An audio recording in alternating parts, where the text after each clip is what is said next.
Welcome to Unwanted 4 story of What If Izuku Was Resurrected by Lord of Blood God Harem. Support the author Born in Blood. Lestat 719. Part 1. Let's begin. Why do you even persist? The voice in his head rang out. I don't know. I do not know. Izuku replied, his world crumbling around him. Even All Might, the one person I always dreamed would say yes, told me no. I should do what Kachin said. I should try again in the next life. I told you that years ago, it responded despondently. I tried, but of course, she came home early that day from work, Izuku responded. Then the damn pills didn't work either. Then that sludge villain appeared, and I was happy. I could just let him take me. All Might came, and I thought this would be the event. The one that changed my life in a way, it was. Yes, it is.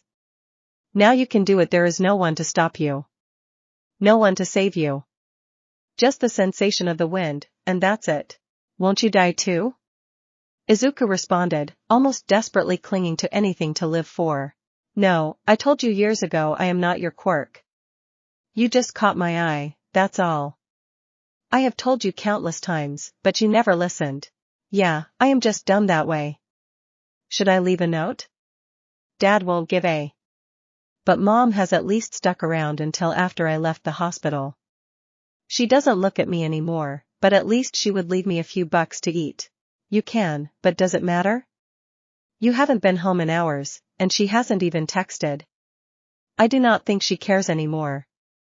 It would probably be better to do it so you do not chicken out again.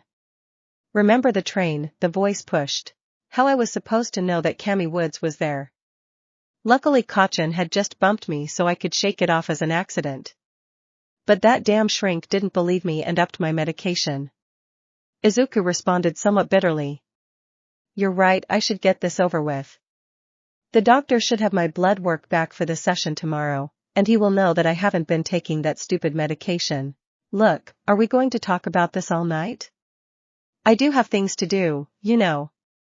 The voice said with some exasperation. You know you're right. This must be the saddest thing ever. The only thing I have close to a friend is someone telling me to just jump and get it over with. Well, at least someone was here at the end. Let it never be said that I left you.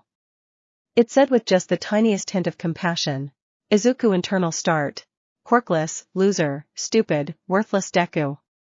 I never had a chance. Did I? Doctor told me that, Mom told me. The kids at school did, Kachin did. Know that, he is Bakugo. That stupid girl Cammy, oh sure, I will date you. As soon as you get a quirk. I can't believe I fell for that. Bakugo had his of a girlfriend me over like that. That's it, I'm tired. I'm done. Izuku internal end. Inko. On a dark night, not even a dark and stormy one, a young man, 15, jumped from the roof of a building. He didn't scream, he didn't cry. Falling, he just quietly splat into the alley. No one even noticed. The noise from the street had blocked out the sound. When somebody finally walked down the alley, they came across the splatter of blood but no body. They called the police. Eventually, they found a book bag on the roof and a student ID. They informed the mother, trying to give her hope that he may still be alive without the body. She honestly looked relieved. She wouldn't have to worry about coming home and finding him hanging somewhere, in the bathtub again, or passed out on the bathroom floor. She had left him there that time, but he woke up on his own. She was a terrible mother at that moment, but she couldn't take it anymore. Like all kids, he had wanted to be a hero, but then the diagnosis came in. She loved her son, but she couldn't pretend anymore. She needed him to accept reality. Her husband had an affair with his secretary, and they divorced. She had gotten a good judgment against him. Now apart from where she was having an affair with the head of radiology, she couldn't give a anymore. She knew that Pisa wouldn't leave his wife, not that she wanted him to. She just wanted to feel alive for an hour. Now her son had finally done it, he had set her free. She sat in the dark for a while crying, not for him but for herself. After the funeral, she sold all that stupid All Might memorabilia he had. She sold the apartment, quit her job but sent some videos to the head of radiology's wife, and bought a one-way ticket to Hawaii. She was going to enjoy what life she had left. It all. Dr. Hassan. Where is Izuku Midoriya? He had to answer some questions about this blood work. Hassan thought. He called the boy's mother. Humph, he never came home last night. Puddle of blood? He tossed the file into the garbage and decided to call his secretarian so he could at least get a blow job till his next appointment. The day was a good use, at least. Trigger warning master and servant, non-healthy. Somewhere. Izuku woke with a gasp. He hurt so badly he was in so much pain. He tried to move, but his body wasn't responding. He was lying on a metal table strapped with a bright overhead light. So, you are awake? The voice wasn't in his head this time. It was somewhere in the room. It had this tinge of joy, an emotion Izuku had never detected in their conversations. What's going on? What happened? He said, panic setting in that somehow he had failed again to kill himself. You jumped, you died. I brought you back. It said as if it was just a simple matter of fact. Why would you do that? Oh, little Midoriya, because there is such potential there. I just needed to break you down to bend you to make you mine. But do not worry, playtime has just begun. Izuku wondered what was going on. Till he heard footsteps approaching, he couldn't focus on the person as they leaned over him. He just saw glistening fangs. Time waits for no one, little one, well, almost no one. I have waited long enough, and I will wait no more. Something hit Izuku's tongue. It was warm, heavenly, and pure ecstasy and pleasure. He ached for more than, without warning, the pain started. He was in so much pain that he tried to pass out, but something wouldn't let him. His body was being ripped open, bones were being broken. Such pain. He tried to close his eyes, and for a moment, he could. Then the scalpel came. And that was no longer an option. One cannot close their eyes without eyelids. He didn't know how long this happened till. Finally, the sweet release of unconscious claimed him. Sadly, he regained consciousness.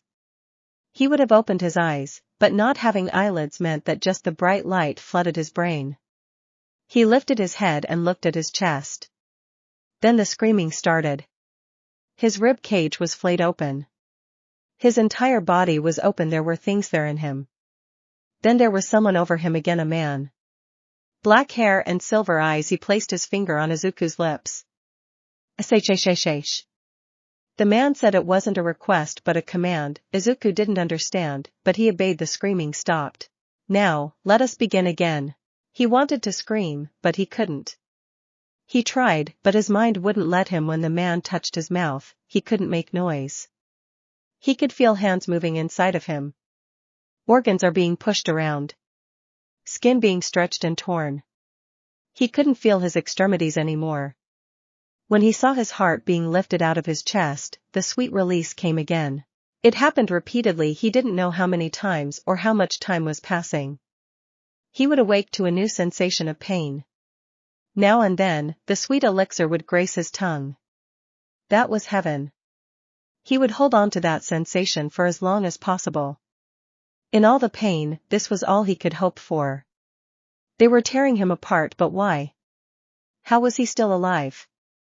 Every once in a while, he would hear the man's voice. He was the one bringing him the taste of heaven. Izuku realized what the elixir was. It was blood, and the man gave him blood. He would hold his wrist over Izuku and let it drop in. Izuku didn't care anymore as long as he could taste the blood. Do you want me to stop? I can leave you to true oblivion. No, don't leave, please, I need you, I love you. The words flew out of Izuku's mouth and were all true. This man was his life. He would give everything for him. Please, no. Please stay. He pleaded with every fiber of his being. Don't leave me alone again. I cannot bear the thought of not being near you. The man smiled. It isn't okay, young one. I hear you. I will stay with you. The pain began again, always the pain. An endless cycle. He didn't even know anymore. Finally, he awoke, finding no bright light, no metal table, and even his eyelids were back. He was looking around almost frantically around the small room. There was a man there, but not the one he sought, not the one that he needed. He could feel his arms and legs again. He looked down at his body. There was muscle of all kinds, lean muscle, no scars on his body except the ones on his wrist from a failed attempt. No burn marks, nothing. His body was flawless. Then the smell hit him, blood. The man was bleeding. He saw the blood as the coppery smell filled his nose. His mind was intoxicated. He felt his canines extended. Something primitive took over. All he could see was red. It was almost an out-of-body experience. He leaped upon the man and tore into him. The man tried to struggle, but it was to no avail. Izuku was stronger than him. How was that even possible? Izuku was stronger than him. He broke the man's arm without even trying. He bit into the man's neck and devoured the sweet nectar within. He felt better. He could feel it flooding his body for a moment. The hunger subsided. But then it was back. He heard the door unlock. The man on the floor was dead. It was then that Izuku was able to notice the man was covered in Yakuza tattoos. Come to me, young one. These men seek to keep you from me. Do you want that to happen? The voice called to him mentally, rich with emotion, beckoning Izuku. He needed to be near him, his master. He loved him. These tried to keep him away from his master, and rage boiled inside. He advanced to the next room. There was another man with a knife. He leaped at Izuku and stabbed him. It was painful but nothing like before. But the man was within his grasp this way. He reached out and caught the man in a crushing embrace. The man's arms and ribs broke as Izuku tore into his neck again. It wasn't the same as when the red rage had overtaken him. This time he could savor it. It was not as good as the one he loved, but good nonetheless. It excited him, ate him, and was confusing, but he kept drinking until nothing was left, dropping the corpse, and he felt the rush again. Then another door. This continued with more rooms, more people, more victims, but most importantly, more blood. Eventually, he burst into the final room, and he saw him. His beloved, his reason for living, his master. He is sitting on a throne. He is handsome and unearthly, with unnaturally pale skin, pristine black hair, piercing silver eyes, and an impeccable gray suit with a purple tie. This was the first time Izuku could see him. He almost wept at the sight. He was gazing upon his god. Standing beside him was a blonde woman with the same silver eyes. She was wearing a red dress with ruby red lips, a knowing smirk dancing across her face. Come to me, young one. Come and receive your reward. His master called, beckoning him forward. But the joy in his voice called to Izuku. His master was happy to see him and wanted him. The man extended his wrist, and Izuku knew what was expected of him. He moved forward, and suddenly, he was kneeling at the side. He lowered his mouth to the wrist. He was looking for approval. The man nodded. Izuku fangs extended, and he drank. Before it had just been a drop, or to now, the fount burst for. It was too much. The joy and the pleasure overwhelmed him. He could feel himself but he didn't care. He could hear the woman laughing and clapping excitedly. He doesn't know how long he was there. Time meant nothing until he heard. Enough, young one. Izuku stopped immediately and sat there kneeling, the smell of his blood and seed filling his nose. He dared not move. The master hadn't permitted him yet. The woman came and knelt before him. Taking her finger, she swept up some of his seed and placed her finger in his mouth. It's warm, she said. Not as potent as we could hope, but that may change with your blood father. Good, take care of him, Agatha. I have things to attend to. Please do not disappoint me, young one. She speaks with my voice. Do you understand? Do as commanded, and I shall reward you. Coerced scene. Izuku nodded.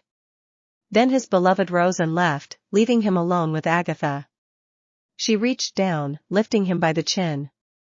Follow. He did as he was commanded. She spoke with the master's voice, and the master's voice was absolute. She led him down a hall to a richly decorated room, pointing to the bathroom. She told him to clean himself thoroughly, and he did as he was told. He emerged from the shower. The warm water was heavenly, the dirt and grime now gone. He looked at himself in the mirror. His hair was long, and the curls were loose, hanging past his waist.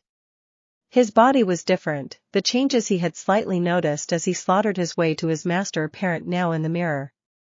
He was tall, 6 feet 4 inches by his guess, with nice broad shoulders and lean, tight muscles all over, his entire body remade. He looked down at the scars on his wrists, wondering why they were left there, but he didn't care. He knew he had been sculpted by his beloved, had been reborn by the will and power of his beloved.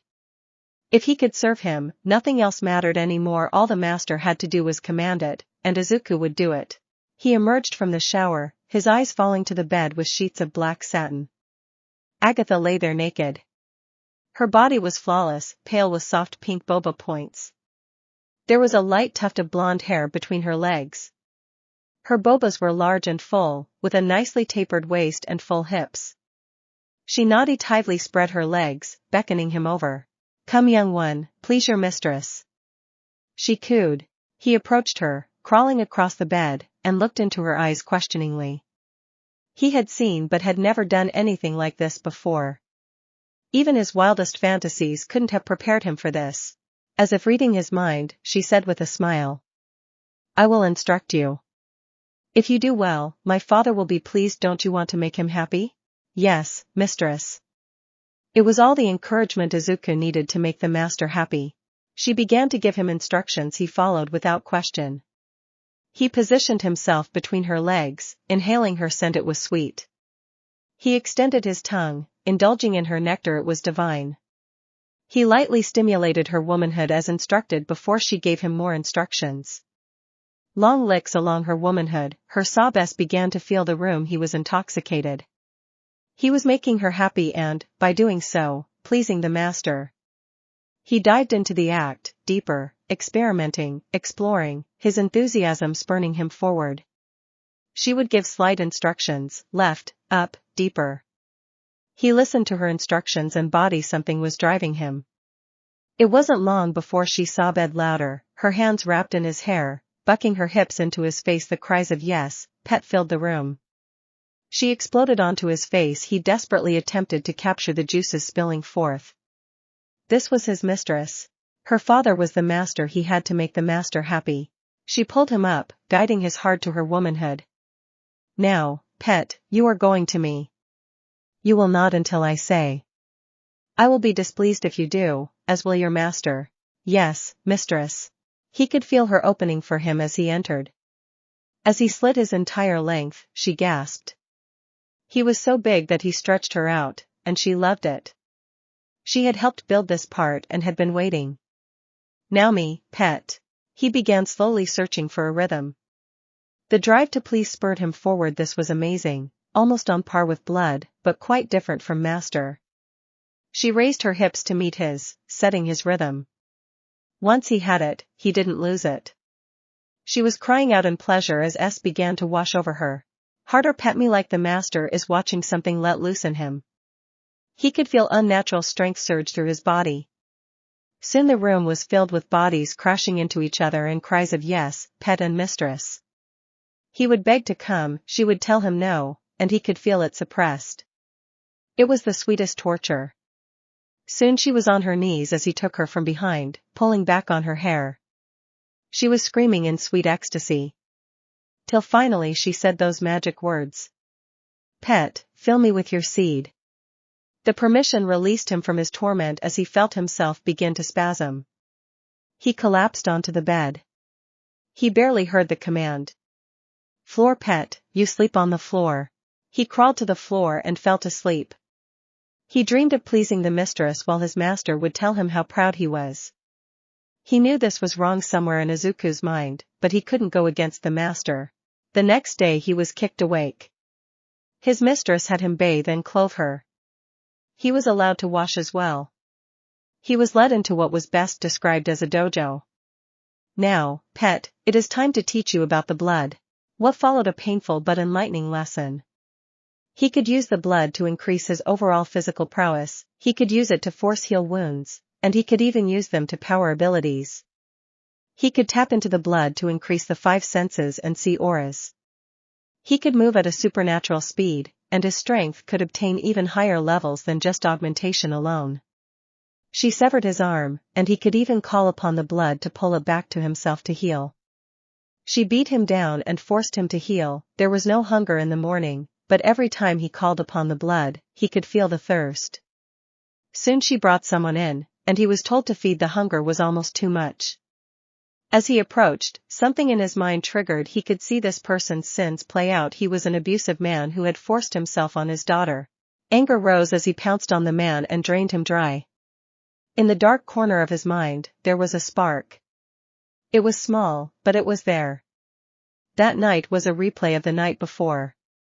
He needed food not as much as before. What he needed was blood. The days began to blur. He would wake and be trained by his mistress in combat, then academics, and even something called blood magic. Every night he would service her. When granted, he would enjoy the release, but it was not for his pleasure. It was hers.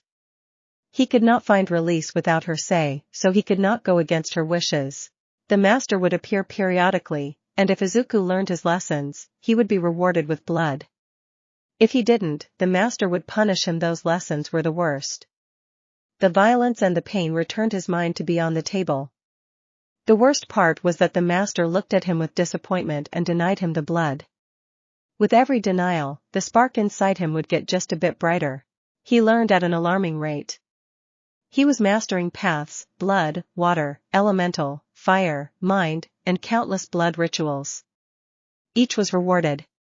His blood powers began to increase, his speed and strength as well. His power of perception, which he learned, was called aspects. He learned to control those of weaker will, dominate. He even learned to hide first with shadow, then even alter his appearance or disappear completely, obfuscate. How to command a room and those around him, presence. He could track the time this process had taken him. It had been years since that night on the roof. Each increase fed the spark more. It was now a fire. He still loved his master, but he could feel himself trying to pull away, but the blood would call him back. He was to be his master's weapon. He was so powerful because of the master's blood. The master had not embraced someone for close to 1,000 years. They had pulled him back from death, broken his body down, and remade him. He was made this way so he could walk in the day. The sun was not his enemy as it was the master. Agatha wasn't of the blood, yet he couldn't overcome her no matter how hard he tried. She started to take him out and teach him how to hunt. How to find cattle. This would stoke that hidden flame. He learned how to take the little drink, she called it. How to stalk or not a victim to an out-of-the-way place. He couldn't always kill. That would draw too much attention. While they were powerful, they could still be killed. She told him hunters existed and would come for them if they brought too much attention. Doing so would bring attention to the master. Agatha explained that while Izuku was powerful, he was still mortal. He would live an exceptionally long time, but not forever.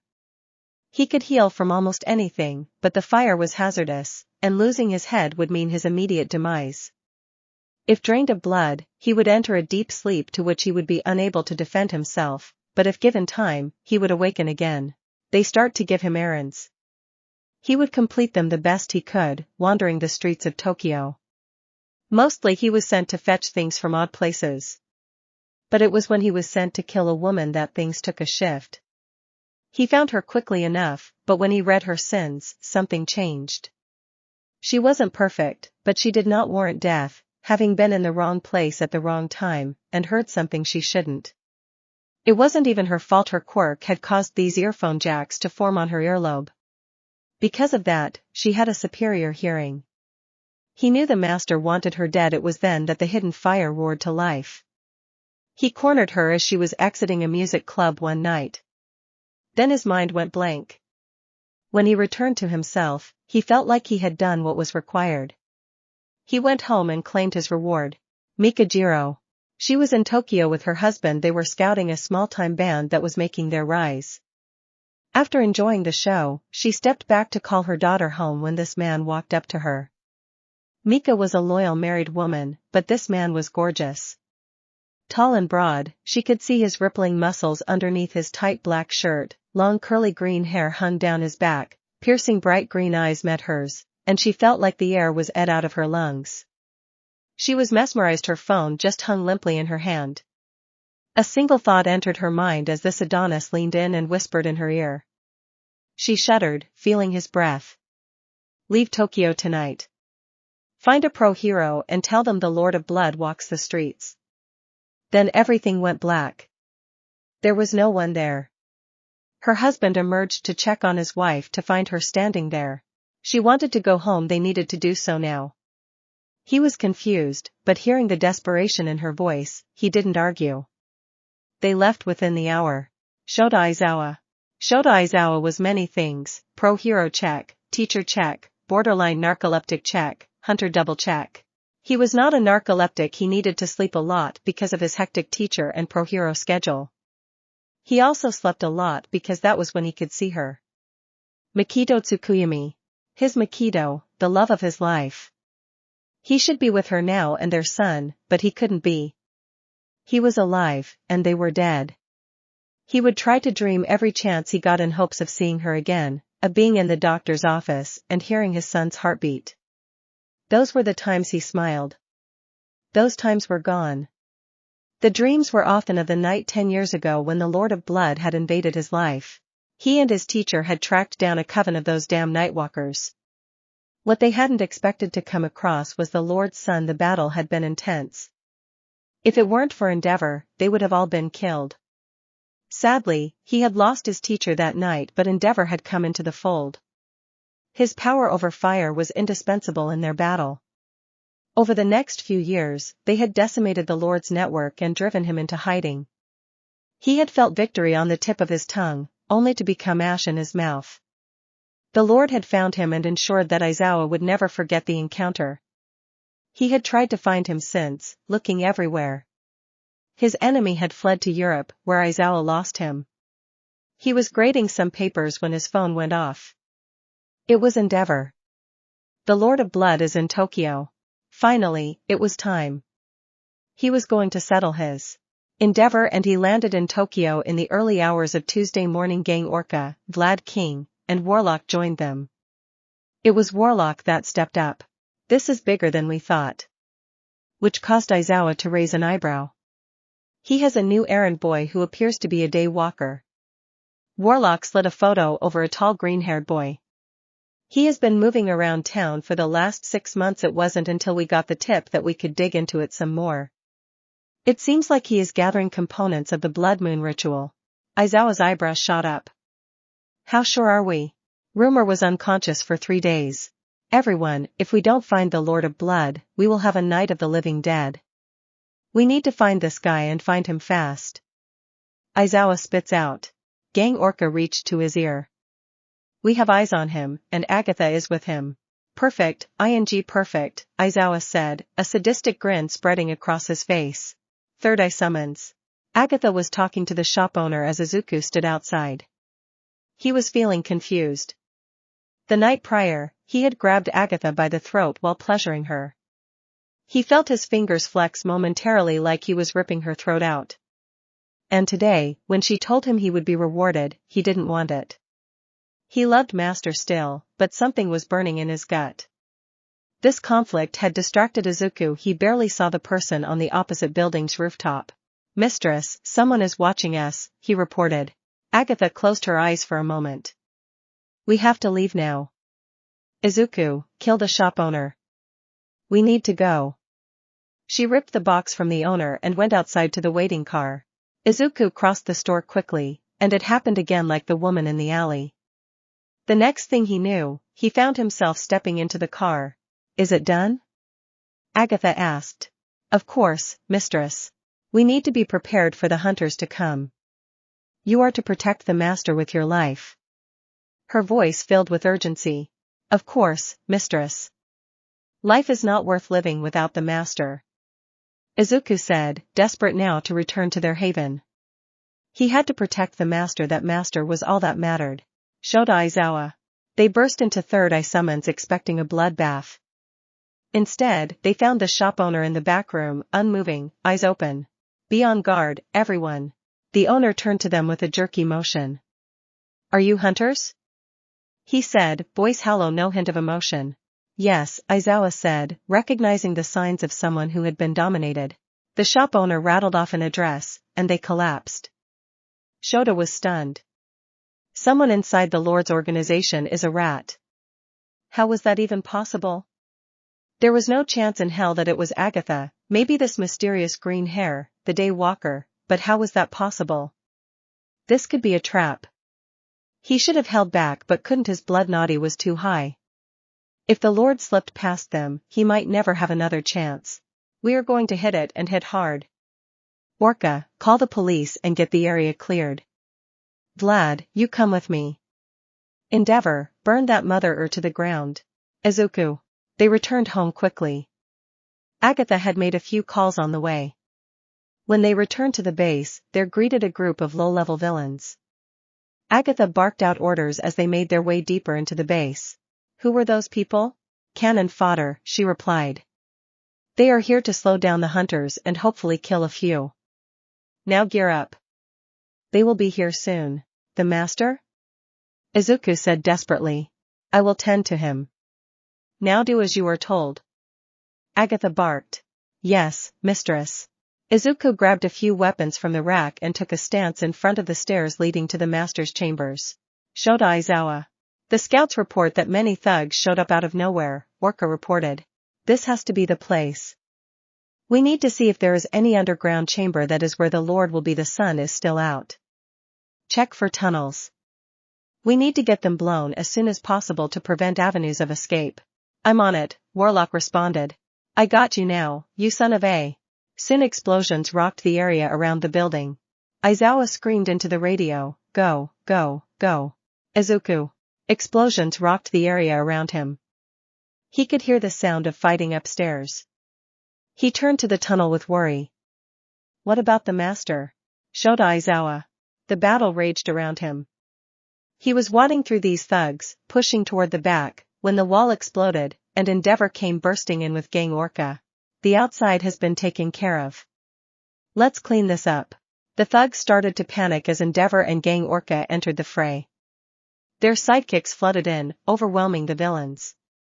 Shota raced towards the back, followed by Endeavor and Vlad King. They moved through checking rooms as fast as they could. They turned the corner and saw a young man with green hair blocking their way and holding a hand axe. Shota was almost in blind rage as he raced at the man. The man seemed to hesitate, then Shota activated his quirk, and the young man moved instantly. Shota barely had time to react, using his scarf to deflect the axe, but the young man crashed into him, sending him into a wall. Shota blinked as he impacted hard.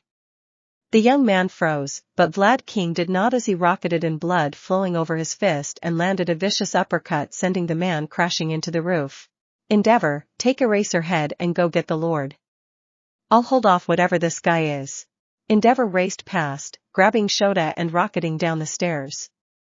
The green-haired pushed off the ceiling, soaring after them. No, master, he cried. A wall of fire erupted from Endeavor, blocking the man's path. He barreled through it and contacted Endeavor's face. Boil blood. Endeavor rocked back in pain. Go, Eraserhead, this kid is a blood mage. Eraserhead leaped down the stairs as fast as he could. Izuku. Izuku stood in the hallway with Vlad King on his right and Endeavor on his left. He had managed to get the attention of the fire hero, which was good because the master was down there, but it was terrible because he was now surrounded. Endeavor fired off a blast of fire as Izuku dived under it, narrowly avoiding it. As Vlad closed in, Izuku hesitated, which cost him as he knocked him into the wall and another room. Go, Endeavor, Eraser is going to need help. Izuku rushed the blood hero. Vlad knew immediately that he had to avoid contact at all costs. The flurry came fast and furiously. He noticed something.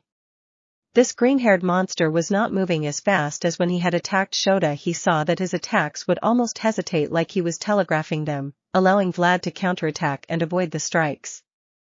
As the battle raged, the fire inside Izuku was getting stronger. Shota Aizawa. He raced down the stairs. He had to be there. The Lord of Blood had to be there. He rounded a corner and came face to face with Agatha. Her face twisted into a vicious sneer. Hello Shota, how is Makito? He roared and rushed her. She quickly dodged his first attack, which was a vicious right. She countered with an axe kick which knocked Shota to the ground. He bounced up, and she kicked him into the far wall.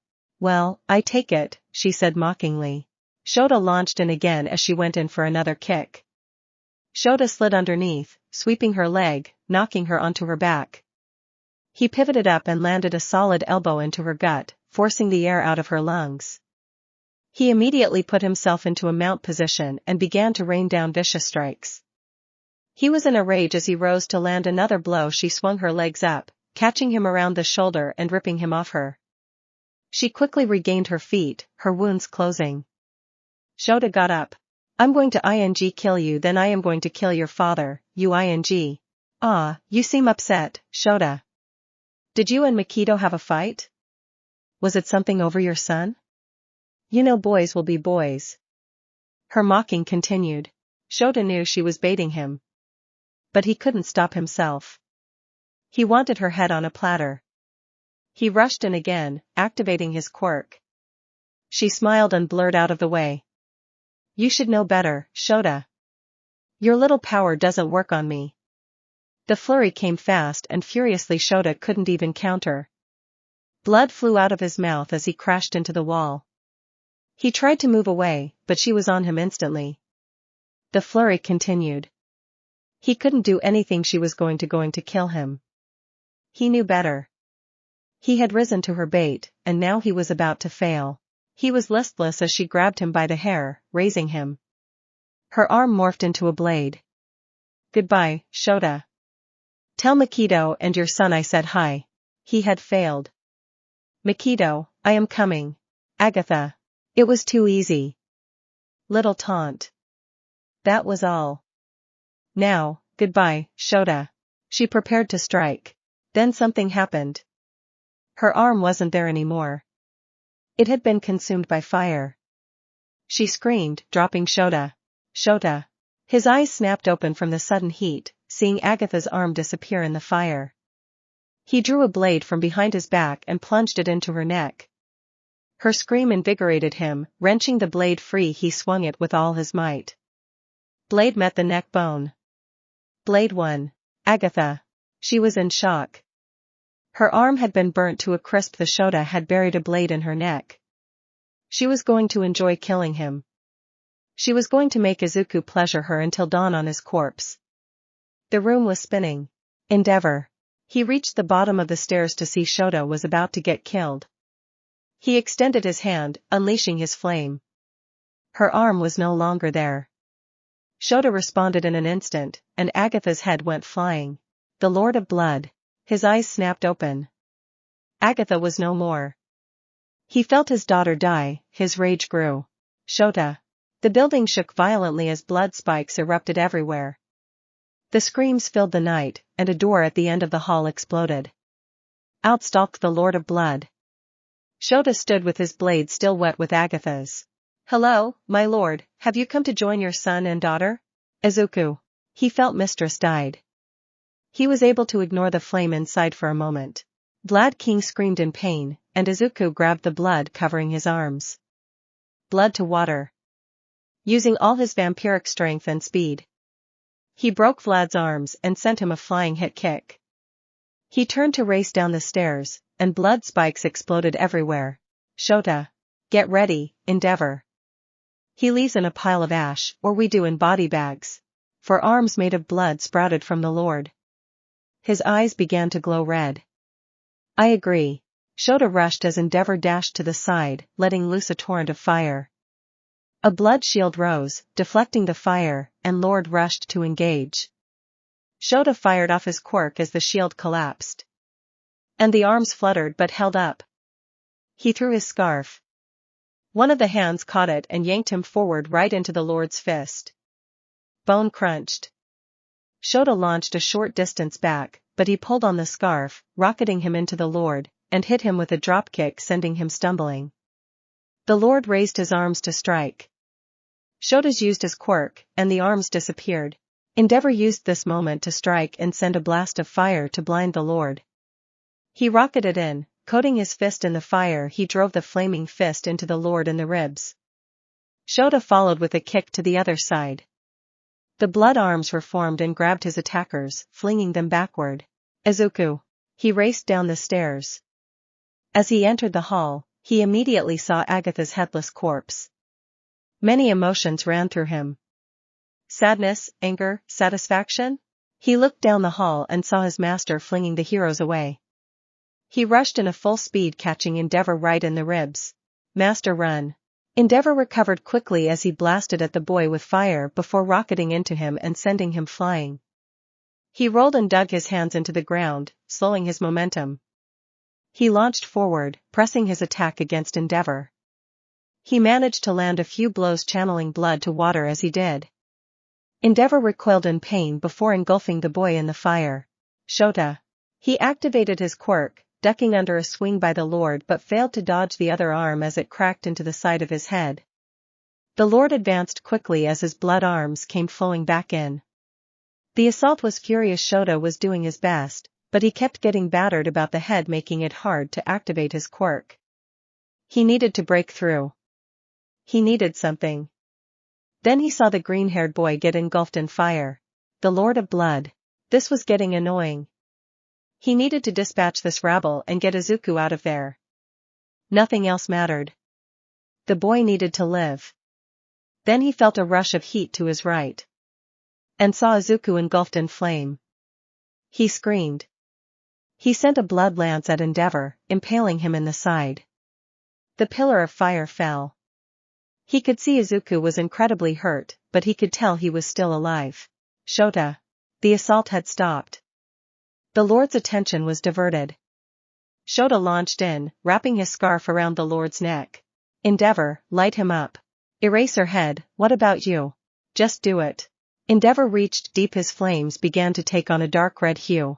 Burn you, son of a, Shota hissed. The Lord of Blood. Nothing else mattered now. He had to get Izuku away. He felt the flames coming. He sent his blood to Izuku, the blood enveloped the boy, and the runes sprung to life. Endeavor rushed at him with the red flames. Shota was holding him in place.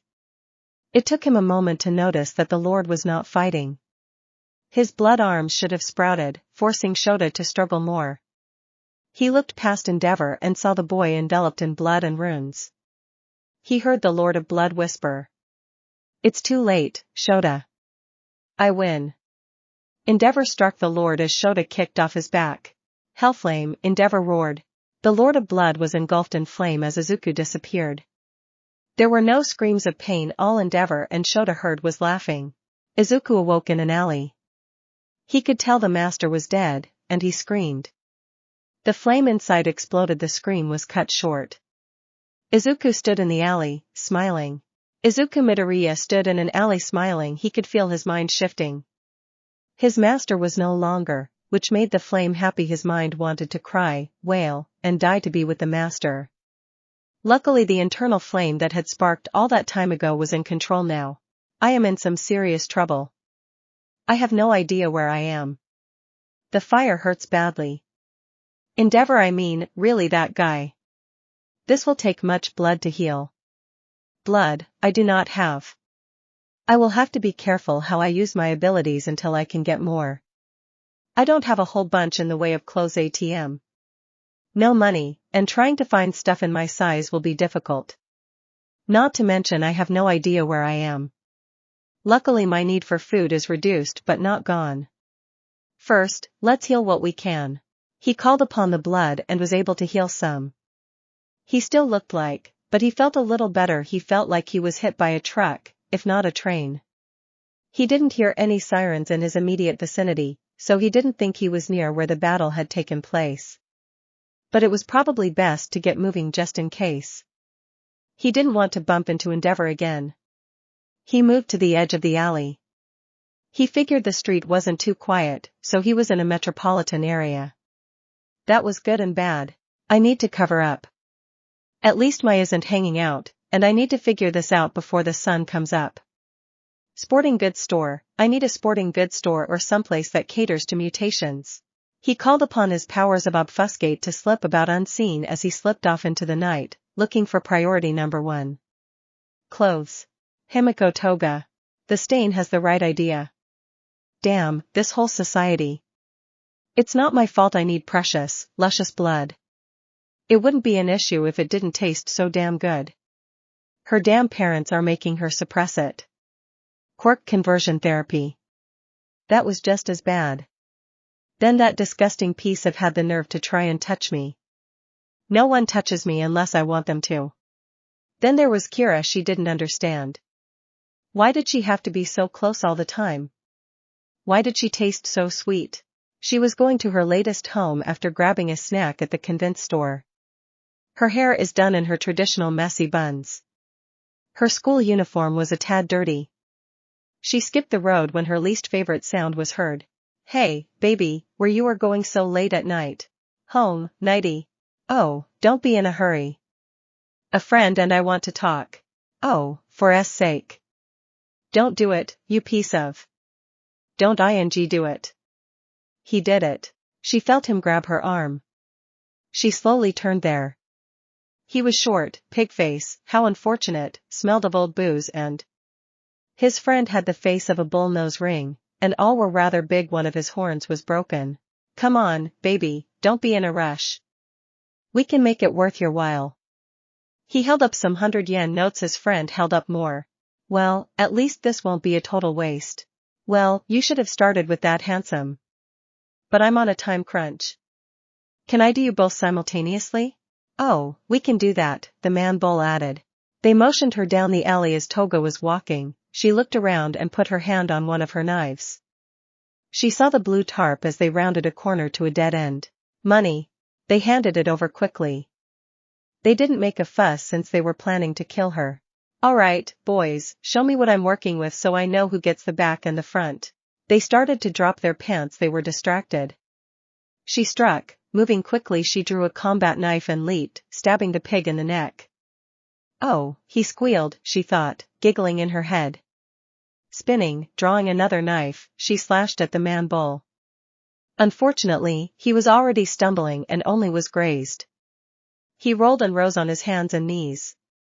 She saw a red aura surrounding him. Bull rush, he yelled out.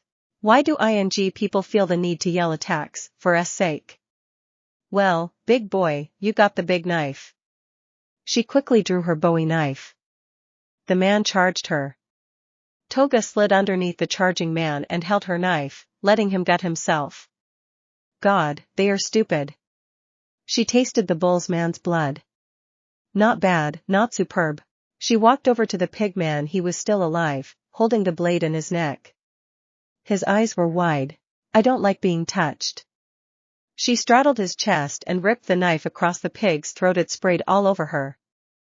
Oh, I do love a good money shot. She liked her lips. Oh, damn, you taste better than your friend. She buried her face in the wound, gulping up her treat while it was still warm. She pulled out a container and saved some for later. She checked the bodies for anything else of value, grabbing a wallet and a wedding band. Dripping in blood, she gathered her things and made her way home. She had to take the long way because some people in this world were silly, and when they saw a person covered in blood, they would call the cops. Silly people. Izuku Midoriya. He was not having good luck as he went down the street. Then the scent of blood caught his attention. He entered an alley and found 2 men dead. One had his throat cut, the other was gutted. He went to the big guy. First, he had already voided his bowels, but his pants were around his ankles for some reason. Beggars can be choosers. He took the man's pants. Unfortunately, neither man had shoes, and their shirts were useless. But at least he had pants. Someone had already rifled their pockets, so there would be no money. They had been dead for too long. They had bled out, so there wasn't anything else of use. He waited until he was away from the alley to drop the obfuscate in case cameras were in the area. He could walk around with no shirt, okay. He still didn't look great, but that was not a problem. It was going too hard to lure a woman. Looking at how he was, the best bet was to see if he could pick a fight. But he was feeling tired from the day in battle. He still needed little sleep, so he searched for a place to do so. He found a bridge that he could settle under for the night. The temperature was not too bad, so he figured he could tough it out. He settled into the spot as best he could and put his head on his knees to sleep. It was weird. This was the first night in years that he didn't have to pleasure someone before he fell asleep. He was glad about that. You, Mistress wait, no you, Agatha. The fire got a little bit brighter still.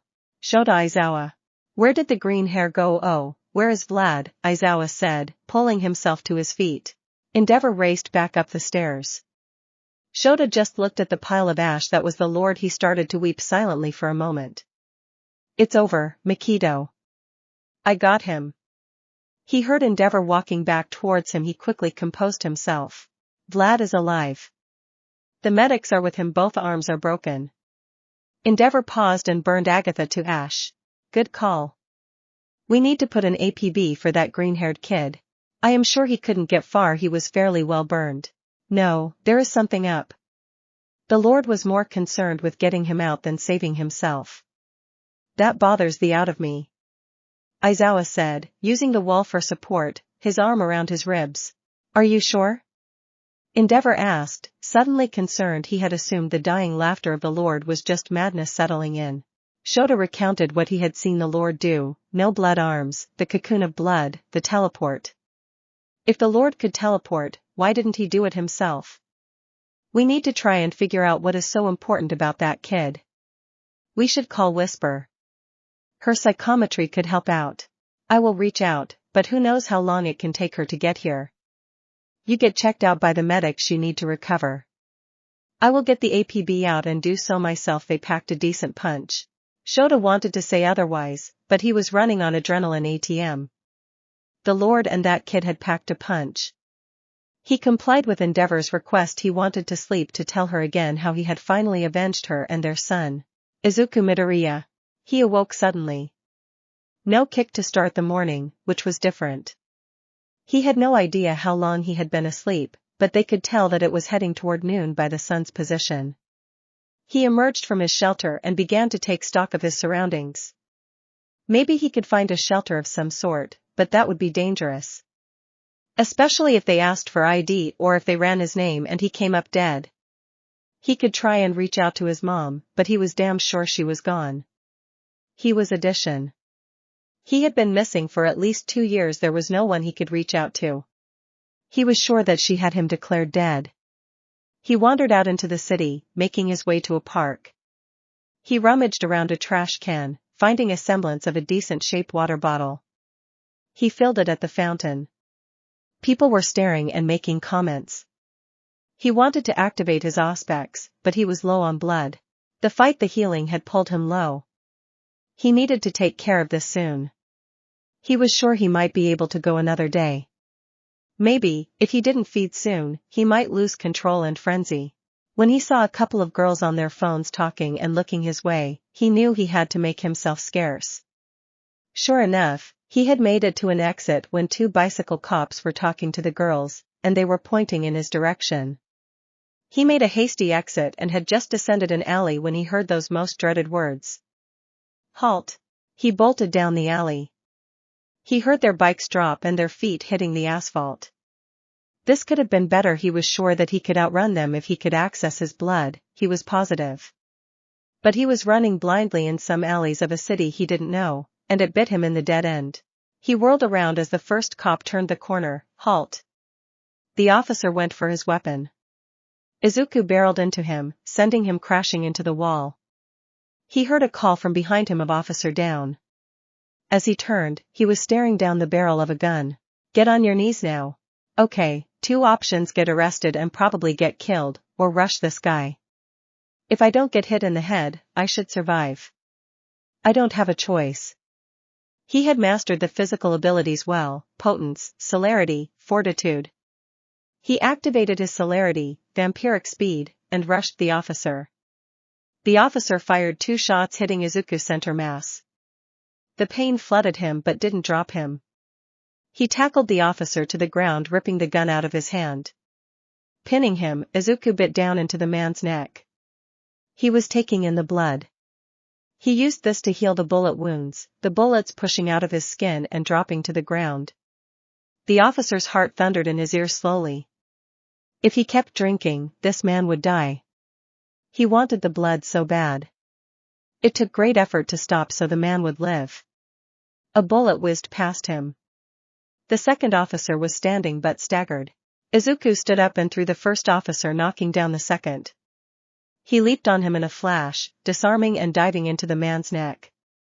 Once again, he pulled back, keeping the officer alive.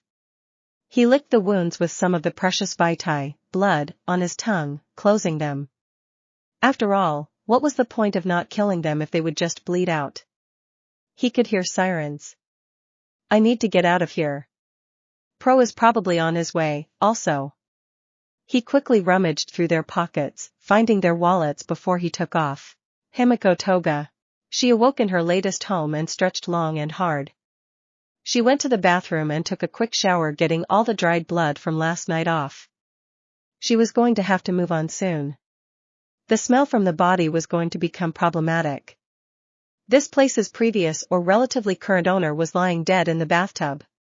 She was so beautiful. Toga had followed her for weeks. Oh, how Toga had loved her, but Kimmy hadn't loved Toga back. Instead, Kimmy was giving herself to some loser named Vishnu. She was even crying for him to save her when Toga drained her. Stupid. Oh, she had the most fantastic plan. She could call Vishnu over, tie him to the bed, and have some fun. She still had some of Kimmy's blood so that she could transform into her still. Perfect. She called Vishnu from Kimmy's phone. She used some air freshener and placed a towel at the base of the door. She was ready. He came over quickly. She teased and flirted with him, dancing out his touch. Dressed in some of Kimmy's lingerie, she teased and lured him to the bedroom. Kimmy wanted to be kinky today. She tied him to the bed, blindfolded him. Now it was Toga's turn.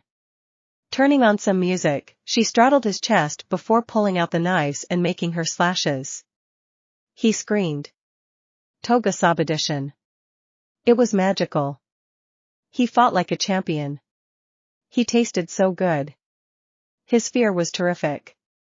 As Toga reached, she plunged the knife into his chest, ending the game.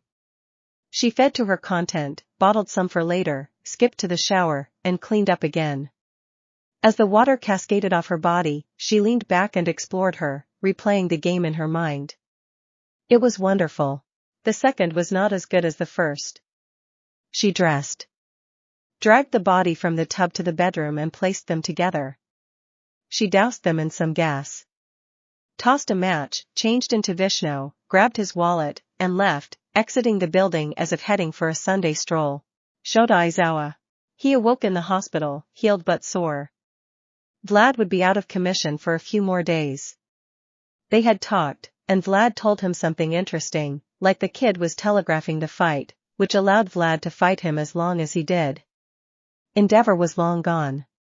He was getting ready to head home so he could plan his next move. His phone rang.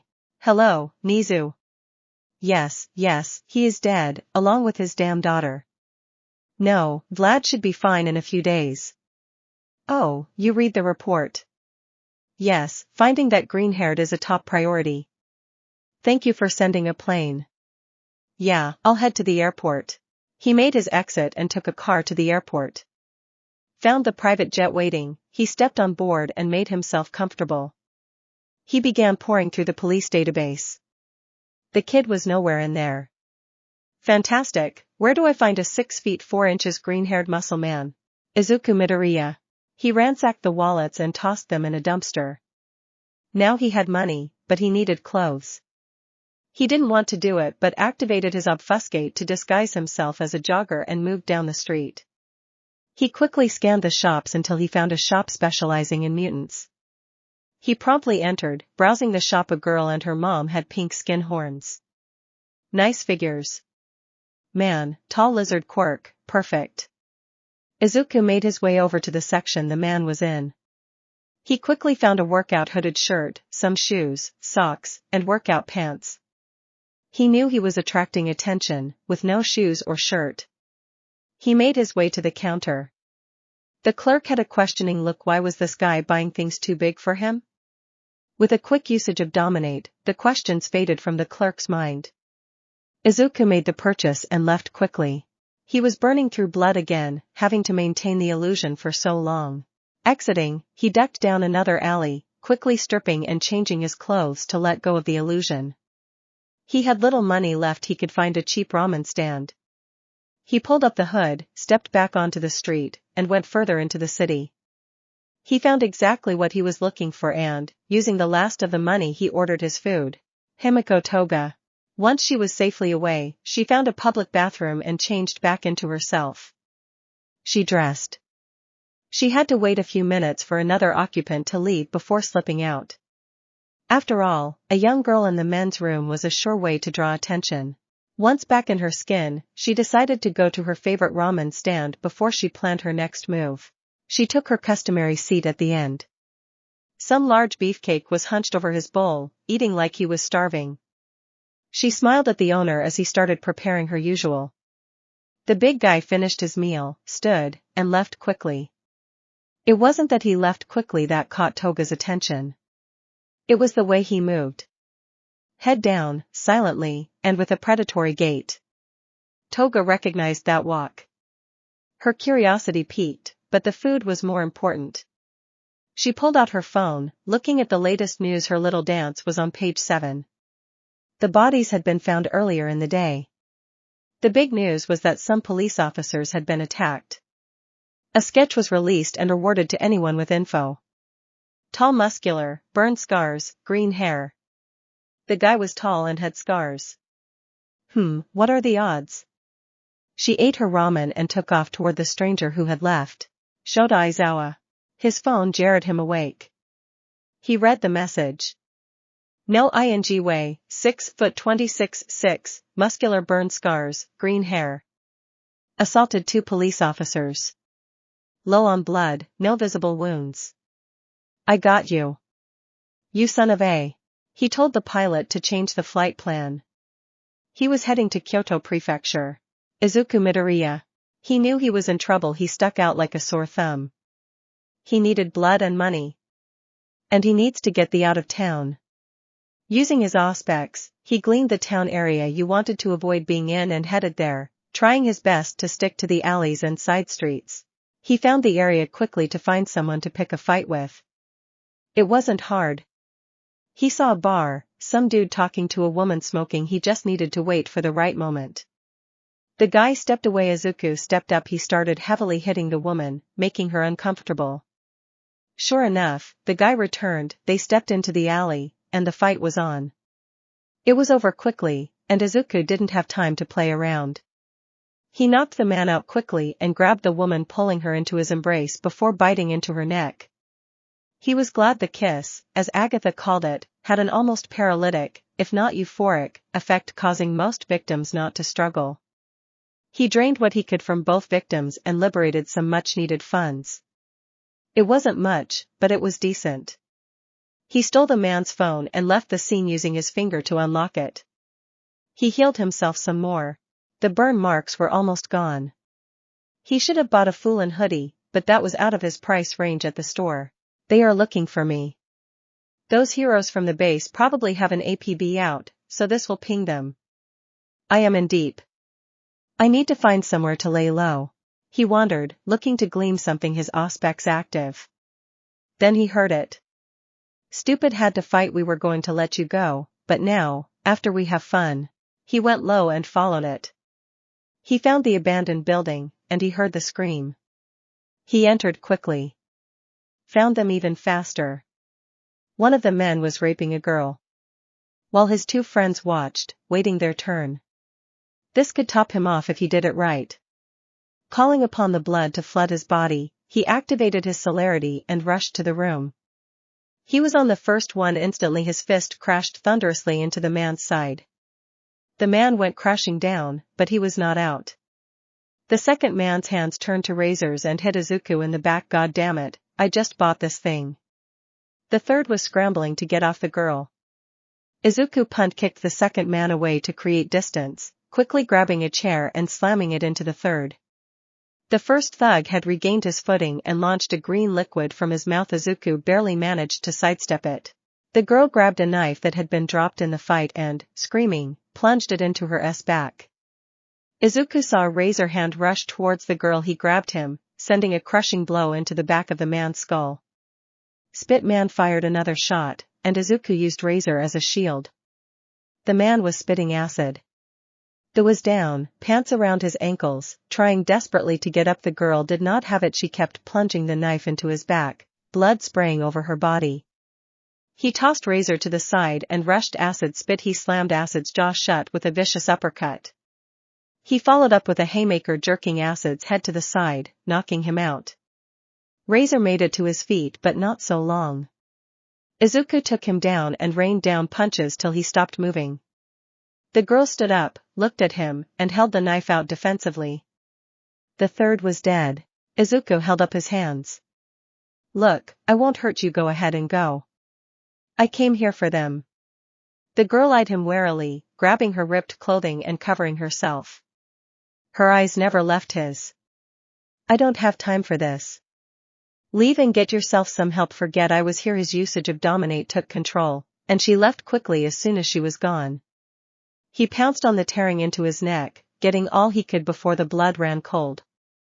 He then did the same to the other two, taking everything and plunging them into death. He healed fully, found a shirt, and slipped it on, discarding his hoodie. It was tight, but it would work. Luckily Razor had a hooded jacket the Izuku could make work. They had a decent amount of cash. Defiantly thugs that were part of the local crime scene. He left quickly, disappearing into the alleys. Himiko Toga. She made her way to the local dark spots. A big guy beat up people outside her contacts bar. Ambulance. She got some info and moved on. Wandering around. She wasn't walking long when she heard the calls for help.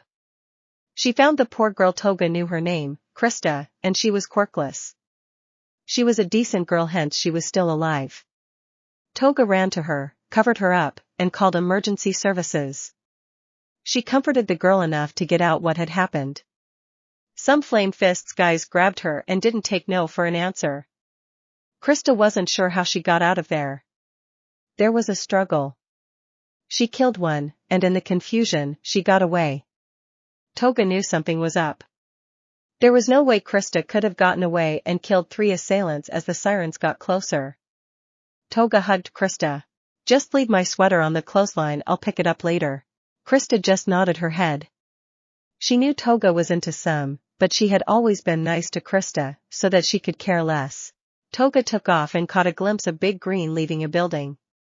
She sprinted up the stairs, quickly finding the bodies. Drained of blood? Very fascinating. He wasn't carrying anything. Does he have a quirk like me? She raced back downstairs and found him again. She followed from a distance, keeping a close eye on him. She pulled out her phone when he entered the store.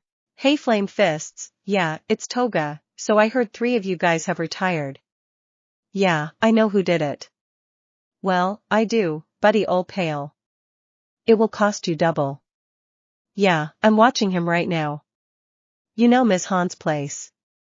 "Yup, he is in there right now." "See you soon." Izuku. Izuku exited the store and made his way down the street. Finding a small sandwich shop, he stepped in and ordered some food. He was taking a bite when he stepped out and there were 3 cars, 2 sedans, and an SUV parked in front of him. Standing next to cars were several men and a few women. They all had guns. Izuku weighed his options. With celerity he may be able to escape. If he went up and scaled the front of the building, he may have a chance. But where were their quirks? A couple he could see. One of the big guys had the head of a mongoose. Another had some shoulder spikes, but it was clearly enough for him to know what he was up against. They were obviously the muscle. Whoever was in charge wanted to talk to him. Maybe he could barter a way out of the city. More than likely not, but it was better than dying in the street. "Look, I will not resist. I will go wherever you want. But please let me eat my sandwich." This got a chuckle. A large man with red skin chuckled. "Cuff his hands in front of him so he can eat his sandwich." Izuku took a seat in the SUV. As the men piled into the vehicles, he noticed a blonde girl skipping from out an alley and get in the lead vehicle's passenger side. "That is the girl from the ramen stand." "Balls. So, I highly doubt that these guys are taking me to the police officers. It probably has to do with those 3 guys I killed. I didn't sense that girl around, so she probably rated me out to whoever those guys worked for. This cannot be good. I could try escape, but that is no guarantee, then I would have to fight my out, then hope heroes don't show up then.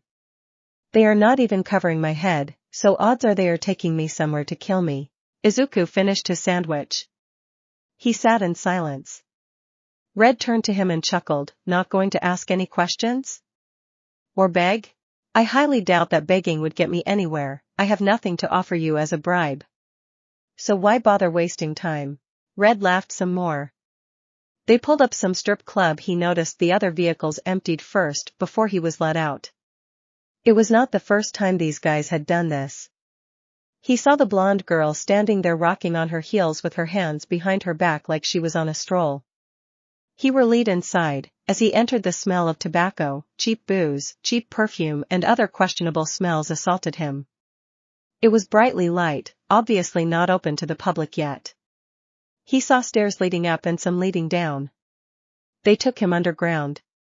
He was led down a flight of stairs and loaded into a cargo elevator with just Red and Mongoose. He saw the rest of the crew head around a corner. The elevator stopped on a dark floor. He looked at his captors. When he looked at Mongoose, everything went still. When he blinked, he was uncuffed, standing in a dark room. A grinding sound caught his attention, and a pair of steel doors slide open. On the other side was some sort of fighting pit. He stepped out and he could see the crew that had brought him here and others sitting in the stands. Overall, he guessed there were about 50 of them. He saw some women walk in and take a seat. They were barely clothed, and looked like they didn't give two s about it. They all sat together and were looking around and laughing. On the other side of the arena, above another set of doors, was some guy in a good awful red suit in a garish cheap high-back chair that seemed to function as this man's throne. Standing next to him was the girl. She held out her hand. An overweight man came from around the curtain and handed her an envelope. She made a mocking bow to the king and took a seat. "Welcome to my parlor." Izuku rolled his eyes. "You have committed a crime against me, and now you will perform for me before you are crushed." Izuku just sighed and took off his took of the stolen jacket and shirt and folded it, placing it by the door. "Well, get on with it, I don't have all day." "Oh, are in a rush to die? I have been dead already. It was very liberating, you should try it sometime." Send in the clowns. The crowd erupted in cheers. The door opened and in walked two large men in garish clown costumes complete with grease paint. As they entered, the one on the right hands turned into metals with barbed hooks. The second started to giggle. As he did, he would see the man's skin start to slacken, turning into a yellow-green ooze. Izuku activated his blood, engaging his celerity. He blurred across the arena. There was a sickening squelch as his knee collided with Metal Clown's face. Izuku put everything he could into the strike. His knee shattered at the impact.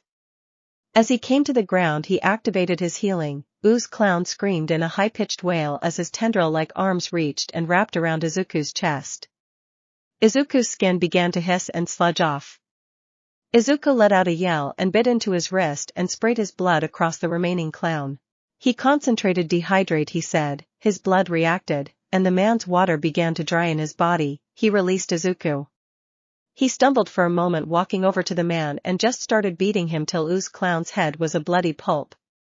Izuku turned and extended his hand towards the first clown. The gang that was shocked into silence recoiled slightly when blood just exploded from Metal Clown's mouth and the stream snaked into the air and flew into Izuku's mouth. Izuku licked the blood on his hands, his fangs bared, his mouth a crimson maw. Next, Himiko swooned, and started laughing as she rubbed her thighs together. The door was ripped off its hinges as an incredibly large man-elephant tore into the arena and gored Izuku with his tusks, carrying him across the arena and crashing into the far wall. "I'm sorry, what was that?" The king began to cackle. Izuku impaled and crushed into the wall. The manfant had a look of satisfaction until he saw his victim's hand move. Izuku started to pull himself up the tusks. His eyes started flooding to pure red. Manfant froze. His screams filled the arena as Izuku plunged his arm into the man's eye. The king's laughter stopped. Izuku just tore into the man's face, his arm digging into his attacker's skull. The manfant screamed and tried to throw Izuku free till his other eye was pierced in the same fashion. People began to scream as Izuku brought his hands together inside the man's skull. A roar filled the room as tore the man's face open. The mammoth fell back. Izuku broke the tusk and removed it from his body. The wound began to close as Izuku buried his face in the wound, gorging himself on the blood. He looked up at the stunned crowd. Guns were being drawn. As Izuku stepped forward, his limbs began to crack and elongate. His skin began to turn black as he started to increase in size, his head taking a savage bat-like form, his entire mouth turning into razor-sharp fangs. More, give me more, blood. Blood, give me all the blood. He leapt into the stands. Himiko pulled back and moved away, her knives coming to her hands. She saw bullets start flying, tearing into the strange warbat. The bullets impacted with a sickening thud. But the creature just moved forward, huge razor-sharp claws ripped out of its hands. It started carving a path of blood through the gang. The blood would fly into the air, the paws, and come racing back to the beast. Himiko saw it absorbing into the beast, the wounds of the monster closing, its mass increasing. She saw the king bolt. She followed him. The screams in the arena grew louder, the roar of the beast called for blood, and blood it would have. Flamefist pushed his way past the screaming people heading for his exit. He threw open the door and took 2 steps when he felt a sharp pain hit his back, and suddenly, he couldn't move. His head was yanked back, and he saw the vicious grin of Himiko. He could feel a blade against his throat. Should have told your boys to stay away from Krista. Flamefist blood sprayed all over the floor. Himiko buried her face in wound, drinking it in. The arena was in chaos. Red watched this thing just tearing through the crew. It was suffering damage, but it was healing just as fast and getting bigger and tougher. Firebike engulfed the creature in flames. It recoiled and roared before busting through the flame and tearing huge chunk out of Firebike, killing him instantly. Red ducked out a hidden exit. The inner flame in the monster was fighting. Something had triggered inside. It was black and hungry. He could feel something building. People were being slaughtered. The more blood that flowed, the more the black built up. Himiko was running. She heard the bloodbath go quiet. That was her cue to get the out. Then she heard stuff breaking behind her. It was coming after her. She busted into the alley outside and rolled to the side, as the wall exploded behind her. She scrambled to gain her footing as she raced to the street. She was almost there when it barreled into her. They went crashing into the street. She swung a blade backward and felt it bounce off the target. She was in deep. Then she heard it scream and she smelt burning flesh. It scrambled off her. She turned and looked. It was burning. She looked for a fire user and saw none. The sun was burning it. The black was recoiling. The inner fire had its chance and pushed as hard as it could. The thing dug its claws into itself, and with one of the most horrific scenes that would haunt most who saw it for the rest of their lives, it tore itself in half. As the halves fell away, Himiko saw the man there kneeling, absolutely covered in this black liquid that began to burn and flack off in the sunlight. She took the opportunity and dived at him, driving a large knife into the man's shoulder blade. She reached for another blade to drive into his neck. As she tried to strike, his other hand deflected the blow as his mouth found her neck and he bit. It was a new experience for Himiko. She rathered like it. She found herself going numb. Her blood roared in her ears, snapping her back. She grabbed the blade in his shoulder and ripped it down. She heard him scream and he released her. She tumbled back. Holding the bloody knife, she ran it over her tongue. Her eyes snapped open, the wound on her neck closed. She was energized. What the was that? He tastes so good. More. She wanted more. She wanted to lock him up and drink from him forever.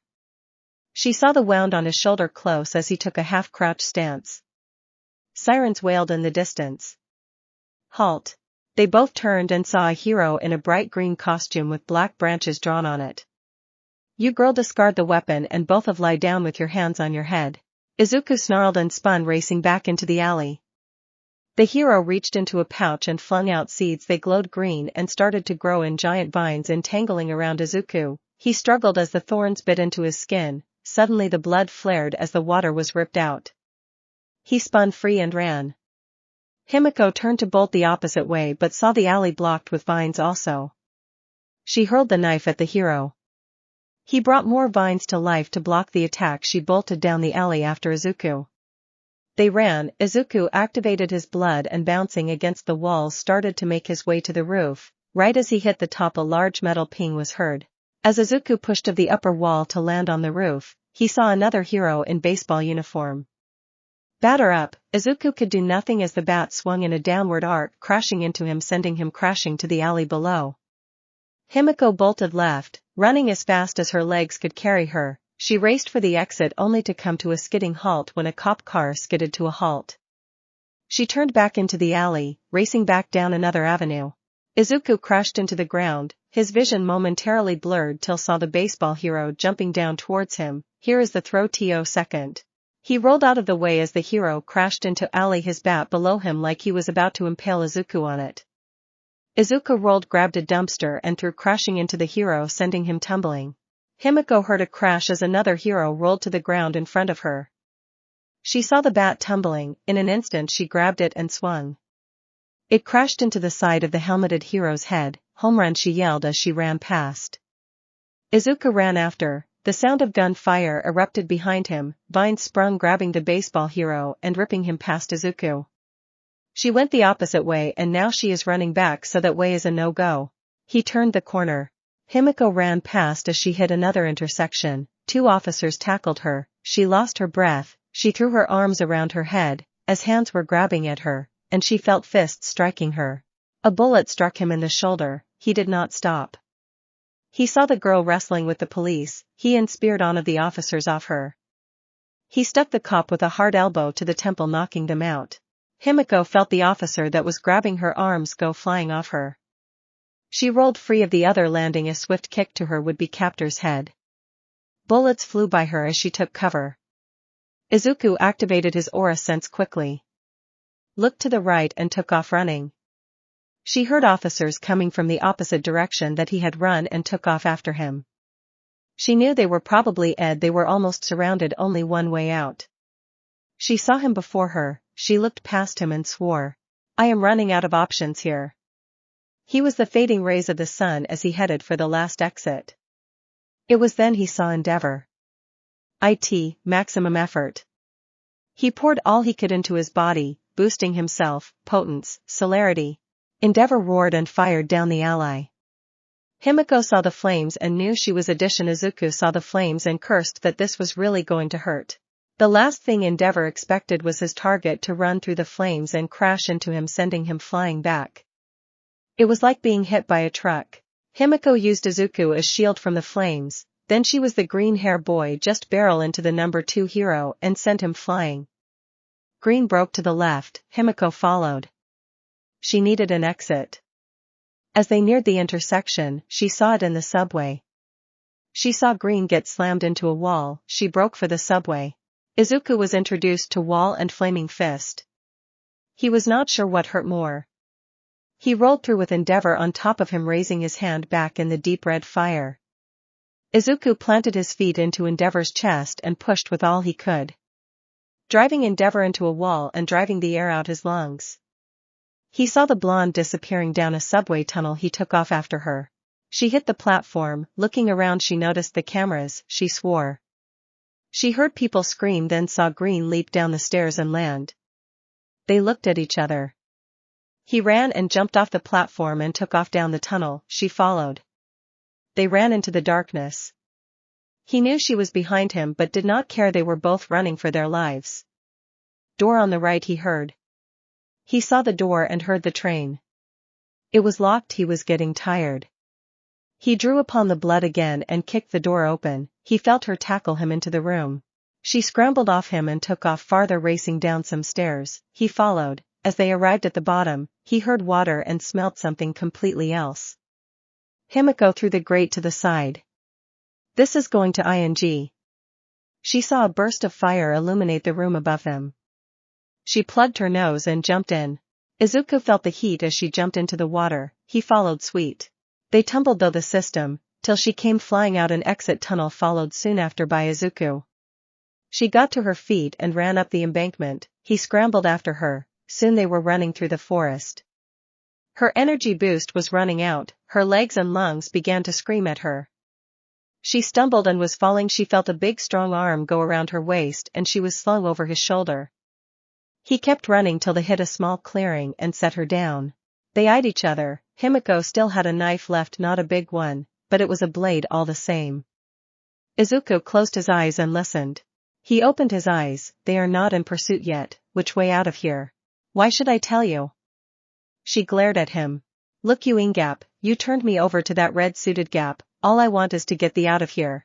That way, you keep going that way, you will eventually hit the next town. Thanks. He took off running. His aura sight told him she was not lying, and staying still was not an option. He heard her footsteps behind him. Can't ING stay in that town? I'm sure Endeavor saw me, not to mention the other heroes. Izuku wanted to argue but he couldn't, he needed to run. As they ran, they found a trail. Following it they came across a ranger station. He was about to kick the door down when she stopped him. Pulling a bobby pin from her hair, she picked the lock. They entered and closed the door behind them, not daring to turn on the light. Toga, she said. Midoriya. They searched, finding some nutrition bars and water. They sat on the opposite sides of the room, eating some food. So Midoriya, what the are you? So Midoriya, what the are you? The question hung in the air. He could not answer, not really. To be honest, I cannot really answer that. Vampire? Damper? I think it's more akin to Frankenstein. So, you are made of dead parts?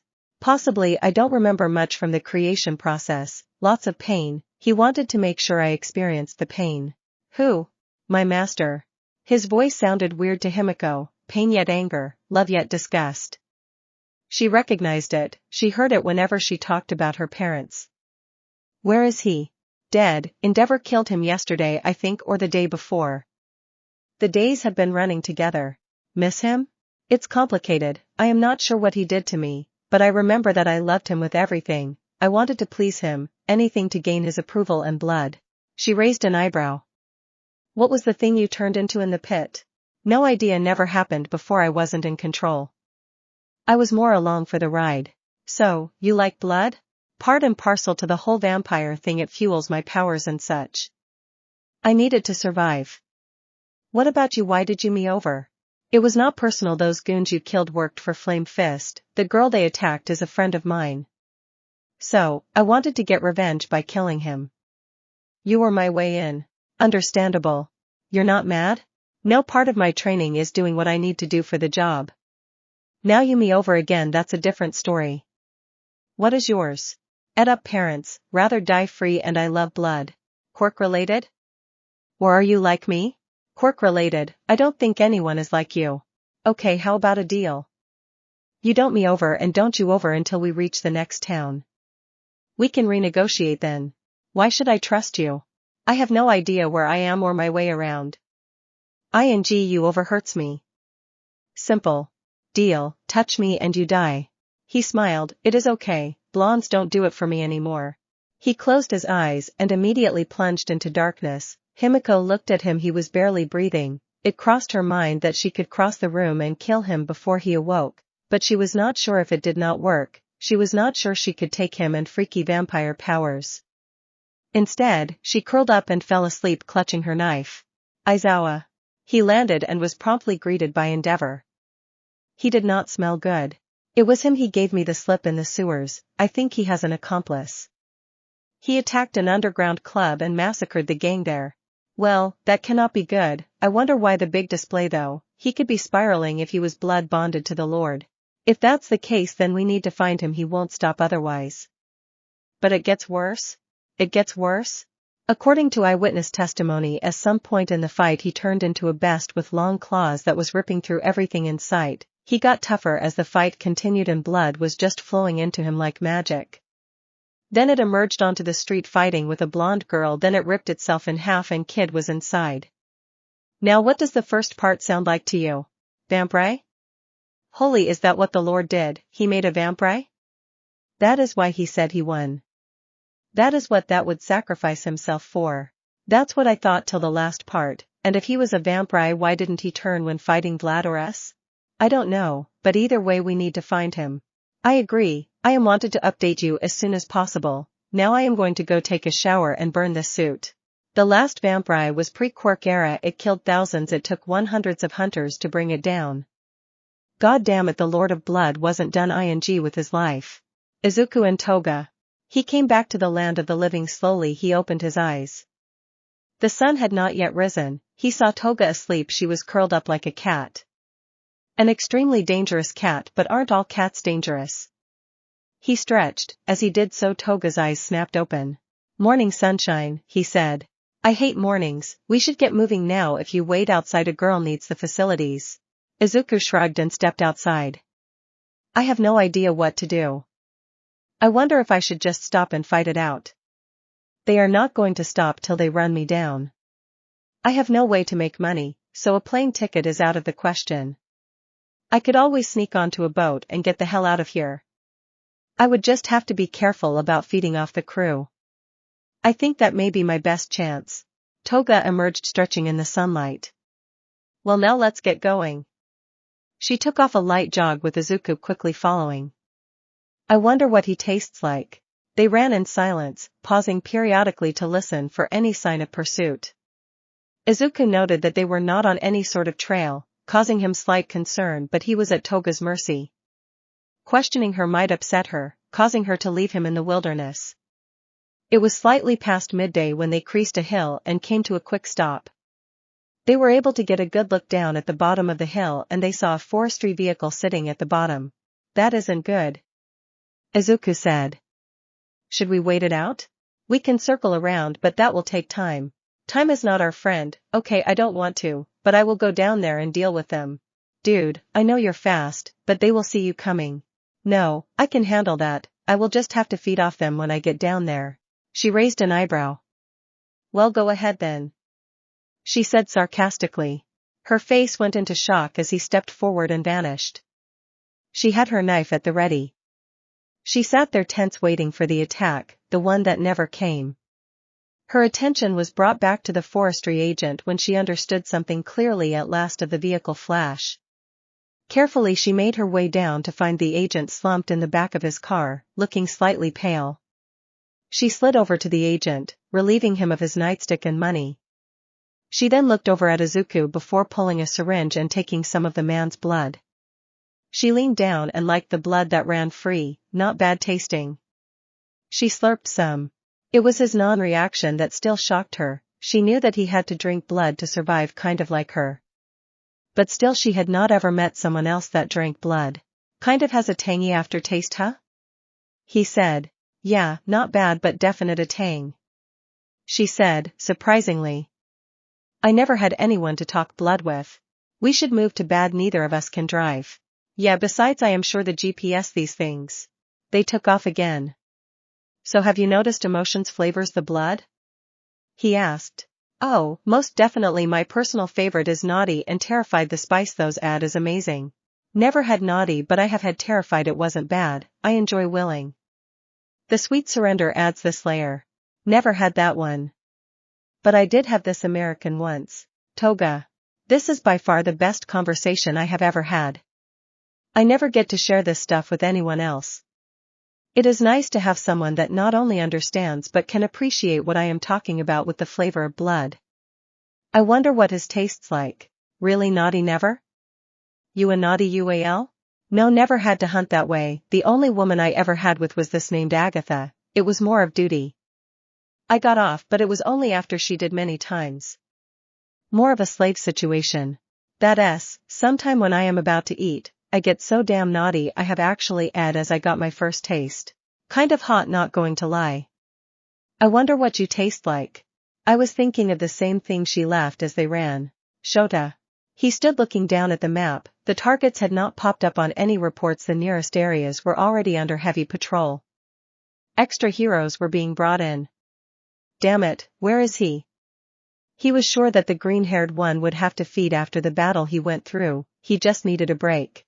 Excuse me sir, a woman said as she entered the room. She wore a forestry green outfit and rugged boots. She had brown hair that had leaves running through it. Yes, leaf shot, right? Yes sir, thank you for remembering my name.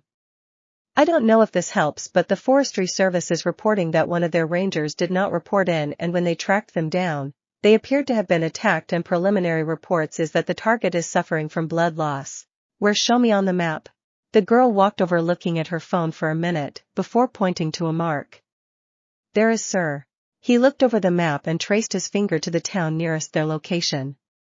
Damn it, they had taken off into the forest but not to circle to another area but to bypass the mountain and hit the next town. It was a port town they were looking to get out the not only the city but possibly the country. Shota took off out of the room, yelling great job to the young heroine. Pulling out his phone he hit the speed dial. Endeavor, I know where they are heading. We have to shut down the port in Takahama. They are trying to flee the country. Get everyone we can over there now. Izuku and Toga. They came to the tree line looking over the seaside town. Steadying themselves they began to casually walk into town. Trying their best to not stand out. We need to change our clothes, get a shower and cover up that mop of green you have. Well, I got some money that I procured, I don't know if it will be enough. He pulled out the bills. Toga pulled out her own. I can make this work now, follow me. She led him down into the streets. She had him wait around the corner before coming out with some bags from the second-hand store. There is a Love Hotel not far from here we can use to get cleaned up. Love Hotel? They won't ask too many questions, and we can get in and get out. Works. Soon the pair found themselves in the privacy of their room. Izuku let Toga go freshen up first while he took the opportunity to think. The port is our only choice, well it is mine, she can hit the station and go her own way from here. Toga came out wrapped in a towel. Your turn, stud. There are some scissors on the counter, you may want to cut some of that mop off to hide under the hat better. She jerked her thumb over her shoulder. Izuku took a moment to. Toga had an amazing figure, slender and yet full in all the right places. Why didn't you get dressed? Because we are on a time crunch now, quite staring and get washed you ing stink. Put your clothes outside the door so I can dispose of them. Izuku stepped in, stripped and did as he was told. Part of him found it easier to follow orders than to act on his own. Following orders had been ingrained in him since his change. He wanted to bristle at that, but this was neither the time of the place. He may have taken longer in the shower than he should have, but he wanted to scrub himself as clean as he could. We looked into the mirror and chopped at his hair, trimming it down. It was a hack job, but it would be fine for now. As he stepped out, he froze. The park ranger was in the room wearing a pair of shorts and a yellow shirt. What the? Relax, stupid, it's me, Toga. Holy hell, is that your quirk? Yeah, now let's get going. I have no desire to stay in this place any longer than necessary. I want to get you to the port, then I am out of here. Deal done. Endeavor. He had to reach the port as fast as he could. 2 ships had left before he arrived. He had alerted the Coast Defense Force to stop the ships and search them before they hit international waters. 4 others had left since the incident yesterday. He had alerts sent to their ports of destination and to the ships themselves for a potential stowaway. He was in the security center looking over the monitors as some of the local heroes were posted around the port. Police were searching the containers looking for sign of entry. Sir, this is Officer Tako. We have an officer down, breathing but unconscious. Bruising at his neck. All police units converge on Officer Tako's location. Heroes units guard the ships. The target is in the yard. Shota. He stepped off the train, scanning the platform. He was about to head off to the port. Till something caught his attention. Male, brown shorts, yellow shirt, black hair. That was the forestry agent that was in the hospital. What the hell was he doing here? He was about to call Endeavor when he heard the call come in. Target is in the dockyard. Shota quickly made his way to the not forest ranger. As he approached, using years of training to move through the crowd with ease, he saw the ranger stop, turn, and look right at him. Shota immediately activated his quirk. He saw the face of the ranger distort and start to melt before his line of sight was broken. That must be a quirk that wouldn't work on vampiric powers. The ranger took off at a run. Everybody get down! He shouted as he broke off in a run. Endeavor. He had made his way down to between the edge of the containers and the ships. He was about to head over to the officer when he felt a chill pass on his left. He stiffened and sent a ring of fire exploding around him. It hit someone. Izuku. Ow, that hurt. His obfuscate failed and he found himself in a ring of fire with the number 2 hero in the country. Toga. She broke through the crowd and leapt down the stairs, rolling as she hit the bottom. She took off a dead run. Something grabbed her around the chest. She looked down and found a gray scarf wrapped around her. Halt. Not good. She immediately released her borrowed form, feeling the scarf go loosen she slipped out and took off running naked. She screamed bloody murder and pointed back at the hero, yelling about how he had tried to her. A group of young men ran towards her pursuer, giving her time to break off down an alley. Shota. It took him a brief few but precious moment to get the young men to see his badge before he took off in pursuit. Shapeshifter of some sort but can't copy clothing. So just find the naked person. Endeavor. Surrender. For execution? I don't think so. Your choice then. Endeavor rushed at the green-haired target. Path of the mind.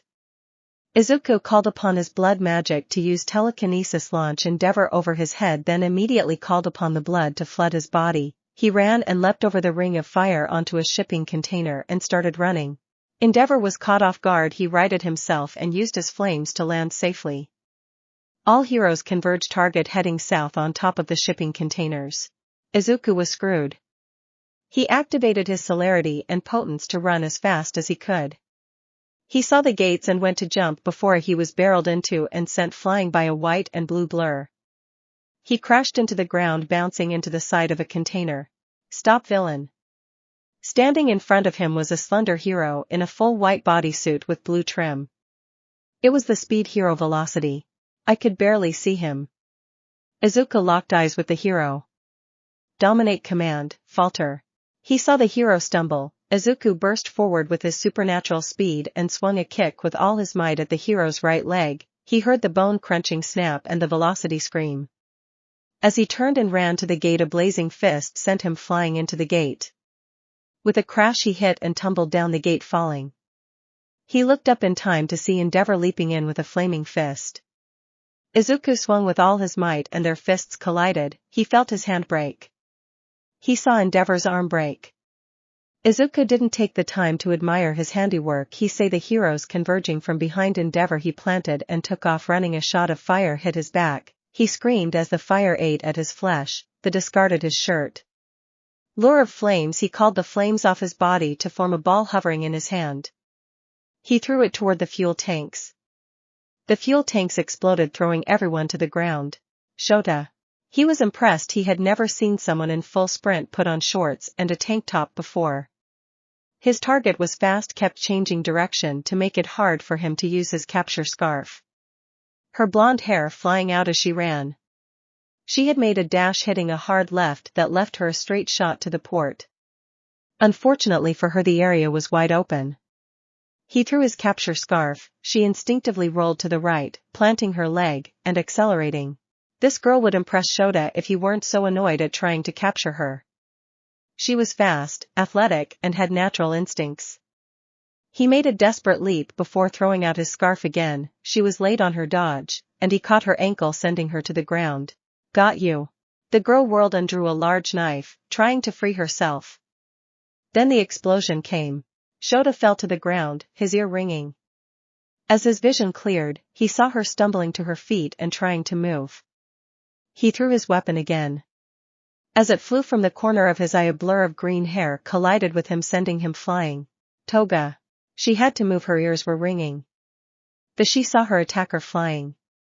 She saw Izuku standing there. He moved so fast as he was at her side in a second. He scooped her up and bolted for the alley. Just as they hit the entrance, an explosion erupted behind them, sending him stumbling and her flying out of his arms deeper into the alley. Izuku. He gasped in pain, calling upon the blood to heal. He rolled and saw Endeavor, broken arm and all. He barely noticed the white and purple streak flipping over Endeavor as a shattering axe kick came at him. He couldn't move. Instead he threw up his arms to block. The ground shattered underneath him from the attack on his forearms. Before he could move, Endeavor followed up with a devastating gut punch, launching him into the alley. Who is this punk Endeavor? A high-priority target, Mirko. Dead or alive? Well then, let's finish this. Mirko rushed into the alley. The target had rolled to one knee. As she came in, she saw him arms wide bring them together as two dumpsters sandwiched her. Endeavor followed over the top and was descending when suddenly the blonde came bouncing off a wall, swinging a large knife. She swung. He was able to knock her off course with a blast of fire as the blade bit deep into his unbroken arm's bicep, striking the bone. Mirko threw the dumpsters from her as she saw the target looking undamaged physically. She rushed forward with a devastating side kick. She was not expecting what would happen next. The target seemed to blur, sliding under her leg before taking her back, then he bit her. Izuku plunged his fangs deep into the muscular bunny woman's neck, drinking deeply, hoping the intoxication effect would bring the hero down. He gulped, needing to replenish his blood supply. He heard a sob escape the woman's lips before she reached over and threw him off her, tearing a gash in her neck. As soon as the target bit her, the flood of pleasure was insane. Mirko had never felt anything like that. She wanted to succumb to the pleasure. She was about to till her rabbit part of her brain fired up that this was death's sweet embrace. She reached deep and threw the target off her. The gash in her neck was immediate. She threw her hands to her neck to try and staunch the blood flow. The target rolled to his feet. Izuku saw the blood flowing from the bunny hero's neck. Endeavor had a broken arm and the other had a Toga's blade buried into it. Toga was lying in heap off to the side, severely burned. At the entrance of the alley, he saw the man who had killed Agatha. Your friends are dying. So is yours. Lure of flames. He pulled the flames off Endeavor, which made the hero scream, and threw at the trash, setting it ablaze. Movement of the mind, he pulled Toga to his arms. Chase us or watch them bleed out, your choice. Izuku re-upped his body with celerity and blood boost, then took off down the alley. Shota. He wanted to chase, but Endeavor was in bad shape and Mirko was even worse. With a fierce grimace he let the green-haired boy escape, rushing to save the young hero Mirko. Izuku Toga. He raced off with the burned girl, going as fast as he could towards the station, hoping for a train. For once luck was on his side. The train was getting too ready to depart, so he bypassed the ticket station and hit the platform. The attendant went to confront him. Dominate the lesser mind. We have tickets, direct me to an empty cabin, we are not to be disturbed. The attendant blinked. Yes, sir, 5th cabin on the right. Izuku moved as directed. Once inside he locked the door and drew the blinds closed. Sorry about this. He bit into his wrist, tilting Toga's head back. He held his bleeding wrist to her mouth. As the blood dripped, it was only a moment before her eyes snatched open and she clamped onto his wrist, drinking deeply. As she did, the burns began to heal. He could hear her sob s. When he finally and forcefully pulled his wrist away, she began to convulse in pleasure. He stumbled back, closing the wound. Toga looked at him with a wicked smile. More. Toga looked at Izuku like a man dying of thirst in the desert who just found an oasis. Izuku held his hand up to signal her to stop. I can understand your desire here, but if you take much more I am going to frenzy and attempt to kill you to get it back. Toga licked her lips and pulled back some. So if I get you feet up, I can get more? Yes, I need blood. I used a lot during that fight and our escape, but then I had to heal you up. Why did you heal me up? You attacked Endeavor. There was no way I could take him, that bunny hero, or the hobo by myself. It gave us the opening to escape. I wasn't about to leave you behind. Besides, I need your help to get thee out this place. I should just get away from you at the next stop. You seem to be a walking trouble magnet. But now that guy knows what I look like, I am sure that my face is going to be plastered all over the place with yours. The thought of not being able to be me anymore is not pleasant. And we need to get you feet up by case we get attacked again, and so I can get more of you in me. Let me head out and see if I can get some blood and food.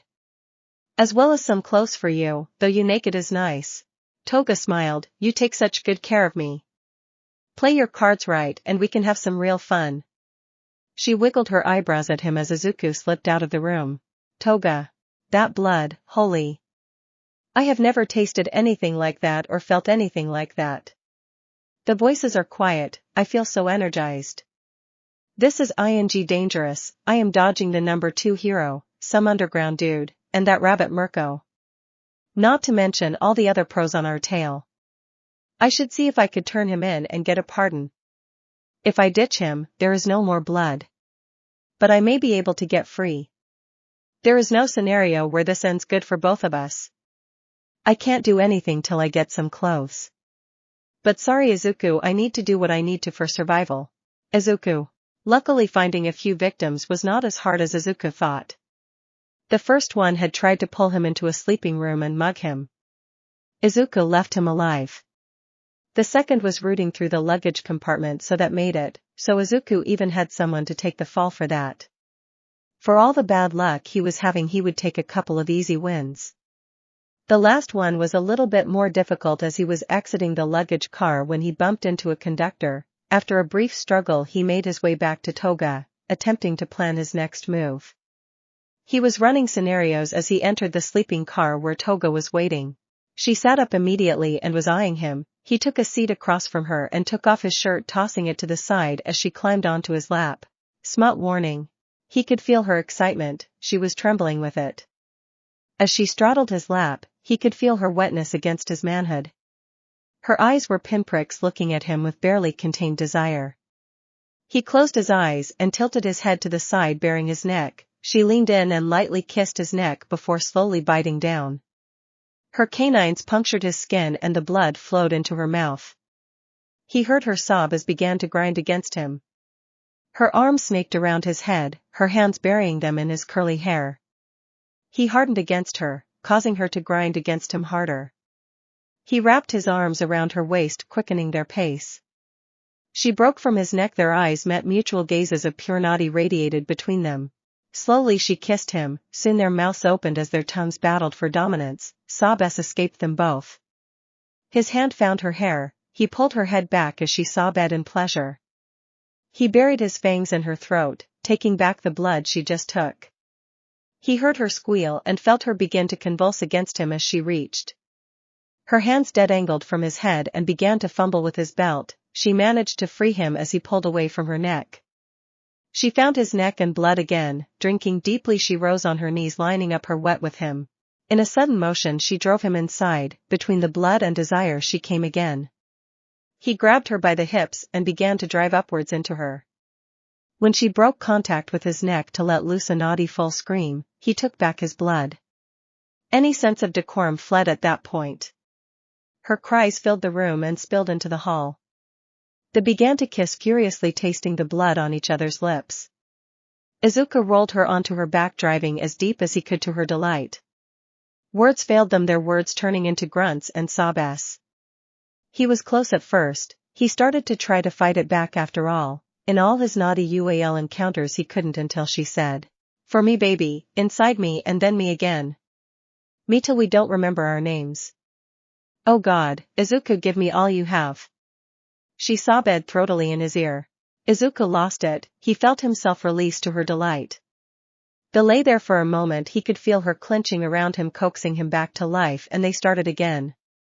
Izuku finally knew this was. What he was doing with Toga right here was. It was wonderful. Tonight he would take her as many times as possible. It turns out with supernatural stamina that would be quite a lot. For this one night they lost themselves in blood, and Izuku and Toga were in heaven. Smut end. Izuku awoke alone. There was a moment of confusion. Had she left? It was probably for the best, as odds of survival were not good. He found his clothes and some of the money he had procured was missing. He shrugged and slipped into his clothes. As he finished slipping his shirt on, the door to the compartment opened and in Toga walked with some pink boxes tied in white string. "I had to guess what you liked, but I woke up starving and I figured you would be as well." He looked at her. Her face was full of color. There was a clarity in her eyes he had never seen in the time they had been together. He took a box and opened it. Eggs, bacon, potatoes, a small salad, and some fruit. She had the same. They sat eating, not saying much. "The next stop is in 20 minutes. We should probably decide what we should do." "What is the stop?" "Mustafa." Izuku looked at her, emotions danced through his eyes. He finished his meal and began to run options through his head. "Thanks for last night," Toga said. "But?" Izuku responded without opening his eyes. "I think we should split up. I need to vanish, and you need to try and get wherever you are going to try and go." "Are they waiting for me at the station? Or are you supposed to leave me somewhere?" "Hey, what are you?" He held up his hand. "I am not upset. You are a survivor. There is no way out of this, not for both of us. Odds are so slim that I can escape the country. It is practically zero. You are wanted for all we did, and I am sure for some other stuff. The best way for you to get out of this is to have offered me to them so you can survive. I am supposed to lead you." Toga said. He opened his eyes, his green eyes staring into her soul. Well, I am not just going to follow you into it. There is somewhere I want to go and maybe see someone first. He sighed and looked out the window. Where are you supposed to lead me? She gave him an address. Warehouses, not a lot of civilian risk. I'll meet you there after I do what I need to do first. How do I know you will show? Honestly, you don't. I could attack you now and we can possibly kill each other, but I would like to think I have built up some credit. Toga looked at him. Sure. Izuku. The two departed at the station, heading in different directions. Izuku walked the familiar streets in a quiet daze. He made his way to the familiar apartment building. Slowly he made his way up the stairs and stopped outside the door. Activating his auspex, he focused his hearing and heard nothing. He forced the door and saw the apartment empty. He walked the floors looking into the barren bedrooms. Part of Izuku had wanted to hear his mother's voice. He wanted to see her one more time. He turned and walked away, making his way towards the warehouse district. He stopped and tried one more time. Finding a payphone, he dialed the number he knew by heart. When a strange voice answered, he just hung up. Slowly he walked towards the building Toga had told him she was waiting outside. He had scanned the area with his aura sight. As he was walking into the area, there was a lot of them around. Once he crossed a threshold, he saw the ones behind him moving into position. He was surrounded. Did you get to do what you wanted? No, she was gone. I knew she would be, but part of me hopped. Your mom? Yeah, she held out for a bit but eventually she gave up. Hey Izuku, thanks for last night. Kind of a adept thing to say with what is about to go down, but either way. Thanks to you Toga, I got to feel alive for once. You wired? Yeah, they heard everything. Well, you should stay out here then in case it gets messy. Izuku opened the door and stepped inside. You know I am here, and I know you are here. Shota. He was silently cursing as he listened to the audio from Toga. Then the target entered the building. He watched him walk in and call him out. Shota walked out as Hawks and President Mike took up their positions. Tired of running? Shota said. Kind of. I don't have the contacts to get out of the country after the fiasco the other day. Toga can't get me out, so I figured she would reach out to you to cut a deal, and I would offer myself up. You think that you are going to jail or something? Nah, I bet you are going to take my head like you did Agatha or the Lord of Blood. And you were just going to let me?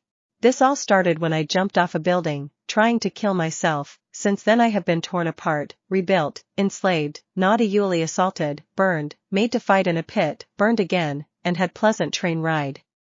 I wanted to run out of a sense of self-preservation, but I don't want to run for eternity.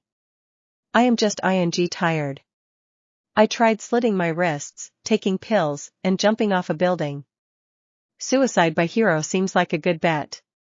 So, what needs to happen so Toga gets her deal? Why do you care? Sadly, she has been the best thing I can remember at all. Well, her and my mom before I ate her all the way up with my problems. Surrender. Izuku went to his knees and placed his hand above his head. Don't this up, I don't want to wake up on the table again. Do you have a name? Izuku Midoriya. If you can find my mom, her name is Inko. Tell her I'm sorry for everything I put her through. He saw some heavy metal cuffs come floating out of the darkness carried by red feathers. It was an interesting feeling as they were slapped on him. He saw Hawks and President Mike come walking out. Shota, are you sure? Mike asked. We have to, Mike, now hand it over. Izuku watched President Mike walk over and had Shota a large heavy sword. Izuku lowered his head, exposing his neck. He saw Shota take a stance next to him, raising the heavy blade into the air. Izuku closed his eyes. He could hear the blade cut through the air. He suddenly felt weightless. She felt it. Something inside of her reacted when Izuku's head was separated from his body. It bubbled inside of her. It called inside of her. It called for blood. The sky darkened, the sun turned red, and the city panicked. As the freakishly black clouds formed out of nothing, the warehouse was quiet. Shota looked around for a moment. Before he noticed it, the blood on the floor was vibrating, bouncing, and pooling. Hawks, light him up, Shota yelled as he hastily dumped gas on Izuku's body. Hawks sprang into action and set the body ablaze. The fire roared to life. Shota took a shaky breath in relief. He was wrong. The fire was raging this way and that, then it seemed to start to sway, the tips of the flame no longer wild. Suddenly arms made of flame exploded from the inferno and grabbed the severed head, pulling it to the body. Through the flames, they saw the body stand, and over the flames, they heard the sickening sound of bones breaking as the figure in the flame's shape changed, growing taller, limbs growing longer. Through the flames the head morphed with grotesque bat-like features, eyes blood red. The flames fired out past Shota towards Hawks. Hawks' eyes widened as he deftly dodged to the side. To his horror the flame turned and came rushing back. He took the air as the inferno gave chase. Shota and Mike turned, seeing the horror of the abomination in front of him, fur and flesh burned, blood-red eyes. It blurred past Shota appearing in front of President Mike, its claws diving deep into and out of the blonde's gut. Shota screamed and charged at the beast, swinging the sword. The monster didn't move. With a backhand, Shota went crashing out of the building, his body bouncing off the concrete, his ribs broken, possibly his sternum. Blood exploded from his mouth, and he saw it flow into the warehouse. Hawks raced around the building attempting to escape the fire that chased him. He dove towards the back of the beast hoping to cause the flames to crash into the monster. As he narrowly dodged a claw swipe, the fire split around the bat creature. Hawks raced out of the gap in the wall and up into the sky. He needed room to maneuver. Toga saw the pro-hero explode out of the building, and the blood spilled flying into the newly made exit. She knew what was coming. Toga froze and fell to her knees. The creature stepped out as heroes and police sprang from their concealment. They froze at what they saw.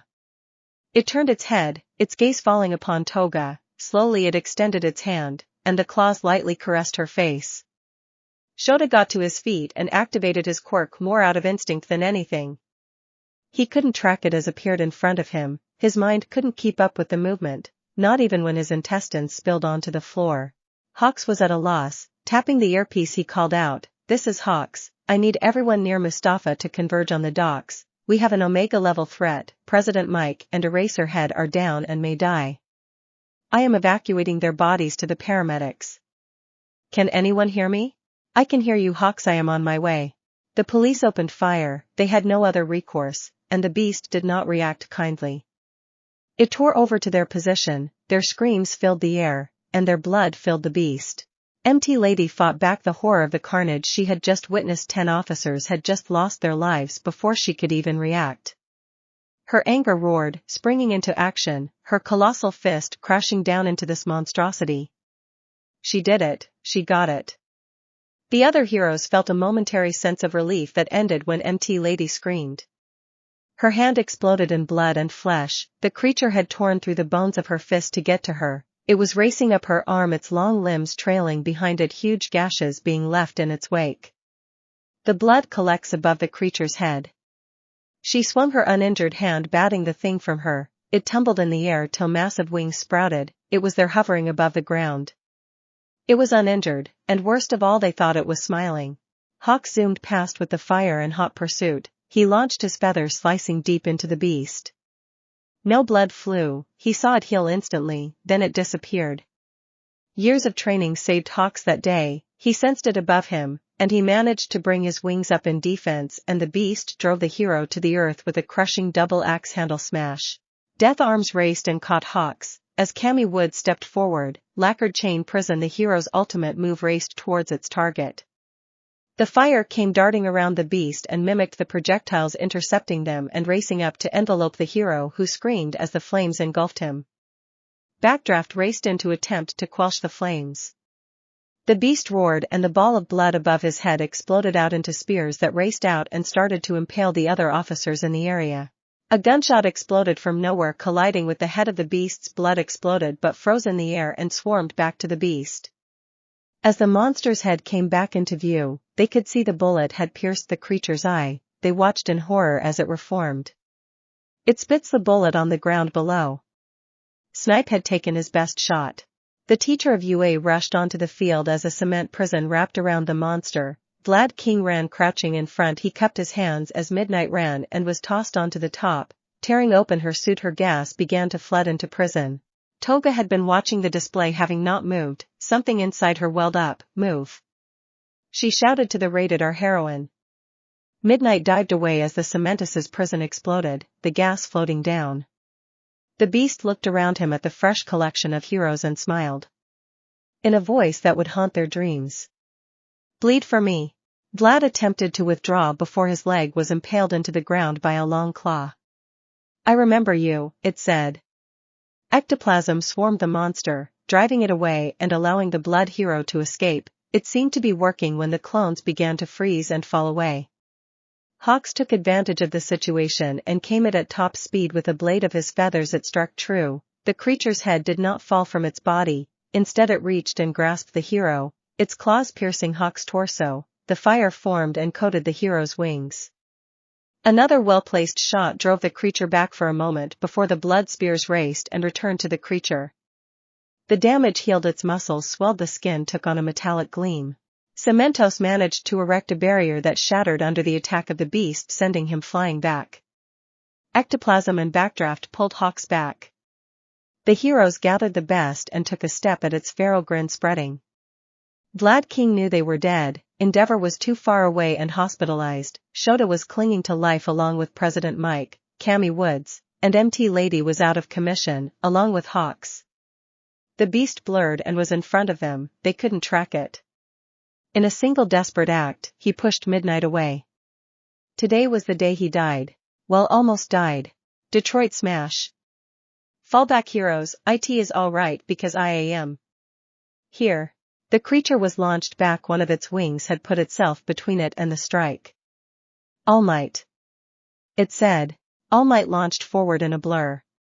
His right hook landed the following uppercut. The creature dodged, and the creature buried its claws into the hero's side. All Might grit his teeth and with a massive backhand, he sent the creature back. He saw the blood on the beast's claws flow up into the monster's mouth. All Might? All Might heard it, the questioning at the end of his name. But he couldn't focus on it. They rushed each other, and the heroes couldn't follow the exchange, the flurry of blows, the blood flying only to be reabsorbed. All Might was launched into the air with a vicious uppercut. Before he could recover, the creature appeared above him and hammered him back into the earth. It followed the hero to the ground and drove its claws through the hero's shoulders. All Might, it said. All Might battled through the pain and grabbed the creature's head, his thumbs gouging out the monster's eyes. It screamed and scrambled away. He had to press his advantage. Texas Smash, Carolina Flurry. The creature was pummeled and sent flying away, crashing into the side of the warehouse. It was healing but slowly. It stumbled forward. All Might, it whispered. You must be stopped, foul demon, United States of Samama Ash. The devastating attack flew forward. The creature met the attack, the claws on its hand collapsing into a single blade. All Might altered the trajectory of his all-out attack. The blade bit deeply into his forearm, carving a path up the hero's arm. All Might pushed through his punch, landing true with a sickening snap. The monster's head turned, rotated facing the other way. It fell there to its knees. All Might stepped back, blood pouring from his arm. A single burst of sunlight broke free, the light a golden yellow, no longer the blood red. It fell upon the beast. Its body began to smoke. All Might. The hero froze. Its head sickly fixed itself. Like a creeping infestation, the sun began to darken, not red this time but black. Rip him apart. You have to tear him in half. All Might saw a blonde girl struggling to stand. It's the only chance, All Might. All Might stepped forward, powering through the pain in his arms. He drove his hands into the creature's chest, and with a mighty roar, he tore the creature in two, its blood splattering everywhere. As the hero cleared the blood from his vision, he saw a young man with green hair standing in front of him. The man smiled. Cool, All Might. The yellow rays of the sun broke through the sky, and the boy fell to his knees. Can I be a hero now? I still don't have a quirk? The boy's eyes glazed, and he toppled over into the arms of the blonde girl, who barely managed to catch him. Flashback. All Might, do you think I can be a hero even without a quirk? No, young man, I don't think you can, but there are always other ways that you can help others, such as being a member of the police, or a doctor. Without a quirk, you cannot be a hero. I am sorry for that, but that is the truth. I trust you to keep your word about today. Goodbye, young Midoriya. Flashback ends. All Might was stunned, his arm was wrecked, as he looked at this boy. This boy was vastly different from the rooftop that day. Those green eyes bored into him just like that day. the day that All Might had failed him. He saw it, he saw the light drain from the boy with those simple words. He had tried to soften the blow, albeit poorly, he had even left him on the roof that day. He knew he had devastated him, he had failed him. Now here the boy was, he had developed something? But the boy didn't call it a quirk. What had happened here today? People's lives had been lost. Was this the same boy that had nearly killed Mirko and had put Endeavor in the hospital as well? Devastated velocity. He had fought so many pro-heroes today. What was that monstrous form? All Might felt the blood slither off him and collect on the midoriya, saw it slither into the boy's body. He tensed, expecting the boy to rise, but he did not. Toga. She had felt it the entire time. Throughout the chaos and the carnage, she was safe. Nothing was going to hurt her. She felt it in her core, she felt it in the blood.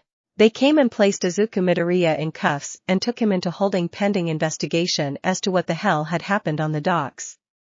The heroes that could be healed were dispatched to the city to calm the panic that had occurred with the sun changing colors, and the clouds.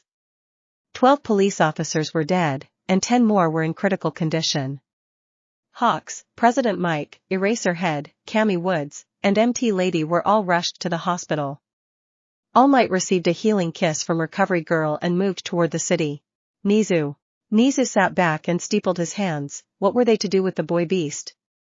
If left in the hands of the Commission, he was sure that they would just turn him into a bioweapon. Putting him in Tartarus would only prolong the inevitable. Would dampening cuffs even work on him? Could they even hold him? Maybe they could execute him? Fire? Endeavor? Yes, maybe that would be the best course of action. But what if he could harness this beast, make him his monster? The monster of the U.A. The boy wore human skin, but was it truly human anymore? Let the hunters execute him, or at least try, and when they fail come in and save the monster. Yes, make the monster his. The mammal began to giggle, the giggle turned into a cackle. This would all work out marvelously. Either way, he wins, and the Commission loses. Weak Izuku sat in his cell, bound, and chained, his mouth covered, his eyes hidden behind goggles. They thought it made them safe, that if they couldn't see his eyes, they were okay. They were wrong, he could still dominate them if he chose. He played along with their assumptions, it gave him an escape if needed. Today the cell opened, and he was dragged to the room and chained in the center. The door behind him opened, and Izuku sniffed the air deeply. Hello, Endeavor, come to burn me again today? You know it didn't work so well last time. Shut up, you wretch, my flames consumed the Lord of Blood, they shall consume you as well. Flashback. Prominence burn. The flames roared forth and consumed the boy, his screams were loud before the body slumped. Then the fire suddenly turned black, and the security officers in the room had all their blood ripped out of their bodies. Endeavor felt the pull as his blood began to seep out of his pores, rushing to the black flame. Endeavor stumbled out of the room as the blood started to flee his body faster. Shota grabbed him and dragged him off as the facility locked down. For 4 days, no one could get within 100 yards of the black flames without having their blood ripped from their body. A storm had raged the entire time, freak lightning strikes that were tinged red. When it all ended, Izuku was asleep in the center of the room. Uninjured. Flashback end. As Endeavor called up his flames, ready to strike this monster down, he focused on bringing up such intense heat, more vital than he had felt before he went to strike, and as the flames were about to make contact, Endeavor pulled his strike and rolled, ending up on the floor in a desperate attempt not to cross the prisoner. Endeavor, what happened? Shota Aizawa voice rang over the intercom. My fire started to go black before I even touched him. Endeavor responded as he rose back to his feet. So, no fire today? Are we going to try beheading again? The last 5 times didn't work. What about poison? You poisoned my blood. That was an interesting time. The dreams were rather vivid. Izuku said. Endeavor stormed out of the room. Izuku just sighed and let his body slack against the chains. He didn't understand it himself. His body was reacting out of his control. When the first attempt at the fire, Izuku didn't even know what happened till he regained consciousness. During the executions, his skin had hardened into black like armor without his will. He tried to pull it up on his own, but to no success.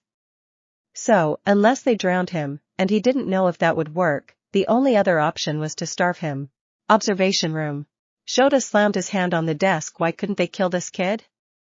Silver, holy items, wooden stakes, fire, and sunlight failed. Short of convincing All Might to rip the kid's head off, he was out of ideas, and the Hero Commission was breathing down his neck. He would have to answer them soon and likely turn the boy over to them. All Might was a problem alone. The hero kept trying to corner Shota and talk to him at every chance. He seemed to know the kid before his change and kept asking about him. About his treatment and why no charges had been filed. What were his conditions? What was going on? It was one giant headache. All Might had even mentioned in their last conversation that he had just about run out of professional courtesy. Nizu had gone radio silent and was out of the damn country. That damn rat seemed to be enjoying the whole affair. They could try and charge him with various crimes, but the kid could then drag Shota and the hunters, vampires, and everything into the light, causing many other problems. They couldn't kill him. All Might wasn't about to let them lock the kid up in all eternity, and they couldn't just let the Hero Commission get their hands on him. That was becoming more of a reality with each tick of the clock. The 2 battles at the docks and all the heroes injured were causing many questions to pile up, questions Shota couldn't answer, and pressure was even building on Endeavor. Who was the mystery villain that had escaped him twice and put him in the hospital? Mirko wanted to know what was going on. What the am I going to do? Endeavor walked in, ending a phone call. The situation has escalated. The Hero Commission is sending an accessor team to interview us and those in the containment facility. They also want a full report on the boy, and they want to talk to him as well. We have 48 hours to kill him or figure this out before they come and take him. 24 hours. Izuku was in his cell once again. Not much he could do much but lose himself in his imagination. His mind drifted to the Himiko toga, her body, her blood, and strangely her laugh. Not the fake one she used, he could tell that one, but the real one. He had heard it only once at the Love Hotel, and it was brief, but he remembered it. He didn't know what fate awaited him, but he hoped to at least talk to her one last time. After all, she was the only thing he had ever had for a friend. A friend had sold him out, but he understood why. It was the right decision. What did he expect? For her to fight side by side with him while they died in a blaze of glory. She would die, but he wouldn't. Could he? It was strange that his whole life he had spent alone, driven into the darkness and a voice by society and Bakugo, and so devastated that he was quirkless that he had given up on life. He was never doing anything else, never thinking about anything else. A hero was all he wanted to be. Never did he do anything to be a hero. He just took the beating society had given him and rolled over, showing his belly. He had never fought as hard as he had till after the Lord of Blood had died. Nothing had driven him more than some insane desire to survive, but to what end? What was he going to do, live a life in solitude? Not possible. That he needed blood. Become a vigilante somewhere, possible. He didn't want to survive, he wanted to live. For once in his damn life, he wanted to live. All he had ever done was try to survive. Even when he tried to take his own life, he managed to survive. Hanging, his mother found him, slit his wrists, found again enough pills that he should have died. He woke up on the bathroom floor. She cried over him the first time, yelled at him the second, and left him the third time. He jumped off the roof for the fourth time because the Lord of Blood wanted him. He survived the terrible reshaping of his body, survived battles with heroes, he survived execution after execution attempt. He would live the next time. Next chance, he will live, even if he must kill everyone in his way. Slowly he began to work the lock with his blood magic carefully. He stopped when the door opened. Am I bear, am I a dog, or am I a mouse? A high-pitched voice pierced Izuku's ears. Neither am I the principal of U.A and your new legal guardian. Izuku lifted his head, catching a glimpse of the creature in a suit standing in the doorway. How? Well, I tracked down your legal guardian, offered them a large sum, and they signed all the paperwork immediately. Especially when the possible legal ramifications of your little escapade were made aware to them. How was she? Indulging in a lifestyle that will burn her out soon enough, but she had deluded into believing she was having fun. The human mind is interesting, capable of wondrous and terrible feats. Why? Simple, I do not want you to fall into the hands of the Hero Commission and become their tool. You want me to be your tool? Of course, better the devil, you know, and all that jazz. Mr. Midoriya, here are your options. You come with me and gain a semblance of life, and who knows, you might even enjoy it. You go with the Hero Commission and become a weapon for them, trading one cage for another. Option 3, they try to dump you in the deepest part of the ocean and see if that works. You are telling me I won't be in a cage with you? Oh, you will be in a cage, but I offer freedom from the cage. I believe that something inside of you wants to live truly. All Might told me what you said before you passed out. Do you want to be a hero, Mr. Midoriya? I don't know, I don't. I have survived my whole life, even when I didn't want to. I want to know what it is like to live. I can only give you the opportunity, it is up to you to seize it. Let us get you out of those chains, bathed, and fresh clothes. Because frankly, you smell terrible. The cage. As far as cages go, at least it was rather pleasant looking. The room was large, reinforced steel, with a few windows, a kitchen, bedroom, bath, and small sitting area, everything a growing boy would need. He noticed it seemed secluded from other housing or buildings, theorizing that the site was laid with some explosives to contain him.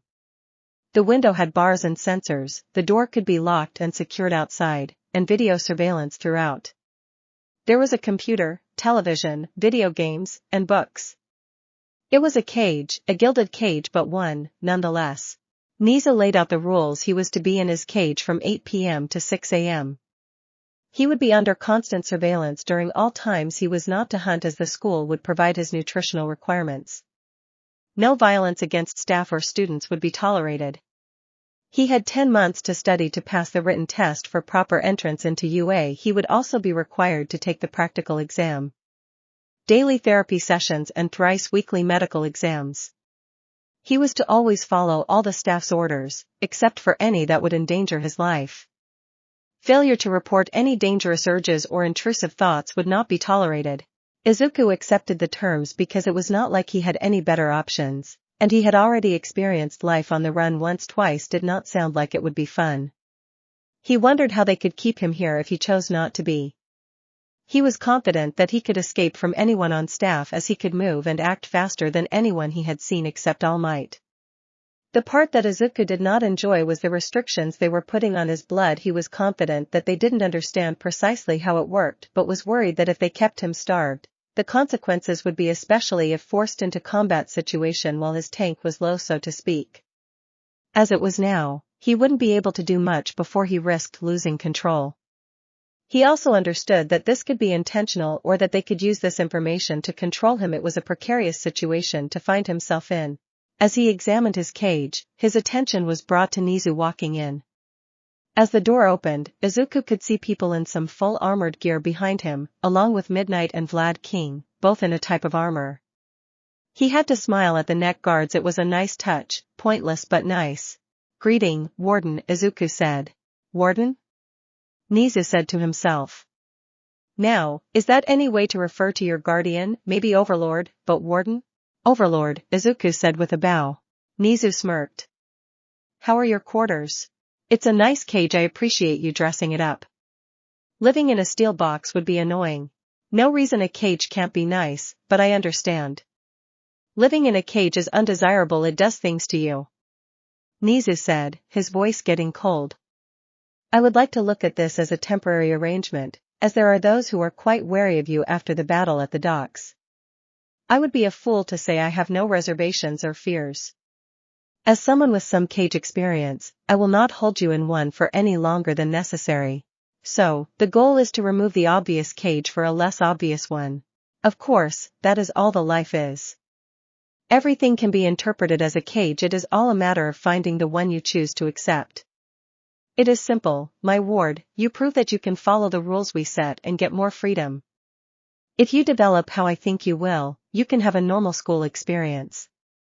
Your display at the docks has many people on edge, your ties to Lord of Blood have many questions on everyone's lips, and your actions in escaping Endeavor. We have a lot to learn from you and what you are. As a show of trust, what is it that you want? Blood and Himiko Toga. Explain. I need more blood. If I was to use my gifts, I would run the risk of going into a frenzy, and I don't feel like I can defend myself if the situation were to call for it. I wouldn't say I like that feeling, as you can understand. It makes me nervous and distrustful. Himiko is more. I want to talk to her. I would love to see her if she wanted it. She is the only thing I ever had to friend in this ed-up life. Simply, I miss her. I will discuss this with Ms. Toga. As far as blood goes, I have brought some with me and some food. We need to set up a meal plan and see that your dietary needs are met. It will be important that you communicate such things as your special hunger to us so we can keep it safe for you and us. Without a better term, your primary handlers will be Midnight and Vlad King.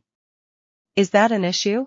No, Vlad King doesn't seem to have a massive desire to see me dead. That Eraserhead or Endeavor does. I have never met Midnight.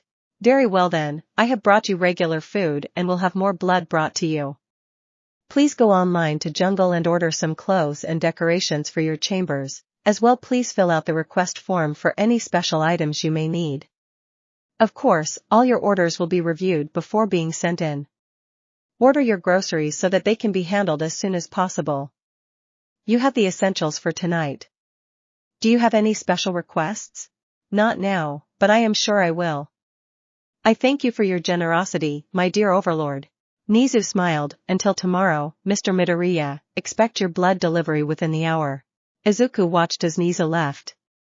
He could see some of the guards on the outside visibly relaxed. Izuku understood it on a fundamental level, even if it hurt some. He was a monster, and a dangerous one at that. He had gone from being afraid and bullied to being feared. Battle not with monsters, lest you become a monster. He was a monster, but it didn't mean he couldn't dream of being a man. Because even if the dreams of a monster are soaked in blood, it doesn't mean that they could not dream. Izuku. He awoke early, restless and with a longing. He was in his cage, but he wanted her. He needed her. It was not comforting she had turned him over. He understood he indeed did, but that very act should have been enough, but it wasn't. I was a burning ache, an addiction that couldn't or wouldn't be satisfied by any other. Was it that? Was it her voice? He tried to place his finger on it and decipher the mystery of his desire for Himiko Toga. It was consuming. He had asked for her yesterday, but he wasn't sure if they would bring her so soon. Thoughts of escape formed. He would be in the same spot again. Nizu wanted him to be his monstera gilded cage for now. A promise of freedom, a promise that he questioned would ever really be his. When the rap at the door announced the security detail, he walked over to the designated area and placed his hand on the wall. The door opened, and in walked Midnight, Vlad King, mirrored sunglasses, and all he could smell the fear coming off Midnight. She was afraid of him. Vlad King was wary but not afraid. He saw the shackles in their hands, and silently he laughed. He could yank those glasses right off their faces. The bonds would prove inconvenient, but they could be broken with enough effort, but let them have their comforts as false as they were. We are going to take you to the medical wing for a full evaluation. You will then attend your first counseling session, after will be lunch with Himiko, then you will be taken to the training ground Theta for evaluation, Vlad said. Want to see what I can do when not in beast form? Something like that. Don't you already have enough data on that? My first scrape at the dockyard was in my normal form. So was our first encounter, Vlad. You were different when we fought. I don't think it would be the same. Now will you allow us to shackle you? The blood hero asked. Sticks and stones may break my bones, but whips and chains excite me, he said, submitting to them binding him. Midnight shuddered some. She was uncomfortable around him, and he scared her, but he also seemed to permeate her mind at times.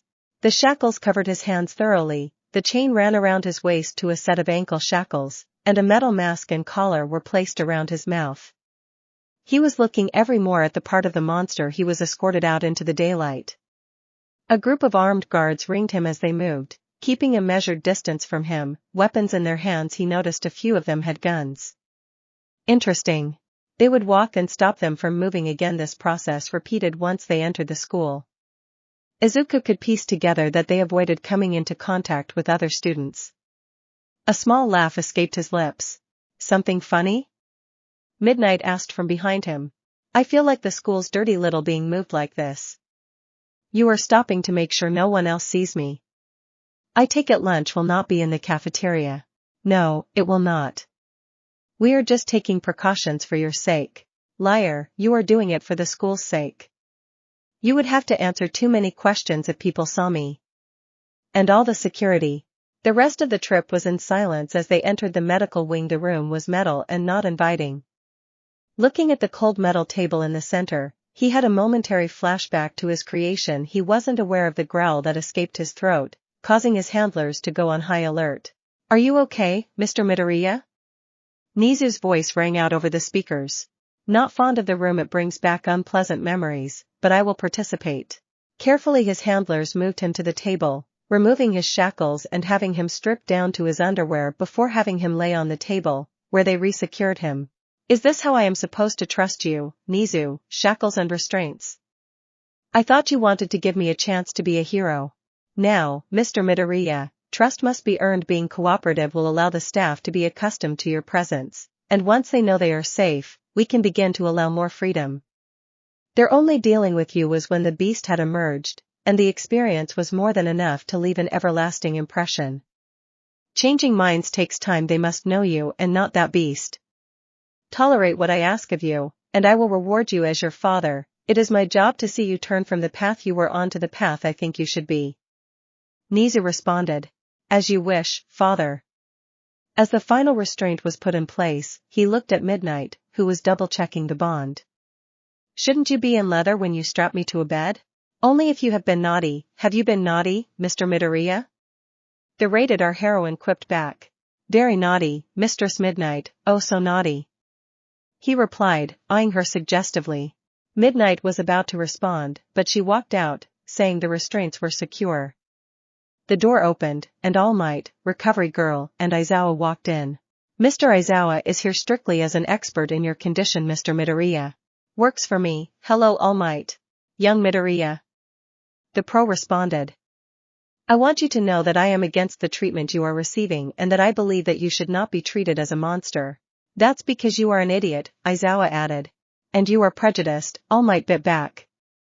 Young Midoriya is a victim society, and even I failed him. He has been made into something against his will, and you treat him as nothing more than a representation of your anger. Watch your tongue, Aizawa growled. Or what? All Might said, are you going to try and attack me? Care to guess how that will go for you? Are you going to try and kill him again?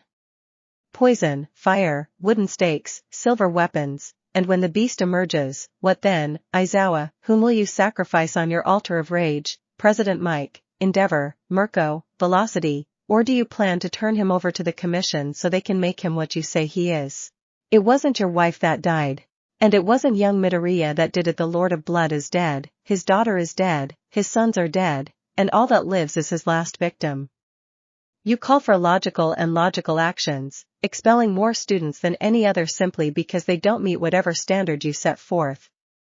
Do you also blame the murder victim for being murdered or the kidnap victim for being kidnapped? What will satiate you in this beyond his absolute demise for being turned into something he didn't ask for? You have no idea. And you have no idea what burdens I have borne, what I have sacrificed, what I have forsaken, so you watch your mouth before we play 32 pickups. Don't let the smile fool you, Aizawa, that's for the public, and we are not in public. A menace rarely seen radiated from All Might. Aizawa said nothing. Recovery Girl took her cue to step toward Izuku. Now, do you prefer Mr. Midoriya or Izuku? You can call me whatever you want as long as I can get the autograph of the youthful heroine. Recovery Girl. He responded. You know who I am? Sure do. I was quite the fan of heroes before my incident. Do you mind if I examine you then, Izuku?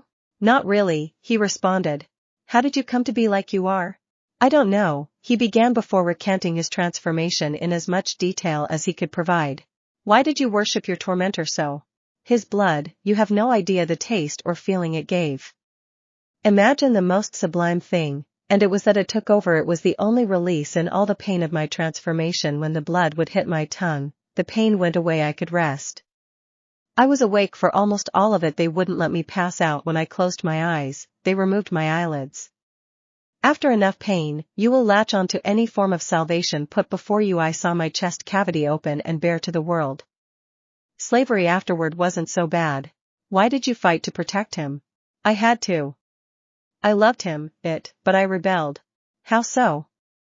Izawa said. He sent me to kill a woman who had overheard something she shouldn't have. I approached her and was in a position to do so but let her go. She was a good person. I implanted the command for her to fill a report about the Lord of Blood. Then right before the attack, I was supposed to kill the man in the shop, but I gave him the address of the Lord of Blood. Why? Izawa pressed. I don't know, it wasn't conscious at the time. It was like a part of me was hiding in my mind trying to fight back. It wasn't till you killed him that I was free. I missed him because I felt like I loved him, but I was thankful he and Agatha died. Do you understand what that is like to love someone who did such horrible things to you because of a sweet release? The men in the apartment building? They were raping and beating a quirkless woman, and I couldn't allow that, and I needed blood. The people in the fighting pit? Beast?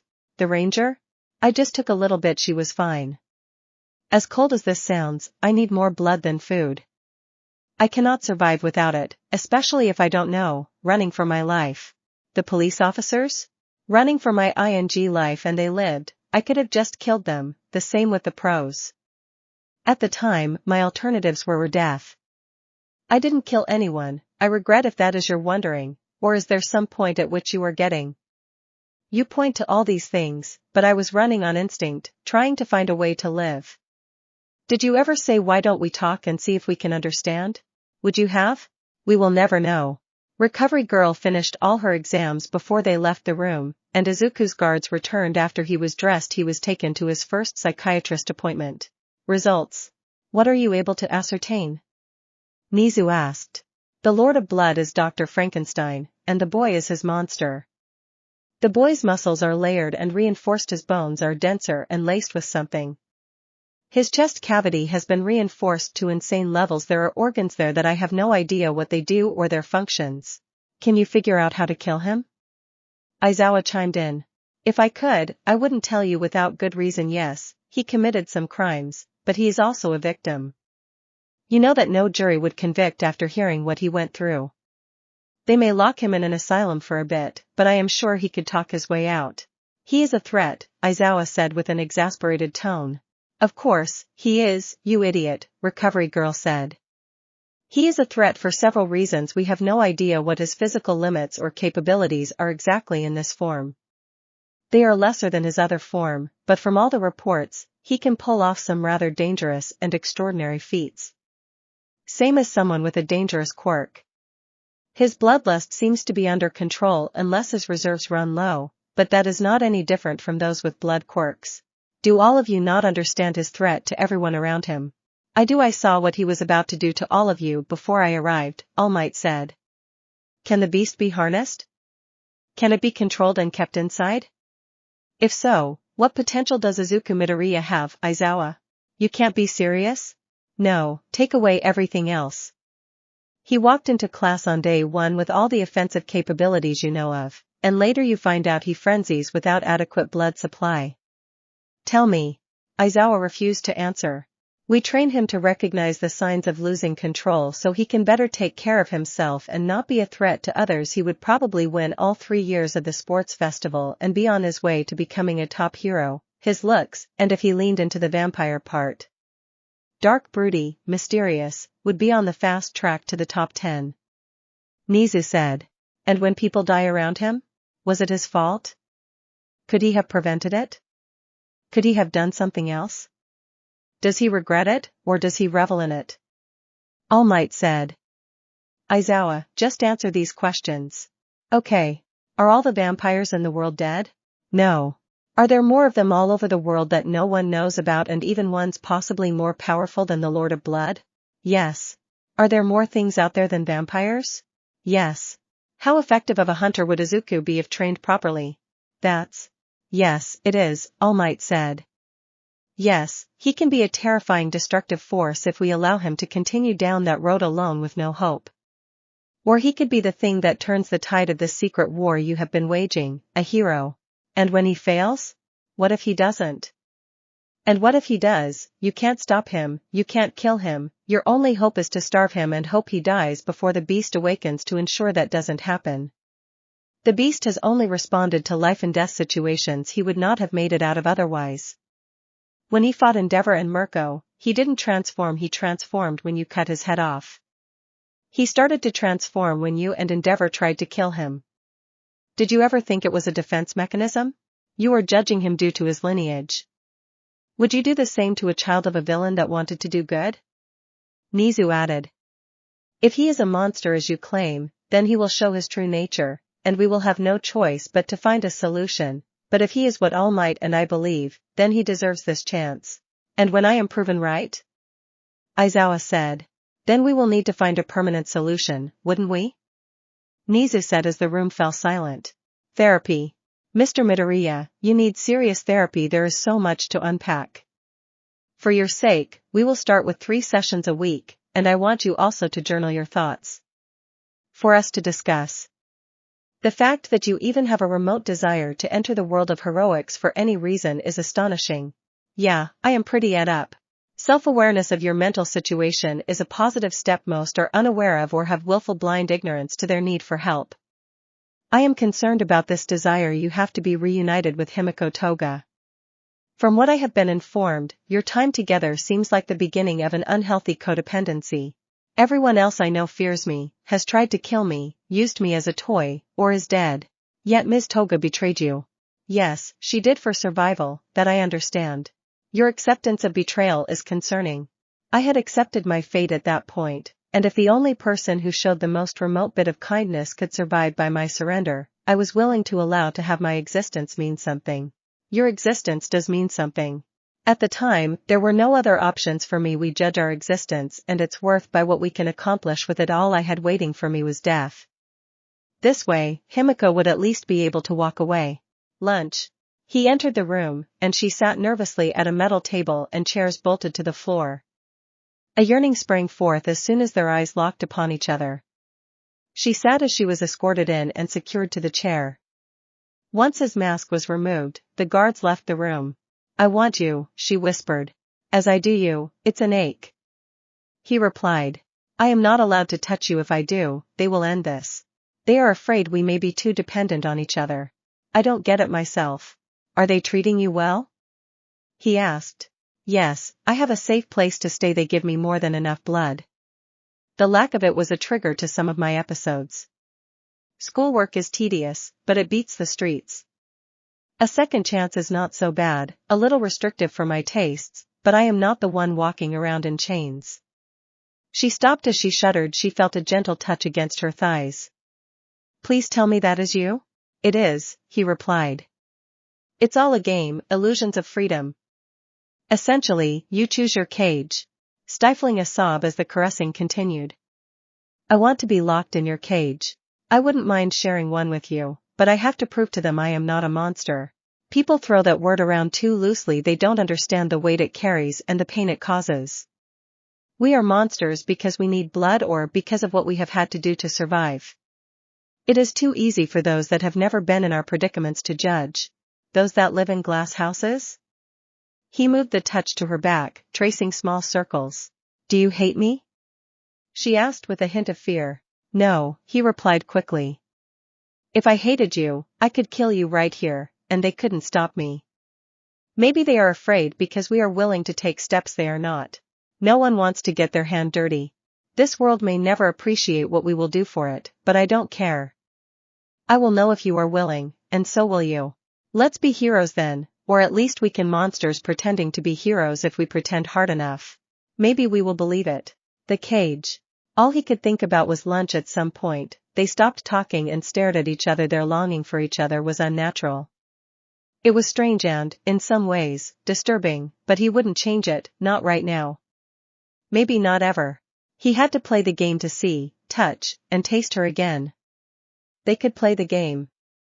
After all, they could pretend that he was pretending already, that he could control the beast, that he wasn't the monster. It was more of the same, more being moved around like a dirty little secret, more chained lunches, more using his precious blood to touch her. To caress her, her shudders and labored breath were almost music to his ears, at least in the beginning. Now it was torture of what they couldn't have. They tried to fight it, not to tease each other, but soon, one would ask for it, and the other could not resist. For 2 weeks, he played their game. Today, he wouldn't play anymore. He craved her to drink from the font that was her neck. The blood they supplied filled his belly, but not the need. He was hungry, a deep primal hunger that blood packs could not satisfy. Every day he was denied, his hunger grew along with his anger.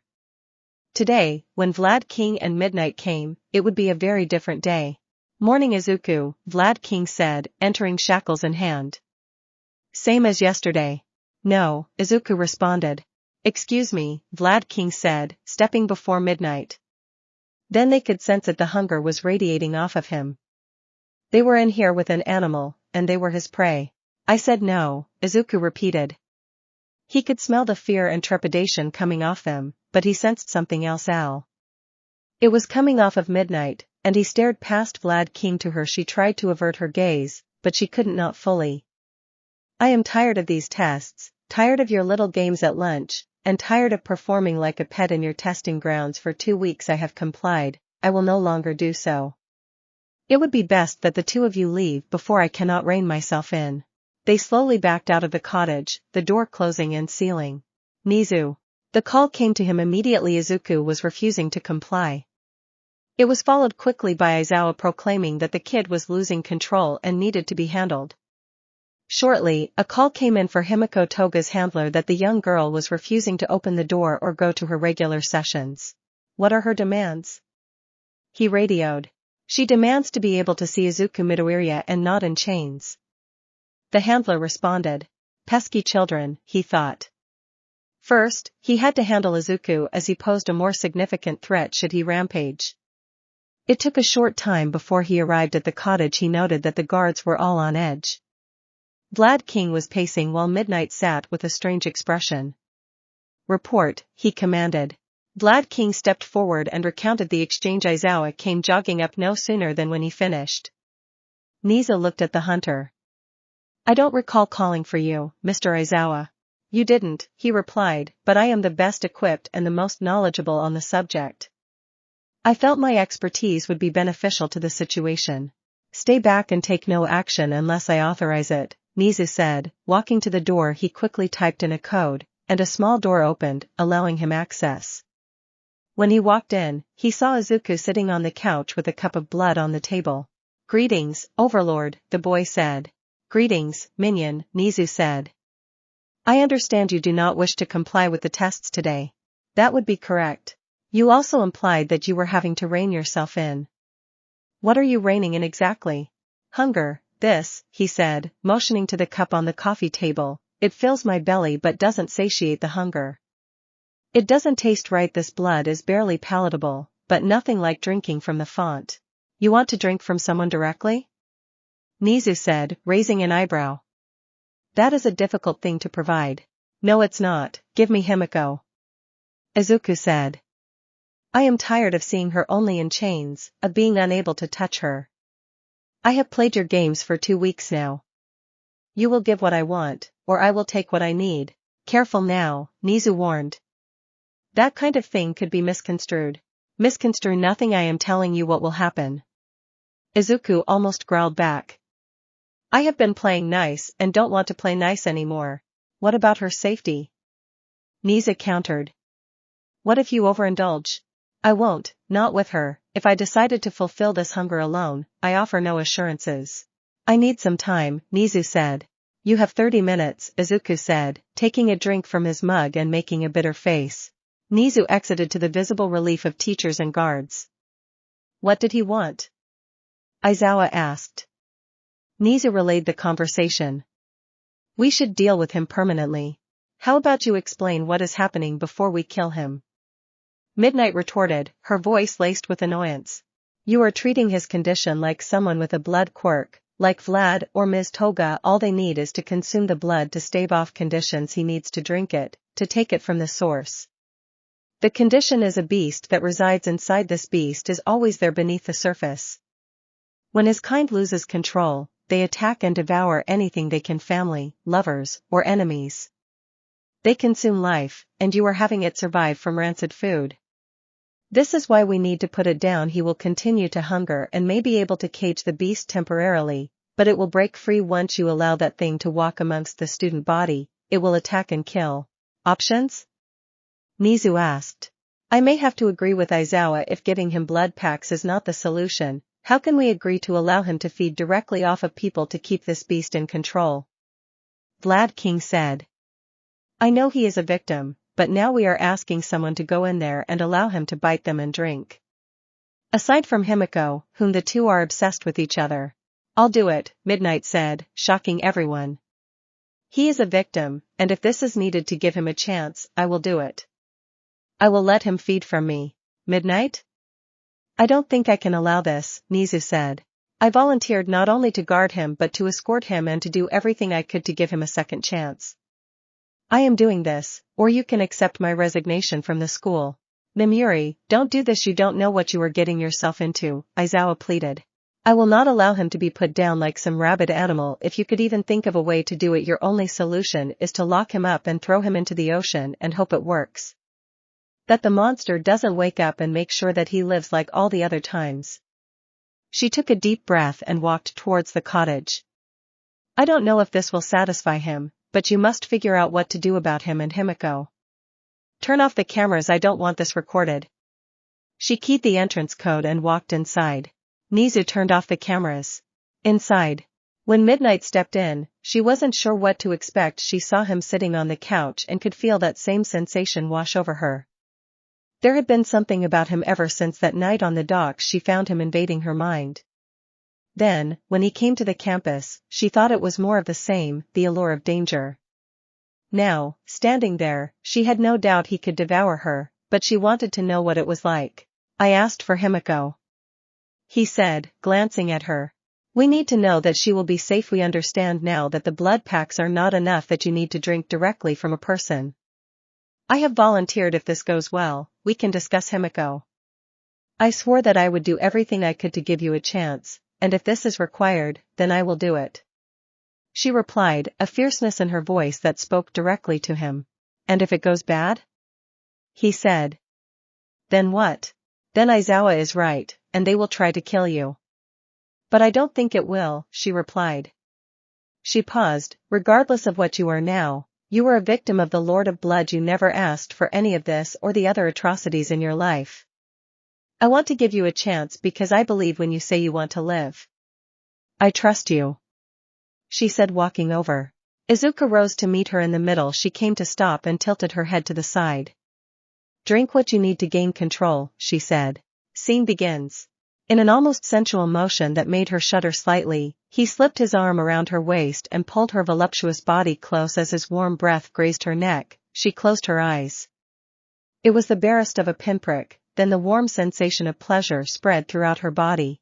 Once limp at her side, her arms slid around his back in an almost tender embrace. As the fun ramped up, that changed.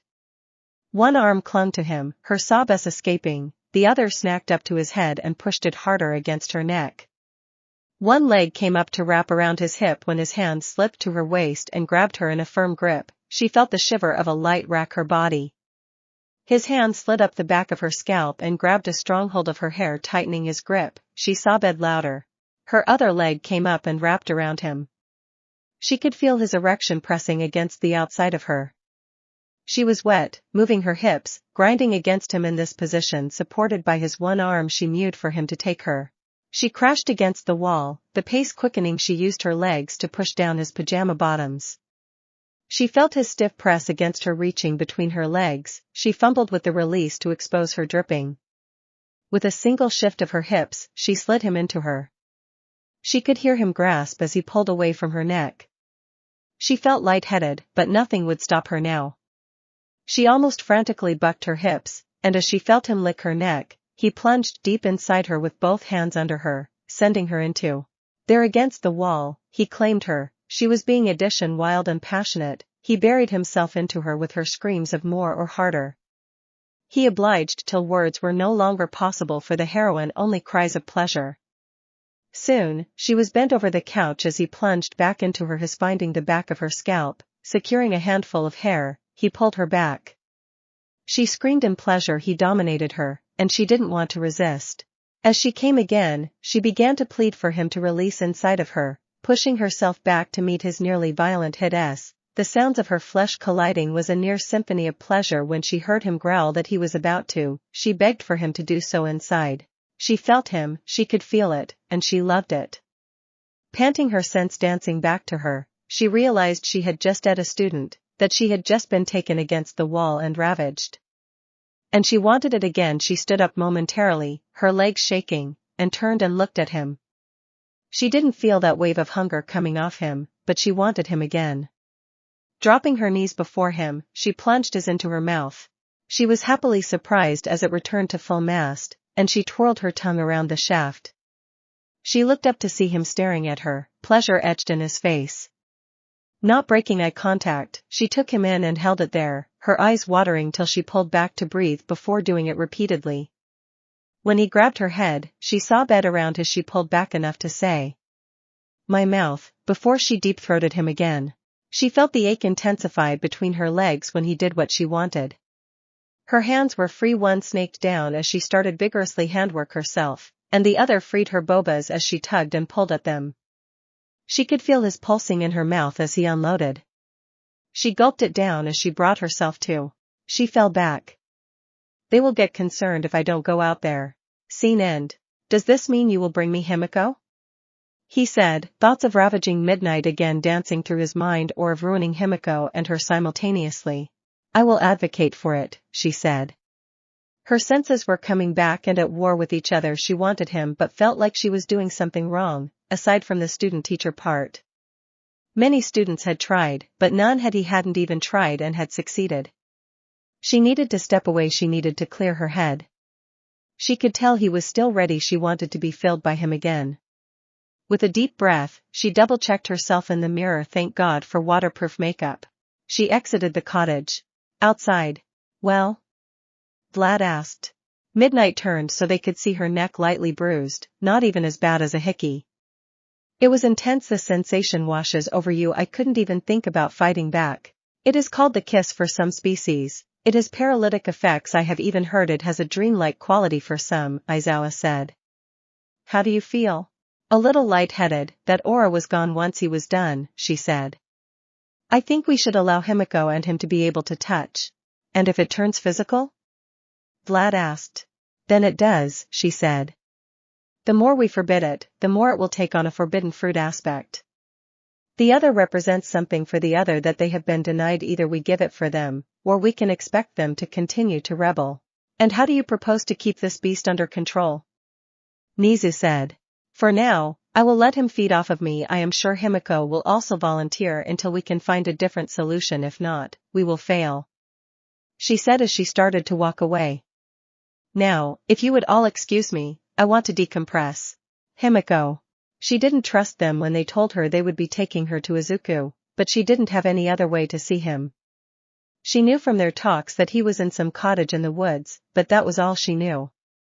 From what she saw, the campus itself was huge. So she followed along for now. She perked up when they started leading her to the woods. She could barely contain herself when she saw a cottage. Then she noticed the guards and the teachers. Her eyes narrowed some as she stepped forward. Vlad-sensei came to meet her. "Hello, Himiko," he began. "While we wished that the two of you would not have resorted to this course of action, we have decided to allow this." "Gee, thanks," she said, her voice dripping with sarcasm. "Do I get to kiss your feet now in gratitude, or can I go see him?" "You may go see him," he replied. "Once you leave the cottage, you will have to return to your dorm." He reached into his pocket and handed her a small white box with a button. "This is a panic button in case things go wrong. Regardless, you will be returned to your dorm at 9 p.m.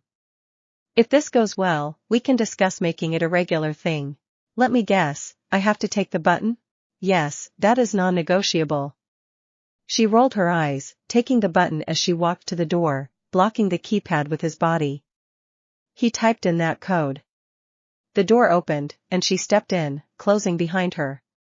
They immediately locked eyes, and she ran and jumped into his embrace. Scene begins. Feverishly, they tore each other's clothes off, tossing them aside as they fell back on the couch. She freed him from his pants as he pushed her panties to the side. He slipped right in. Her cries of pleasure echoed in the room. "May I?" she managed. He bared his neck as she bit down, his blood flooding her mouth. He grabbed her by the hips and buried himself in her. She just kept drinking as and rocked her body when she pulled back to breathe. He pulled her back and bit down. She cried out again.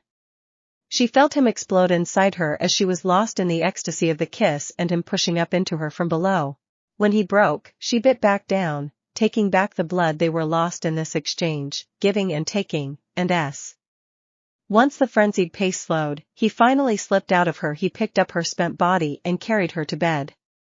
They collapsed into exhaustion, happy and content. He awoke to her kisses. He returned them passionately.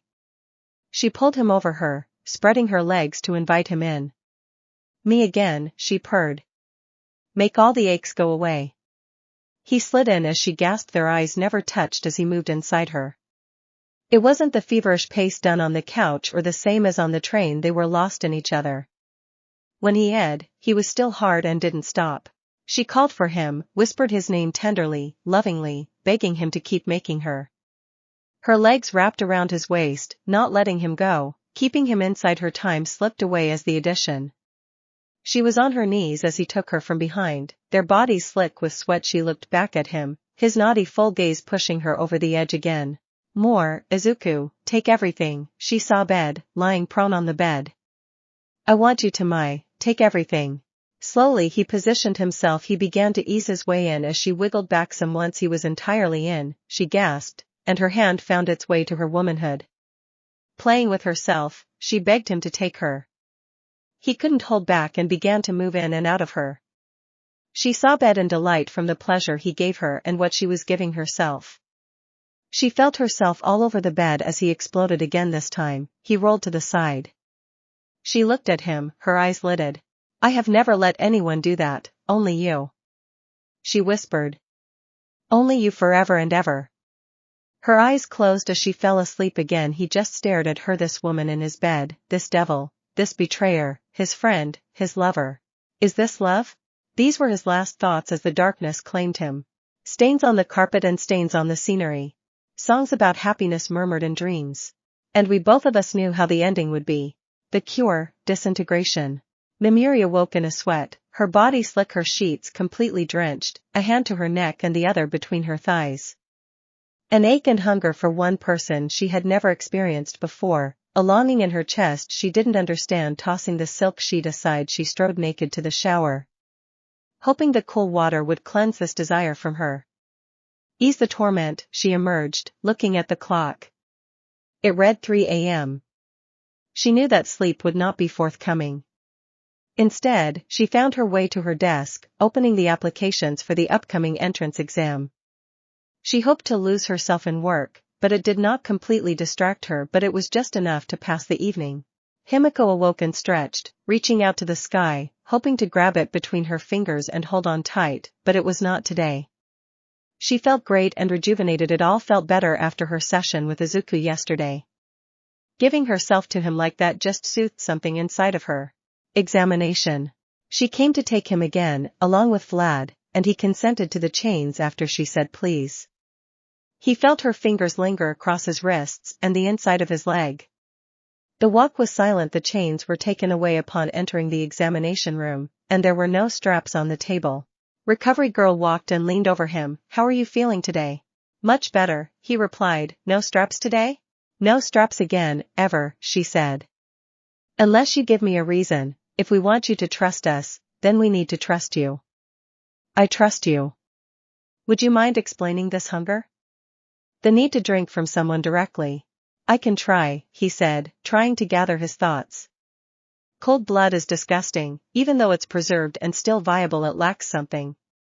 And it leaves me hungry. It takes the edge off for a bit, but soon it is more than I can bear, hence what happened yesterday. You feed from midnight and Himiko. Did that satiate your hunger? The doctor asked. It did. Feeding from midnight soothed the beast, and Himiko soothed it further. He looked at Recovery Girl in her mirrored goggles. I will have to keep feeding that way to stay in control. I was warned that if you let the beast run, it becomes easier for it to do so. There are those of our kind that have become nothing but beasts. I am sure Aizawa can tell you about them. I was told stories of the wild reeded beasts roaming the countryside attacking everything and anything. Do you have to feed from women only to satiate the beast? She said, stepping back. No, gender doesn't matter, he said with a smile, but most men don't take it too kindly to another man ing on their neck. It won't matter once I start, but the initial is hard for some to get by unless, of course, it is what they are looking for. Why won't it matter once you start? She asked, continuing the exam. It has a paralytic effect. It feels pleasurable, at least for my kind. Others have different effects. I was told about a clan in Italy that their bite causes abject terror. He said, adjusting as she prodded for her exam. Is that something you were taught? She inquired. Yes, they taught me about many things beyond blood magic. It was like a school, weirdly. In the mornings, it was combat and gift training, then general education, followed by studying blood magic. That was the way for most of my days until they started taking me out on errands and eventually sending me on my own once they felt I was obedient enough. He smiled. You are very good at this. Being a doctor, I hope so, or else I need to question life decisions, she said, returning his smile. No interrogation, he said. I don't. It's okay, he said. You are doing it so you can ensure the safety of anyone I feed on, and I hope to see if you can help me manage it differently. You weren't lying about the straps, but you are nervous, not as much as Izawa or Cementos, waiting in the hall. How long did you know they were there? She said. They were there as you came in. I imagine they were trying to talk you out of not putting me in some restraints. I like you, though. He said. Well, I am glad you trust me enough. As you said, it all starts somewhere. Lunch. It was not served in the metal room, though the table was bolted to the ground, but that was common as it was an outside picnic table. There were guards, of course, but they were a respectable distance away. Midnight stood at the edges, observing Himiko and Izuku sitting and sharing sandwiches as Hime talked about some show she had watched. Izuku smiled as she gushed about the main characters and how interesting the plot was. It made him smile when she told him she wanted to watch it with him next time. I want to snuggle up on the couch and watch the next episode with you, she said almost bashfully. Can we? I would like that, he said, reaching for her hand. We just need to clear it, guess. I wish you weren't in chains still, she said, eyes narrowing. Baby steps, I guess. They did the exam without straps today. We eat outside. He paused, looking her over. You look beautiful today. Himiko smiled.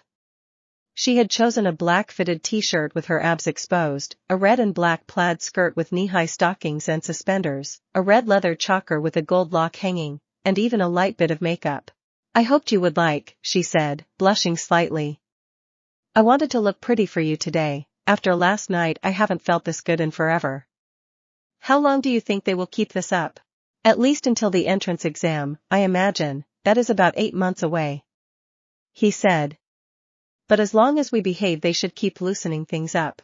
A devilish smirk danced across Himiko's face. As long as I don't have to behave too much. I enjoyed everything you did to me last night, and I want more. As a true gentleman, I am only happy to oblige. He said, returning her smirk. It made them both shudder in anticipation. The cottage. Mimuri escorted him inside. I want to stop using shackles when we take you out. She felt herself wanting to be taken by him again. The familiar want of desire was seeping through her body. She knew how he looked at her. It was as if she was standing there nude. Many people had looked at her that way, but not many knew the truth. He did. I want to extend you the same level of trust. Do you think we can do that? Do what? He said, smiling. He could smell her body chemistry changing. Her L was wafting over him like ancient cartoons where the pie would attempt to pull someone over to eat it. The chains, she managed, her breathing rate increasing. You don't want to tie me up? He said, stepping forward. No, in the interest of moving forward, she said quietly, her body attempting to betray her. No man has ever done this to me. Why does he make me feel like this? I want him. Oh Lord, do I want him? I want him to take me here against the wall. So does that mean you want me to tie you up? She froze. Yes. Do you want me to tie you to the bed and take everything I want? Yes. Make you mine in every way? Yes. With every question, he took a step closer. Should I take you up against the door right here? Right now? Yes. You know I can hear your thoughts? She faltered. But he did not. Taking the final steps, he grabbed and kissed her violently. She felt the last of her willpower collapse. He caught her hand and pinned it above her head as he pushed her back against the door, undid the release between her legs, freeing her dripping. She sobbed and writhed as the sound of his pants hitting the floor was nearly enough to put her over the edge. She felt her panties pushed to the side as he penetrated her. She bit her lip, drawing blood to keep from crying. She knew if she was too loud that Vlad would open the door, and they would come tumbling out with Izuku's buried inside of her. She also knew it would stop Izuku and wouldn't want him to. She would like him to her harder, to show all watching who she belonged to. When he kissed her again sensually, he ate on her bleeding lip. His pace began to quicken. She bit down on his shoulder to keep from crying. The pain excited him as he ate her harder. The whimpered sobs and cries of the pleaser were a symphony to his ears. He felt her body trembling as she came, and her juices flooded out, soaking the floor beneath them. When he finally arrived, she just whimpered in pleasure. I shouldn't be doing this, but I want more. Then come back later tonight, and I will give you all you want. He whispered in her ear as he slid out of her. He was still hard. She whined a little, knowing he could give her more but that she had to stop for now. I hope to see you later then. She straightened herself up, not trusting her voice to respond. She left, still trying to fight the urge to run back inside. Vlad came to her. You okay, Midnight? Yes, she said with a small smile. Just been a lot over the last couple of days. It has been, he said. I am here to talk about it if you need to. Thanks, Vlad, she replied. I will keep that in mind, but I will just head home for the day. She did that, but as soon as the door was closed at a furious pace, she stripped her clothes off and raced towards her bedroom. Opening her special drawer, she pulled out all the toys she could, finding it that best matched Izuku. She plunged inside of herself. She continued this way for several hours until she finally fell asleep. She knew she would have been back at his door that night if she didn't. She wanted to submit. It scared her. Games. Midnight avoided being alone with him. She had someone with her, which made it all the more intense when he lightly touched her. A secret that was between them. They were true to their word when they allowed Hime to come over and watch her show with him. He happily indulged her as it allowed them to wear masks of normalcy. A bowl of popcorn in between them, but instead of soda pop, nice cups of blood. Of course, they would indulge in the delights of flesh and blood when the show ended. They would give and take blood back and forth as they auditioned, heated and passionately. Her sweet surrender was intoxicating. She knew she could only feel this way with him.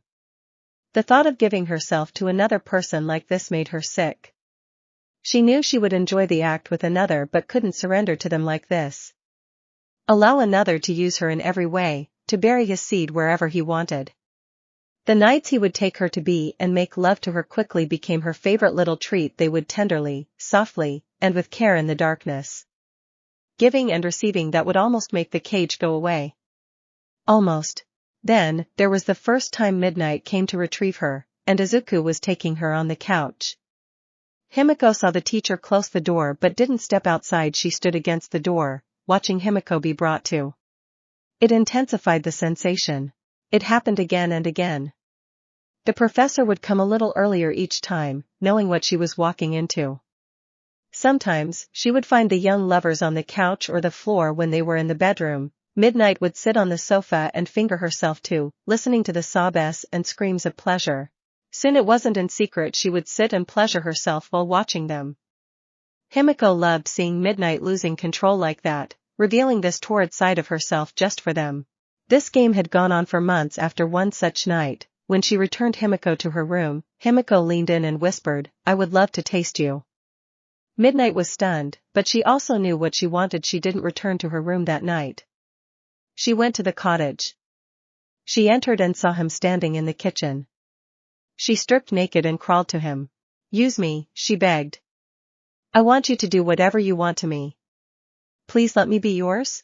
He smiled down at her, and as he pulled himself free, she immediately took him in her mouth. After she satisfied him, he dragged her to the bedroom. When she saw restraints, she felt on the verge of. When he strapped her to the bed, she came. When he tugged on her boba points. That night, he took her, in every way, buried himself in her. All the while, she begged for more. "No more chains," he said. But she began to protest, only to sob in pleasure as she felt him slide deep into her. He pulled her hair, baring her throat to him. She felt his fangs gaze across her neck. "And no more chains," he repeated. "I will never touch you again if you put me in chains. No more chains, I promise. Please, feed from me." She sobbed addition. When he bit, she ate the pleasure of the kiss, his burying itself inside her, and the submission was too much for her. She didn't even know when she passed out but knew she had never been happier. Vlad fought against it, but midnight pressed the issue that he was to be taken without chains. His daily medical exams had stopped, and he was now in a classroom with Himiko. It was only the two of them that it was decided to allow him to continue his education. Unfortunately, a lot of the time, Izuku was in the room staring at them with disgust. Return of the Rabbit Hero. Izuku walked into training ground Theta and knew something was different. He could smell it, feel it in his bones. Somebody really hated him, and they were near. He looked around, soon finding their aura. He saw what he expected: anger, hatred, and a desire for vengeance, but there was a hint of Al. He wondered if they just got off on fighting. As he scanned the area, his aura sight fell on the control room. The familiar auras of Endeavor and Izuku were up there. Surprisingly, they were alone. He quickly put two and two together to realize this wasn't a normal training affair. "So, how much did it cost you to get a private session with me?" he called out. "I know where you are. Don't make me wait." "Didn't cost me a goddamn thing, you son of a familiar voice called out. "I told them I was still in a bad mood from the docks and wanted to beat the out of you." They were happy to oblige. "Well, hello, Mariko," he called out. "I don't think you understand, and neither do they.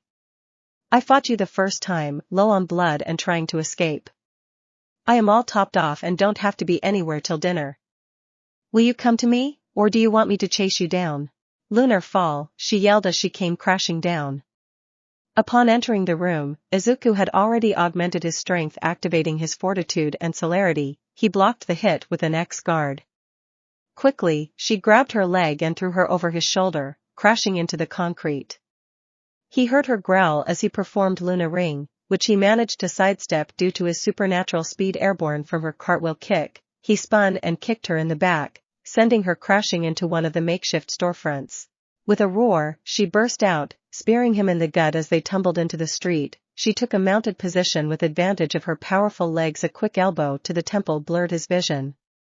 The next one, he could slip to the side and pull her down close. Her neck was near. Quickly, she sank his fangs and he felt her tense and started succumbing to the kiss's effects. Knowing that she fought it off once before, he quickly bucked his hips, releasing his bite, and tossed her off him. She rolled to a crouch position as he did the same, their eyes locked.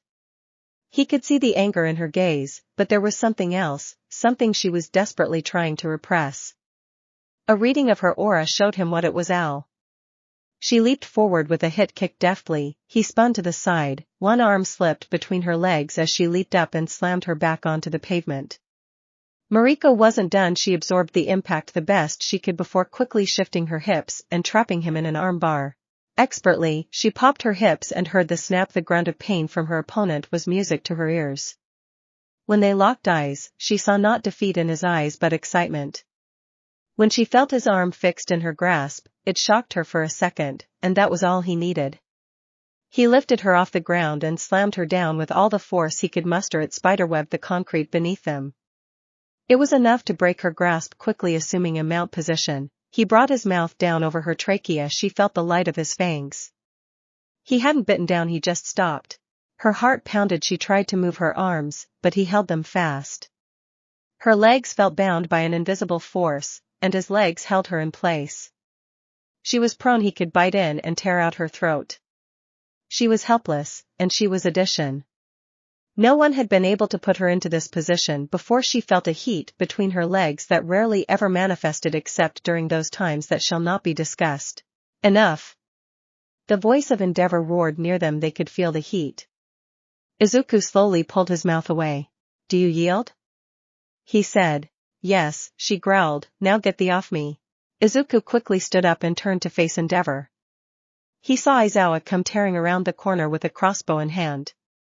He put his hands up and released his blood magic from her legs. Is training over, or do I have to fight someone else now? Mariko was bruised and scrapped as she looked at Izuku. She saw him unblemished. Aside from the damage to this clothing, he seemed perfectly fine. He looked directly at her and smiled. She could feel his gaze run over her body. She felt part of her shiver. Before her was a predator, her instincts were screaming at her to run and fight deep inside to mate.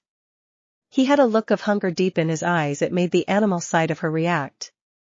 She had wanted to come here almost desperately. She thought it was to fight and get revenge on the person who had escaped her and injured her. Her neck still had the visible scar from where she had torn free during their fight at the docks. Now she wasn't so sure. I am coming back for another match, she growled out before walking away. Izuku did notice how that was a beautiful sight. I should ask you right now? Endeavor said. That hasn't gone so well for you before, Izuku said, walking past the flame hero. Do you think the two of you could control what happens when you fail? This isn't over, boy, Endeavor growled. You know where to find me, he waved as he walked away. Endeavor waited for a minute before he turned to Aizawa. If fire won't work, maybe we can use Shoto's stubbornness to our advantage? We need to figure out something, Aizawa replied. They are getting too comfortable letting the monster off his leash. But when you think I've had enough from your sea of love, I'll take more than another river full. Yes, and I'll make it all worthwhile. I'll make your heart smile. Depeche Mode Strangelove. Midnight was in pleasure. She was on her hands and knees, her face buried in between Himiko's legs as Izuku, after plugging up her with a wonderful toy, buried his member deep inside her, dripping. She could hear him telling her that Himiko had to first or else she would have to be punished. It was terrible. She was so close with every hit to that. She focused on the sweet on her lips. She slipped 2 fingers into Himiko's, dripping. The girl bucked her hips in pleasure. Expertly, she curled her fingers, finding that magic spot. She begged and pleaded mentally for Himiko to come. When she felt Himiko clench and explode on her face, her rocked her to her very core. She couldn't even scream in ecstasy as Himiko had her buried in her face, muffling her cries. She felt lonely when Izuku withdrew from her. She was flipped on her back as Himiko shimmied down, putting 2 women in a 69 position. Namiri saw a bed as it entered her, and Himiko's mouth found her womanhood. It was when Izuku entered Himiko from behind, right above Namiri, that she stared with longing and desire at the she craved, watching it Himiko and not her. She was happy with the reward when he withdrew and shoved it down her throat. She was sad when he pulled out and went back to Himiko. When he came and he pulled it out, she greedily cleaned it for him before devouring the dripping from Himiko's. All night they took turns and till they passed out from exhaustion. Midnight was happy when they didn't send her home immediately, but much sadder when the alarm woke her up, making her scurry to her quarters to get cleaned up and come back to collect Izuku. Himiko was pouting as the alarm signal meant the same thing to her, the returning to her room part. Himiko didn't want to leave but knew she had to play the game for now, just like Izuku did. It was all a dance, a waltz with their partner to remove more bars from the cage. Now that Midnight had submitted to her carnal desires, it just allowed them more time to play. Nizu. He stood there looking over the records. Midnight had stepped up and was taking a vested interest in seeing that Izuku was given a fair chance, or a chance at least. Izuku, for his part, was willing to play the game. His willingness to play helped Himiko play as well. The relationship was endearing to him, however unhealthy it may seem, and the two had a unique dynamic. He hoped each would give the other something to work for and towards. As he stood over the training grounds, he watched Snipe engage in a game of hunter and hunt with his monster. Watching Izuku move and stalk toward his target sometimes made his fur stand on edge. It was graceful and terrifying. He moved with such a predator's gait that it dared things to cross his path. Nizu was familiar with that gait. He had seen it long ago in his previous life. It was a king predator that would hunt and kill whatever it chose to do, other predators or not. He wondered if when Izuku was doing this, it stirred his desire to feed. Maybe this wasn't a wise game to play.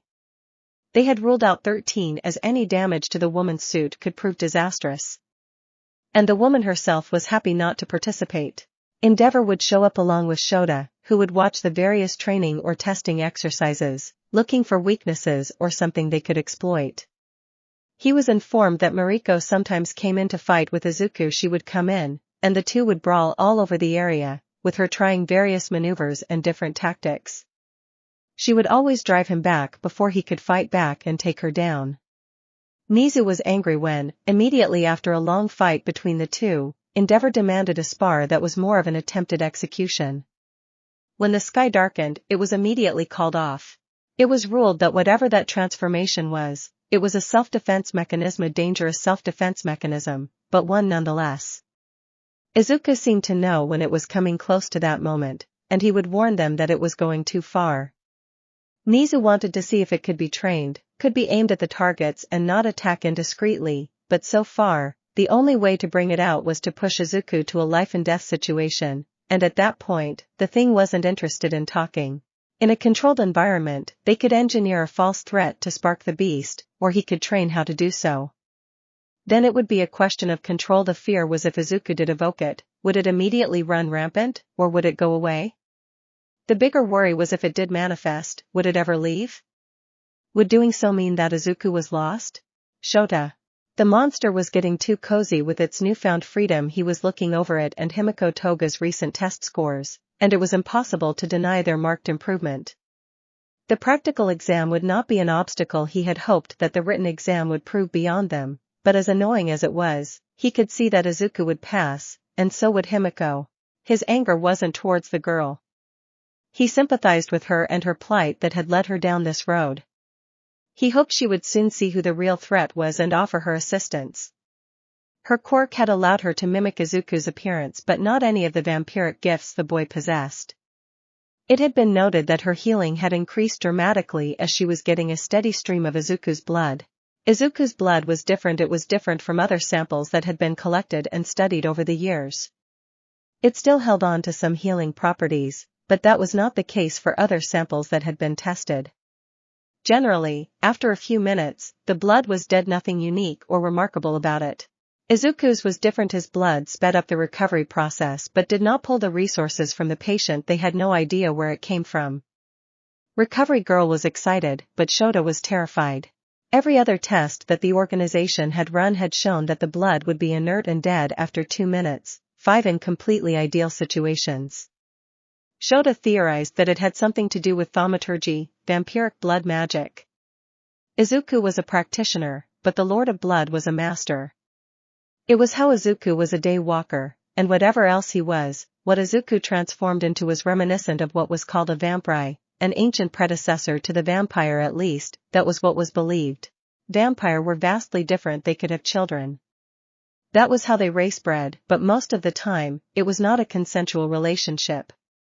Vampire resembled a variation of a werbat, a hybrid monstrosity that would terrorize wherever they were, leaving behind offspring in the local populace that, when born, would rip themselves free of their mothers, devour them, and then their father would come and retrieve them.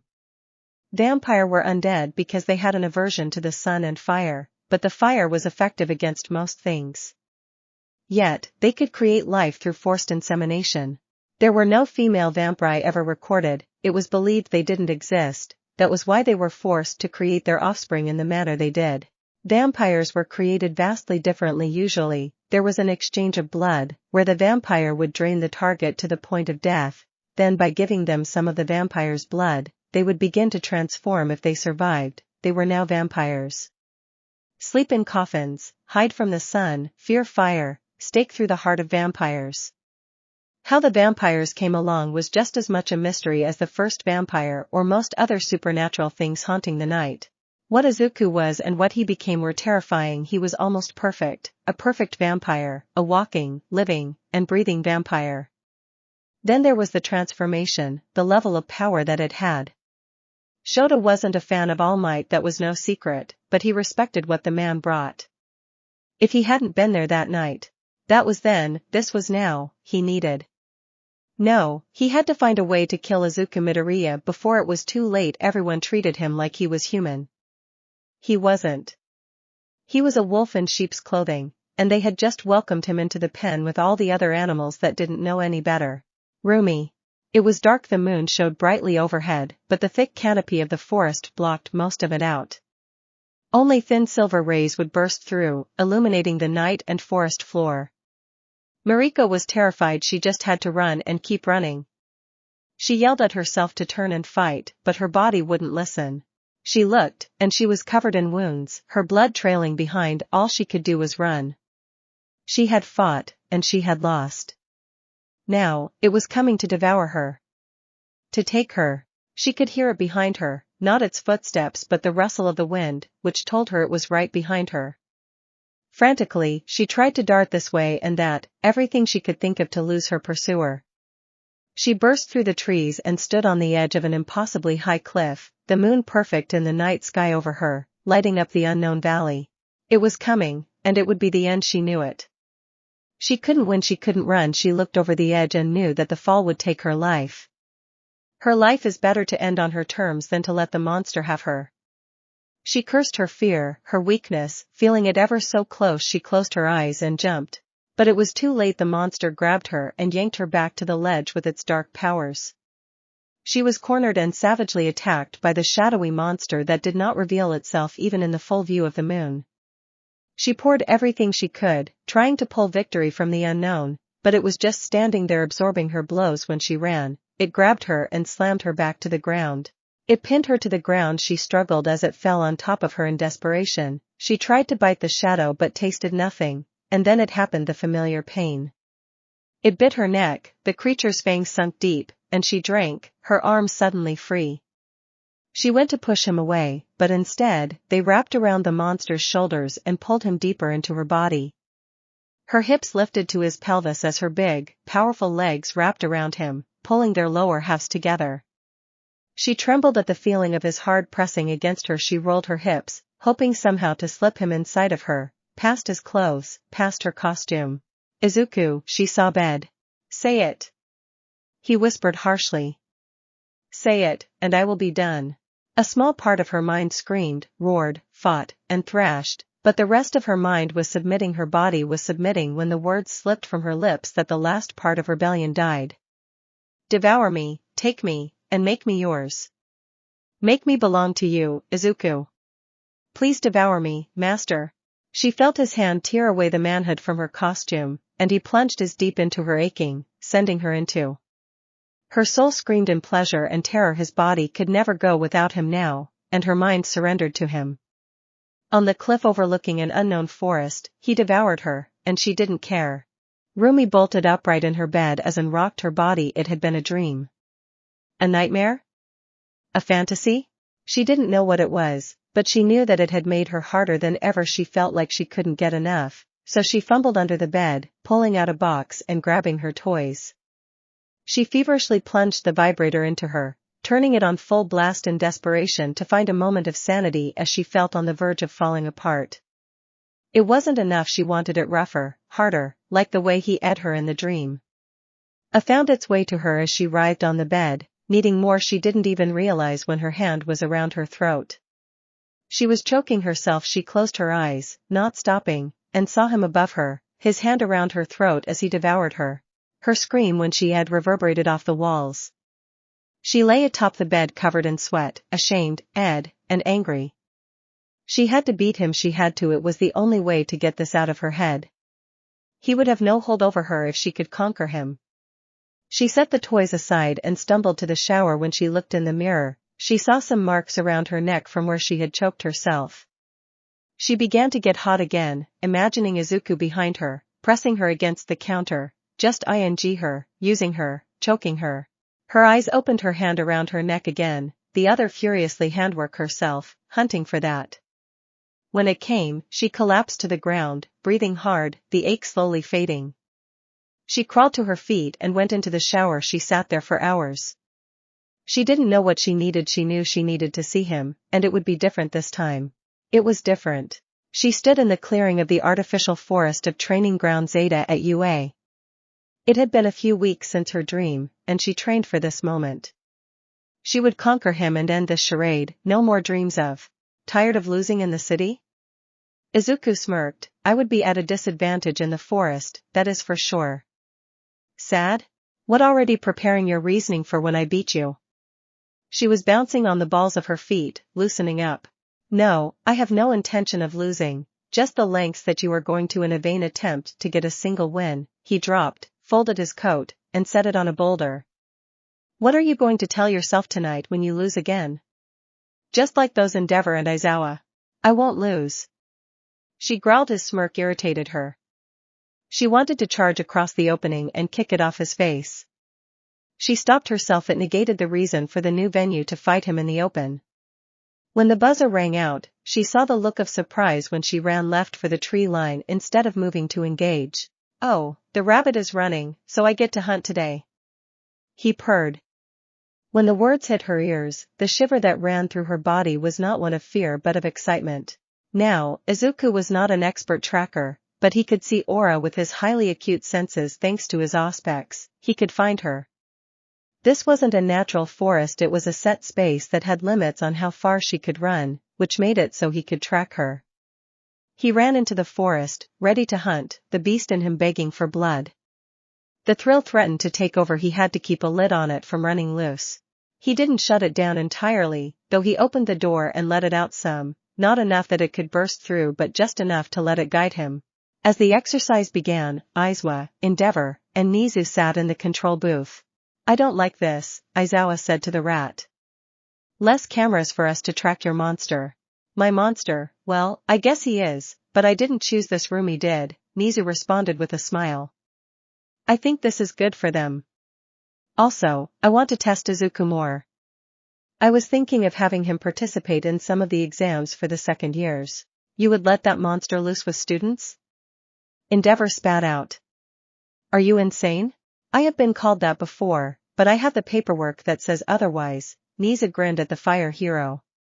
Since in our care, he has committed no crimes, attacked no one, and has complied with all that we and you have asked. And you are actively trying to kill him. His only crimes, while severe, were when he had just been set free from the control of the Lord of Blood and was being hunted. Lost and scared. He is no longer lost, and since I plan on him taking the entrance exam, would you prefer I put him in with the first years untested? You should be helping us find a way to kill him before it's too late. Izawa growled. Mr. Izawa, we are going to have a conversation about this later. Nizu returned to the sparring contest. Izuku smiled. His powers had increased since he had started feeding from Himiko and Midnight. The more he indulged, the better he felt. A new power had recently come to him, and today was a good day to unleash it.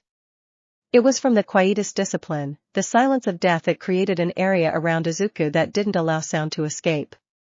He had tested this by having with Midnight in the locker room. The sounds from their escapade should have brought someone, but it had worked just like it had been drilled into his head. Now, he was using it to hunt Rumi. The game was rather intense as Rumi's instincts kept her from being engaged several times. It was when the battle began that things were different. Rumi could feel him coming for her, that animalistic part of her brain screaming at her to run. She used that to her advantage for a time, and it kept her away from her. She was getting annoyed because he always seemed right on her when she saw him. She knew today would be different. He came out from the thicket in total silence. His fangs were already extended, and his eyes glowed red. If it had been dark, then it would have almost been like that dream. Rumi was able to react with a bicycle kick that forced Izuku to change course, but he had her in his line of sight. That was what he needed for his blood magic. She attempted to dash for safety, but he used movement of the mind to pull her back. It was like her leg had been grabbed. Their battle turned into a physical fight for dominance. The ache between her legs was getting stronger. When the unseen force yanked her to the ground, and he fell on top, she faltered and felt his fangs graze her neck. He heard her whimper, not in fear but in anticipation. It was a sound he heard from the girls when he was teasing one of them. He released her arms and legs so she could throw him off. Instead, she bared her neck. The beast couldn't resist, and neither could Izuku. He bit down into her neck, and her rich blood filled his mouth as her legs wrapped around his waist, bringing their hips crashing together. They were both dead. He heard her call out as she ed. He pulled back quickly, licking the wound on her neck. He saw her senses come crashing back to her as to what had happened. She went to say something, but nothing came out. Instead, when he kissed her, she pulled him tight, grinding against him. He was suddenly thrown off and away. It took him a moment to get his bearings. She stared at him. He saw her look shifting from desire to anger and confusion. He dropped the use of quietus, hearing her say she was done for the day. He could feel her blood coursing through him. It was so different from the others. He wanted more. As she was almost out of sight, he sent a single thought to her. I want you. He heard her responses from telling him to off to come her as she left. He smiled as he headed back towards the exit. It seemed that today hadn't been a waste of time. Rumi stormed past Izuku and Endeavor. He got a new power, was all she said. Once in the locker room, she quickly raced to the shower, drew the curtain, and threw the water on full blast. She couldn't even have said if it was hot or cold. She got out of her clothes as fast as she could. She wanted him to come to break into her and her up against the wall. She started to pleasure herself at the thought. She shoved her panties in her mouth to muffle her sobs. She was there on the floor of the shower, panting, her fingers absently playing with her womanhood, when the curtain opened, and there was Midnight. Oh, my Rumi! The pro-heroine averted her gaze, but Rumi saw that she looked over her wet body on the floor. Are you all right? Can I help you with anything? I give in. Again and again. I give in. Will you give it to me? I give in. I'll say it again. I give in. Depeche Mode, Strange Love. Izuku is tired, annoyed, and angry. Once again, he steps into the testing grounds. All they are testing is a way to end his life. Again they are here to kill him. Every day they are here to kill him. Every day, every ing day. Why? Why? He thinks. Why is it like this? Midnight protested and did all she could to stop this, but it continued. Is it out of love or naughty that she does these things? Does he love her? He isn't sure. He likes and cares about her, but it is not like Hime. Hime is the air in his lungs. This ends, he thinks as he steps out. Do you want a monster? Let me show you what a monster does. Izuku closes his eyes, a few words under his breath, accessing the path of blood, increasing his physical attributes further than ever before. Celerity ready. Protean. He smiles as claws grow. The buzzer sounds, and Auspex engages. He sees their auras, their murderous intent, and he can hear their thoughts. They are excited. A new weapon, a blade. Endeavor distracts while Izuku comes in for the kill, heartstrike, and immediate attempt to ash his body. The beast inside growls, the cage rattles with Izuku's anger, and they call him a monster. Nizu is off campus. They are not supposed to do this today. Recovery Girl has been distracted, and Midnight has been as well. Vlad tried to talk them out of it, but he seemed to soften on Izuku. Snipe agrees and is watching. He has a particular bullet that might work, a crow's nest. Snipe hesitates. He doesn't like this, feels wrong, and can't do it. Izuku takes off without a sound. The beast reaches through its cage, and Izuku opens just a bit. Endeavor and Izuku feel it, but it's too late. He appears between them, and his punch to Izuku breaks ribs as the man goes flying. Endeavor calls up his flames, thinking they will force Izuku back. Fire is painful, especially to those like Izuku, but not today. Izuku punched through the fire, holding back his yell of pain, as Endeavor went through the wall. The fire here can't even respond. Izuku is on him, with celerity and supernatural speed. At the rate Izuku is moving, he is about 5 times as fast as Endeavor. Punch to the face, knee to the gut, claws rake across the shoulder. This isn't Endeavor's first time encountering this speed, but the vampire wasn't this strong the last time.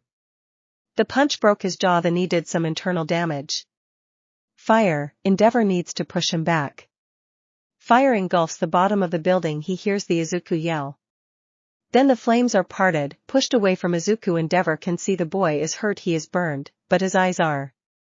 They are red. Izuku growls as he renegades. Endeavor screams as the boy's claws go through his other shoulder, and the other buries itself in his gut. Then the monster sinks his fangs in, not the neck but the shoulder.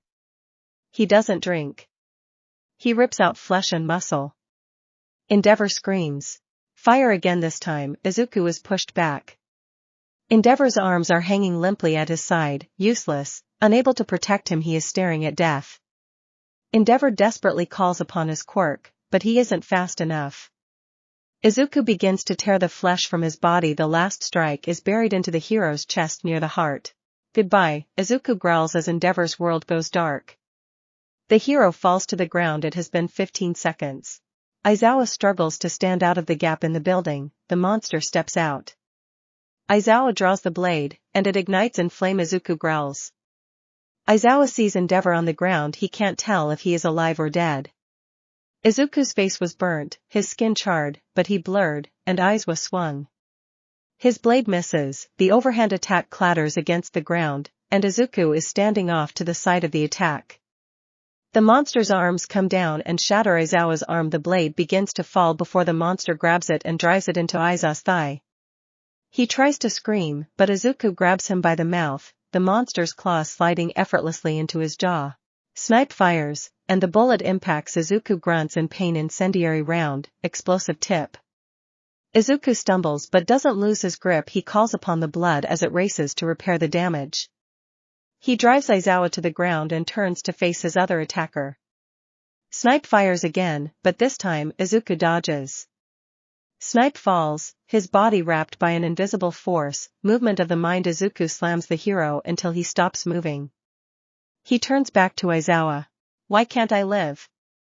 Izuku screams. Why? God damn it. He grabs Izuku, but the hair and yanks him up, and the hero cries out in pain. I just wanted to live. I just wanted to be a hero. But I was born quirkless, ridiculed, looked down on, tormented my entire life. Used as a test dummy for aim-gap with and explosion quirk, told To kill me, told To jump. Lord of Blood wanted to die, my dad, who the knows, my mother? I drove her to the brink. I tried to listen. I tried to die. Izuku tries to talk but can't move his mouth. The tendons have been cut, and nonsense spills out. Izuku slaps him. I didn't kill your family, I had nothing to do with it. All you want is me dead. You want a monster, I can be that monster. Let me live. I want to live. I didn't ask for this. I didn't covet this or beg for it. He broke me and made me into this, killed me, and brought me back. I was at his beck and call. Broken and used. Now all you want to do is kill me when I am just trying to live for once. Tears ran down Izuku's face. I don't want to be a monster. You are making to be one because I am going to live. I don't care if I have to end your life here and now, but I am going to live. I am tired of people trying to kill me or telling me to die just for living. He pulled Izuku up to his face. This is over. Izuku seethed. I will not do this again. The next time, you don't get to wake up. The cage gets opened next time, and the beast gets to run free. The monster that you fear will be unleashed. I am trying to be good. I am trying to live. Either you get with the program, or you get to be with your family once and for all. You call me a monster, but I am not the one who is trying to bring in another kid to see if they can kill me. You call me a monster. Better look in the mirror. Izuku let the hero fall to the floor. You all get to live today. Because I am not the monster you believe I am. He said over his shoulder as he walked away. The guards rush the room, along with Recovery Girl. They are over that way but need your attention, Izuku mutters. The guards yell for him to be restrained, but Recovery Girl stops them. Let him go, she says. Outside. He was almost home when she attacked Rumi. Her kick sent him flying back, crashing into the forest. He tumbled, barely managing to get to his knees when she was on him again. Lunar fall. He got his arms up to block the force of the attack, created a crater around him.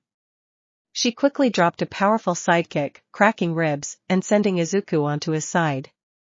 She went to press her advantage when suddenly she was grabbed by her ears and tossed aside. Izuku uses the brief reprieve to flood his body with blood, increasing his physical capabilities again. She got to her feet and charged. He met her attack midair. They crashed to the ground, scrambling to their feet. A flurry of kicks and punches drove him back. The hit kick sent him through a tree she chased, only for the same tree to be used as a bat to send her crashing through the forest.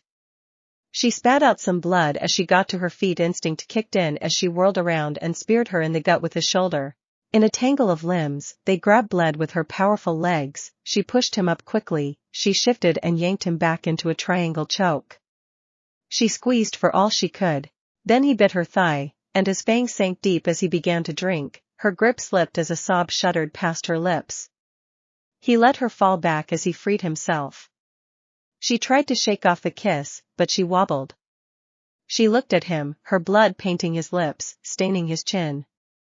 She growled that was primitive. Her instinct was to scream at her to run, screaming at her to flee. He growled back, his eyes red as blood, and his tongue ran across his lips. So sweet, he growled. With a roar, she attacked. He slipped past the first strikes and hit back. He was nowhere near as skilled as her, but he was faster. His claws sprang forth. She grimaced as he raked her across the stomach, her costume tearing. Her kick collided violently with his shoulder. She tried to follow up with another kick. He caught her foot and spun, slamming her down into the ground. She managed to roll onto her back as he came down with a punch that would have broken something had it connected. As he grappled, it happened again. Her arm was yanked by an unseen force to the side, and this time, when he went for the neck, he bit down. Her eyes went wide as it washed over her. He felt her legs wrap around him, but they held him there. His hands went to his hair. He braced for her to yank him away. Instead, she saw addition. Her hands tangled into his hair as her hips bucked against him.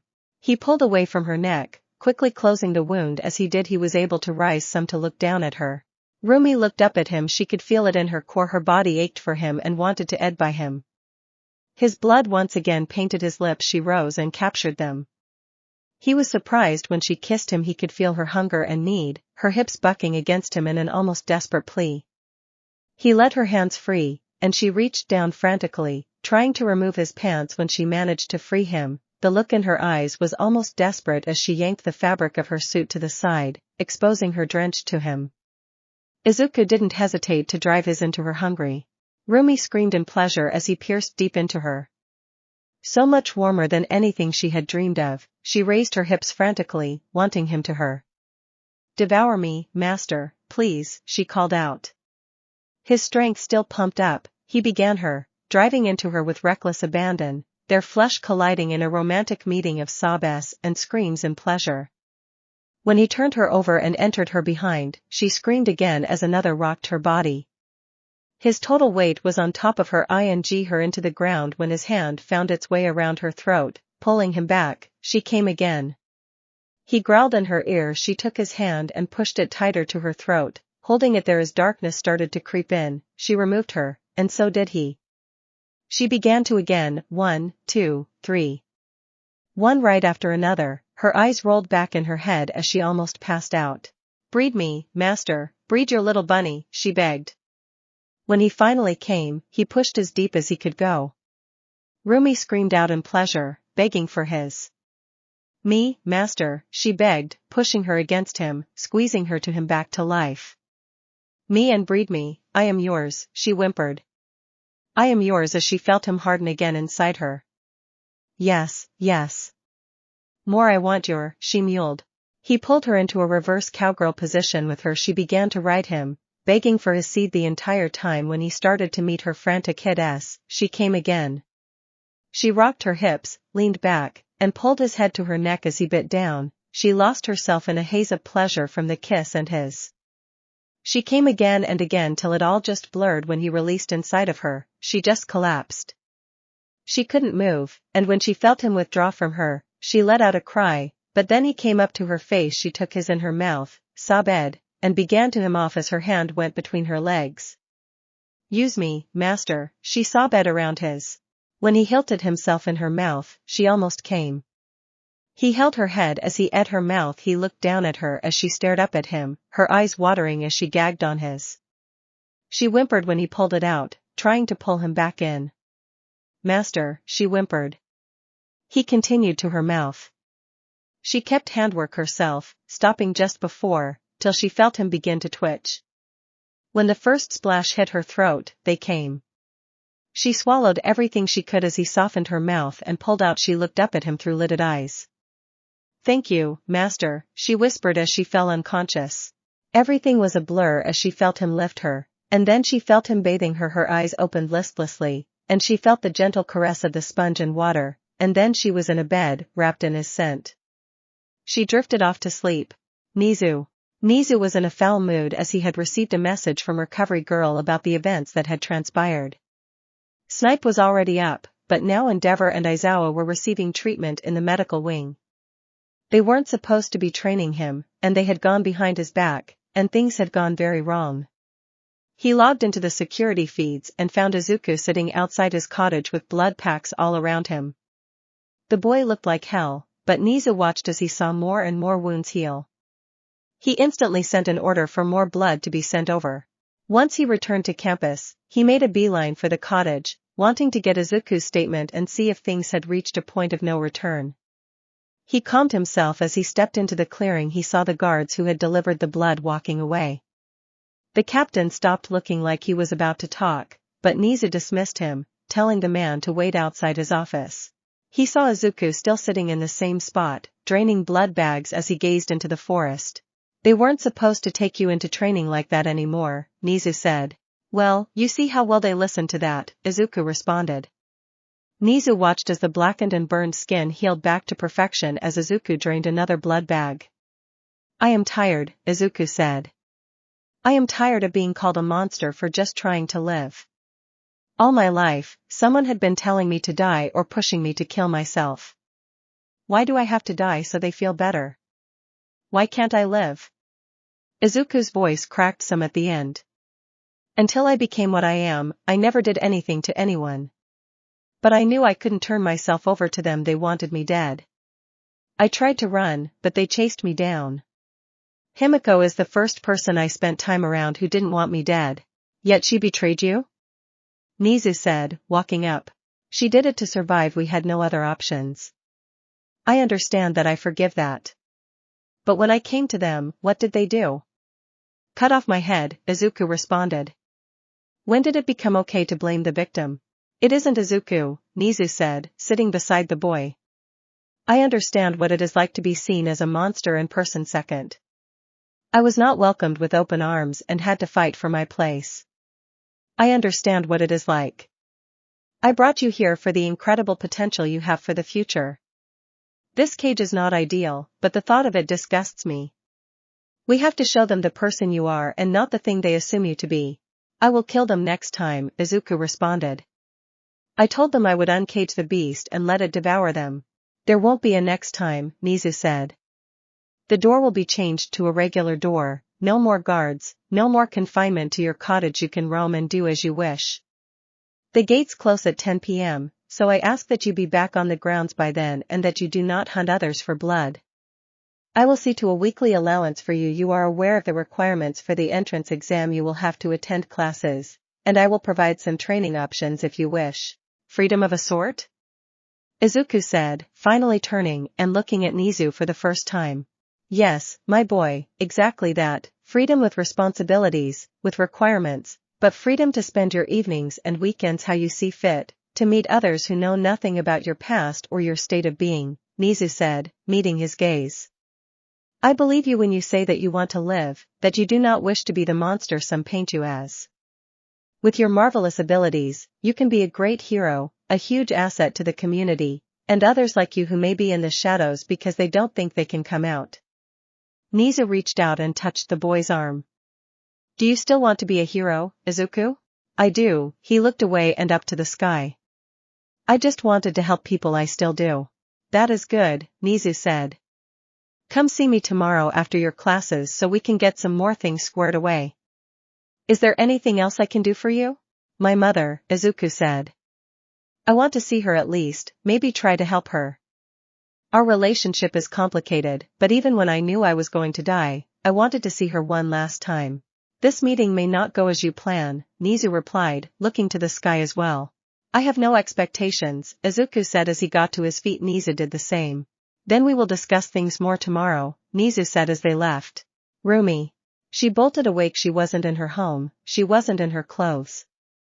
Then she smelt him, and she froze for a second as the memories came flooding back. Her body began to heat up, and a familiar ache began to take hold. When the door opened, and she saw him, she didn't know whether to attack or tear off her bottoms and beg to be Ed again. She had never felt this way. I can make you forget me, he said. It might work, but we will see each other again. Please don't attack me in my house, then I am going to have to explain what you were doing in here. Can you read my mind? She said, glaring at him. I can, he said, staying in the doorway. I wasn't sure how you would react when you woke up, so I felt it would be better to be prepared. I don't know what I want, she said, but she could feel that desire to be bred by him. She blushed. I want you. It's instinctual ever since you first bit me. Like a moth to a fire. I won't force you into anything, he replied. I know what that is like. Would you come here and kiss me then? She asked. He crossed the room and sat next to her on the edge of the bed. She leaned in and closed her eyes as he kissed her softly. Her body immediately was ablaze. Naughty. She pulled back quickly. She muttered. He raised an eyebrow at her. How would this even work? She muttered. I know I am not the only one, but that doesn't even matter. You come to see me, and we spend time together. We have, maybe even sometimes we don't, he responded. She bit her lip as she looked at him. She had with midnight that day in showers. It had been good, but nothing like in the forest. She never even had conventional before. Most men didn't do anything for her. And the ones that did it never presented itself. Can we do it again without the violence? She asked. He smiled and pulled the covers back. He climbed on top of her, their lips met, and she just felt the sweet surrender wash over her. When he pulled back, the look in his eyes made the woman and rabbit parts of her shudder as he stripped off her shirt and teased her boba points, going down her chest and stomach. Once her pants were gone, he dived between her thick, strong legs, licking and teasing her, drenched to bring her to. Her legs clenched around his head as she screamed in pleasure. When she released her grip and climbed back up, capturing her lips once again, she sobbed at tasting herself as he gently slipped inside her. Her eyes widened as he began to hit slowly. Her legs wrapped themselves around his waist. Don't stop, she sobbed, holding him tight. As the pace quickened, his sobs drove her higher and higher till she was calling his name, begging for his seed. She felt like she was about to explode. She screamed when it came, then again when he released inside of her. She looked at him. She could feel her heart pounding. Her desire for him was undefinable. Again, harder, she said. He smiled as she felt him get hard. I can do that. Show me, she growled. Her cries of pleasure lasted long into the night. Life's gotta always be messing with me. You wanna see the light? Can't they chill and let me be free? So do I. Can't I take away all this pain? You wanna see the light? I try to every night, all in vain, in vain. Freak on a leash, corn. Goodbye. Izuku walked down the long hallway, with a single focus on the door at the end of the hall. The hallway seemed to stretch for eternity, but he knew that wasn't the case. He knew he was scared even though he had asked for this. Beyond that door lay his mother. Nizu, true to his word, had brought her here, though he did ask several times if he was sure that this was what he wanted. When he finally arrived at the door, he looked through the viewing window. She was thin, not in a healthy way either. Her eyes appeared to be sunken, her cheeks as well. She fidgeted with her hands, unable to control herself, her eyes darting around the room anxiously. He opened the door and stepped inside. She reacted with a start. She didn't recognize him at first until he sat across from her and allowed her to look at him fully. Izuku, she whispered. Was it a prayer answered, a nightmare come to life, a painful memory that she had tried to bury only to come back and slap her in the face? Hello, Mom, was the only reply he could provide. He wanted to run. The beast wanted to rip her throat out. No, no, the words tumbled from her mouth. Each word carried the same uncertainty that her first word did. It burned his ears, worming its way down into his very being. You can't be him. He died, he wanted to die. I didn't want him to go, but he wanted to go. I tried to let him go, but he came back. Every day, I dreaded walking into that house. I dreaded what I would find when I awoke. Then he was gone, so you can't be him. There is no coming back. There is no coming back. You can't be him. Why didn't you look for me? Inko's feet were now on the chair, her knees tucked up like a small child. Why did you want to leave? I wanted you to get help to accept reality, but you just wouldn't. Why couldn't you believe in me? Why couldn't you say I could do it? Because you can't. She shouted. You can't be a quirkless hero. It can't be done. I tried to get you to see that, To see that you could become a doctor or even a police officer if you wanted to help people so badly, but it had to be a goddamn hero. Inko was on her feet now. I tried to get you help instead. If you couldn't be a hero, you didn't want to live. You slit your wrists, I saved you, asked you what was wrong, what you needed, what did you say? Nothing, he responded. Nothing, Izuku, you said nothing. I put you in therapy, hoping you would talk to them, but again, nothing. Was the therapist terrible? I have no idea. When I asked, you said? She slammed her hands on the table. He is fine. You want me to think the train was just an accident? When I asked about anything, you just shut me out and didn't want to say anything. Then again with the pills, you wanted to leave me so badly that you would do it again. I let you go. Like a piece of, I let you go. If you wanted to go so badly, I let you go. But did you go?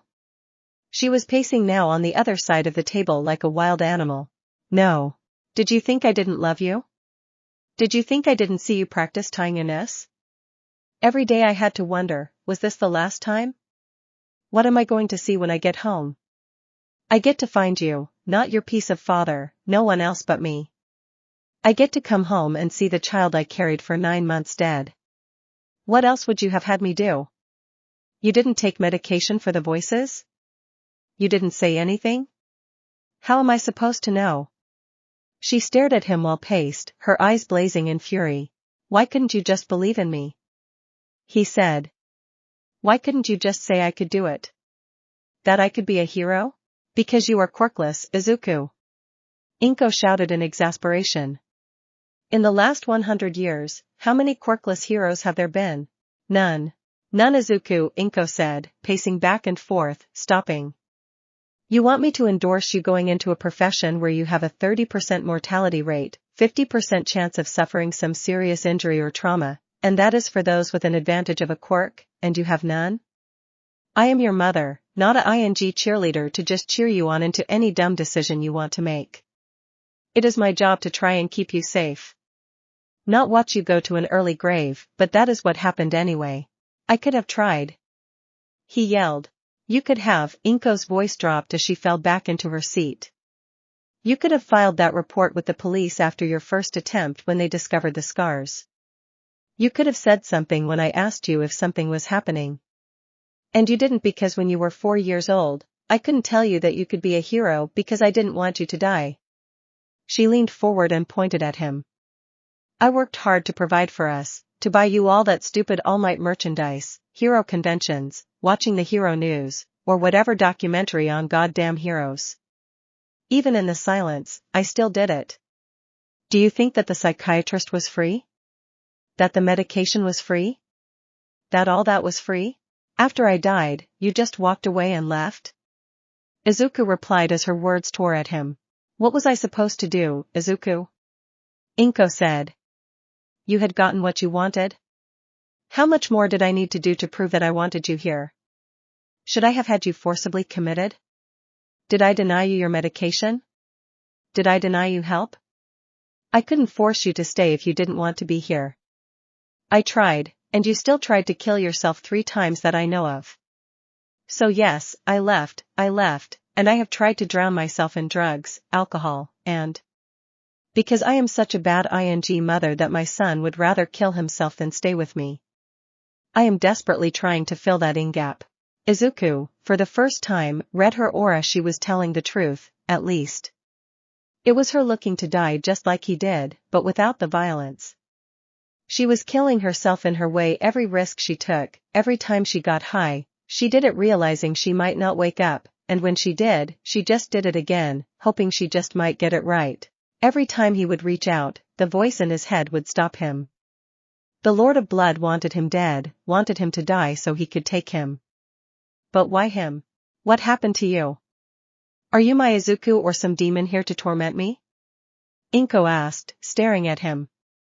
She could see it, her little boy there under the surface. She could sense it. He was dangerous, it screamed in the back of her mind. Something did happen. Izuku paused.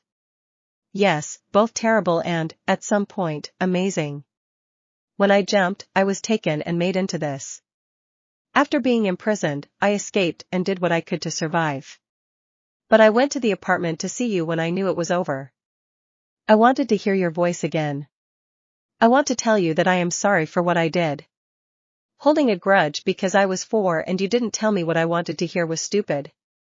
Listening to a voice in my head instead of telling you what was happening was stupid. I wanted to see you one last time. What do you mean? She said, reaching for his hand. Stop and be still. He commanded, calling upon his vampiric power of dominate. Inko stopped and pulled her hand back, sitting there like a lifeless doll. Your son didn't die, in fact, he got a scholarship to go study abroad. He never tried to kill himself, and you never had to live through that. Inko nodded her head. Whenever you think about your son, you will imagine a wonderful phone call. He will tell you of his wonderful life, filling you with joy. Any memory of him will always be good. You will never again abuse drugs or alcohol because it would make him sad, and you love him too much to do that, don't you? Inko nodded. He could feel her mind struggle slightly and increase the pressure, ceasing her struggles. Listen and obey. She just nodded. You are going to go back to Hawaii and live the best life you can. If you ever hear my name talked about, read my name, or see this image on television, you will not recognize it as your son. Tears fell from Inko's eyes. Your son loves you, and you will no longer recognize me as him. Your son is somewhere else. When I exit this room, this will all take hold. You came back to Japan to pick something up and nothing more. I love you, Mom. I love you, Izuku, she said, her voice distant, dreamlike. He leaned across the table and kissed her cheek. Goodbye. He got up from his chair and walked to the door. He stood there and looked at her for the last time. Sin. Shota Aizawa slowly woke in the middle of the night, his eyes darting side to side, and then he saw him sitting across the room, Izuku Midoriya. He was still in the medical wing. He immediately sat up, surprised he could do so. You're right. I could have restrained you, Izuku said, walking towards him. The chair beside the bed skidded across the floor. Izuku sat at the foot of the bed, his hands in his lap. I heard you wanted to talk. Why did the Lord of Blood choose you? He asked. I don't know. I was goateed by Lord of Blood to kill myself. He had been talking to me for years, and I had no idea why. He told me I caught his attention. And he was just a voice in my head. I had never met him and didn't know anything about him. Izuku rubbed his eyes, and with a dry laugh, he continued. When he first talked to me, I was so excited I thought he was my quirk. Why should I believe you? Aizawa said. Why would I lie about that? Izuku's head tilted to the side slightly. All I ever wanted to do was to be a hero, to make a difference in this world. To save people with a smile. But I was quirkless so that society wouldn't stand for that. I got beaten on and abused till I tried to take my own life. Izuku held up his wrists. I tried to accidentally fall in front of a train, overdose on pills, thought about hanging myself till I finally threw myself off a building, only to go through hell and be made in whatever this is. You're dangerous? Aizawa spat out. Really? To whom? You're an abomination. You are too powerful for one so young. The Lord of Blood saved your life rather than his own. Aizawa glared at Izuku. If he valued your life over him, then you are too dangerous to let live. You already killed people. We have the records? And all the people that worked for the Lord of Blood and the other vampires you hunted were all vampires, right? None of them were still people? That you took into custody, put them before a jury, let justice play out. Izuku leaned forward.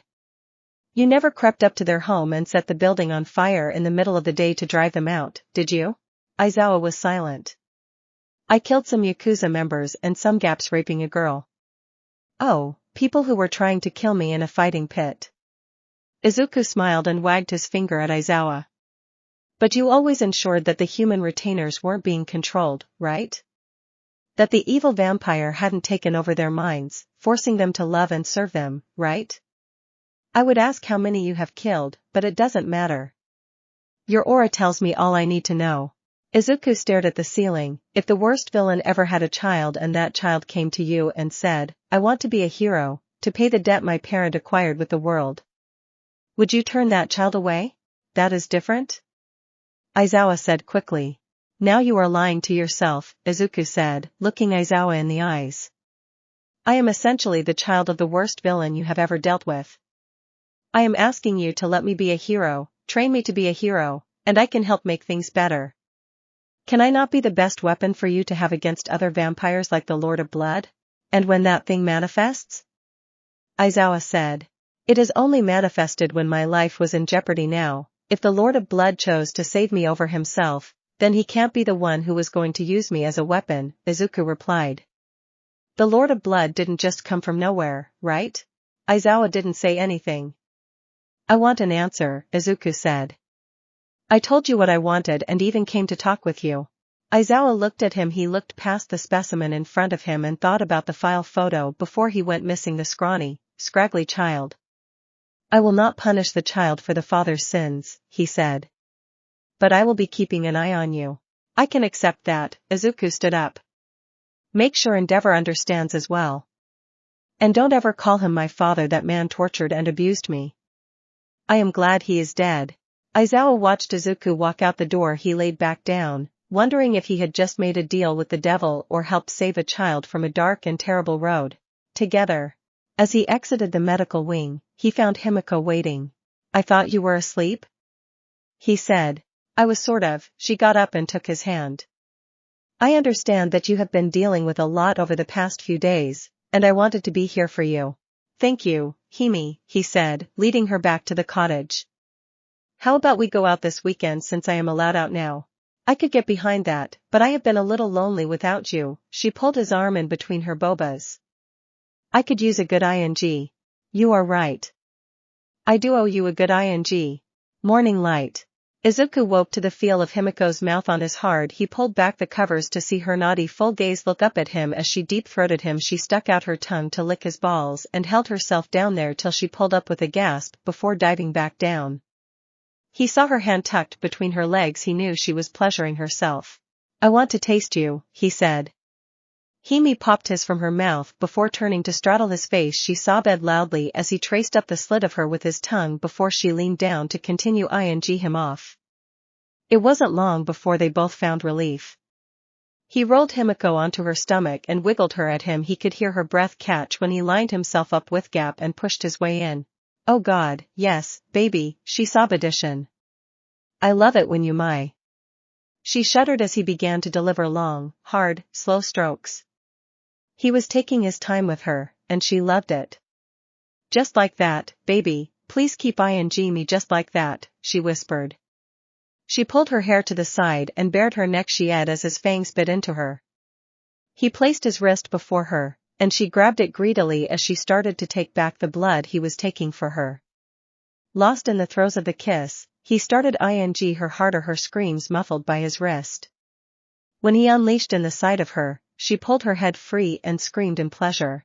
Great way to start the morning, he whispered. She giggled when he scooped her up and carried her to the shower, where she knew he was going to her again. Change be coming. She was not happy that she was missing her morning delight, nor for the fact she hadn't been ed in a few days, but sometimes things conflicted, and he had told her that he needed a few days to handle things. She had been looking forward to getting over to the cottage early this morning and getting bent over the table, but the message from Nizu summoning her to his office sadly took priority. She was surprised to see Aizawa coming from the other end of the hall. She was also furious about the stunt he had pulled. She had told him so when she saw him. Once Recovery Girl had healed him enough, she slapped him and read him the riot act, even telling him that if he didn't straighten up, then she was done with him. What are you doing here? She said, glaring at him. I was summoned the same as you, he said. I was wrong. I was punishing him for things he had nothing to with. Just because you say you were wrong doesn't mean unless you prove it. She opened the door and walked in. Aizawa shook his head and walked behind her. Nizu was sitting with hot cups of tea waiting for them. Aizawa wondered if Nizu ever slept. No one had seen him sleep, but that didn't mean anything. You wanted to see me, sir? Namiri said, taking a seat in an oversized chair. Aizawa said nothing and sat on the couch, ignoring his cup of tea. Yes, Mr. Aizawa, you are fired as the homeroom teacher of the hero course, Nizu said with practiced ease. You have to be joking? He said, suddenly getting to his feet. Do I look like I am joking? Nizu replied with his trademark grin. You have already been expelled or demoted from this year's class anyway, and after your actions, I feel that you are no longer a good fit to lead those classes. Looking over your record, I believe you may have made more mistakes than not. Ms. Kayama, I would like you to take over as the head of the 1A Hero course starting with this new class.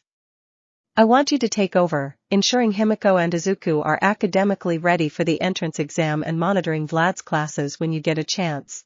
So you were just firing me? Aizawa said, standing there.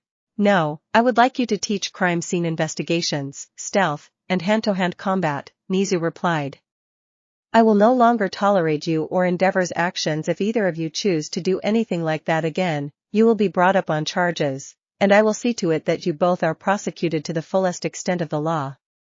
You have proven that I cannot trust you to oversee the heroic course anymore, but I believe you have some value to this institution in another role.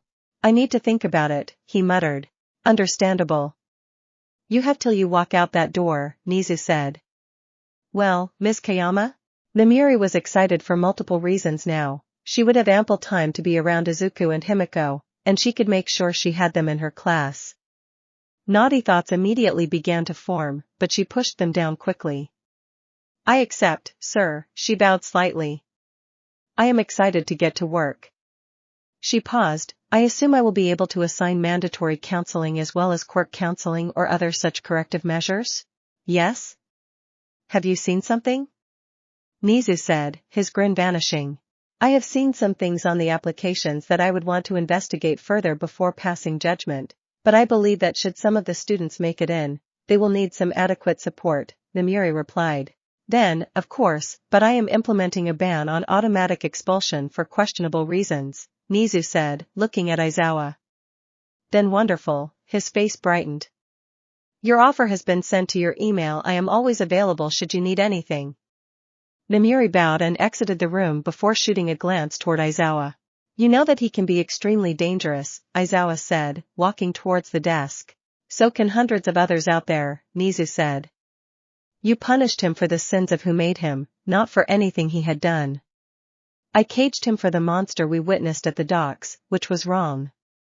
He needs to be allowed to figure out his proper path, and we need to help him navigate that so he doesn't stumble down a dark one. I know what I did. Yet you are not sorry for it, Nizu leaned forward. You acknowledge your mistakes but offer no remorse or sympathy. All the children whose dreams you cut short for their lack of ability, all those you dismissed because you couldn't or wouldn't invest the time and effort on.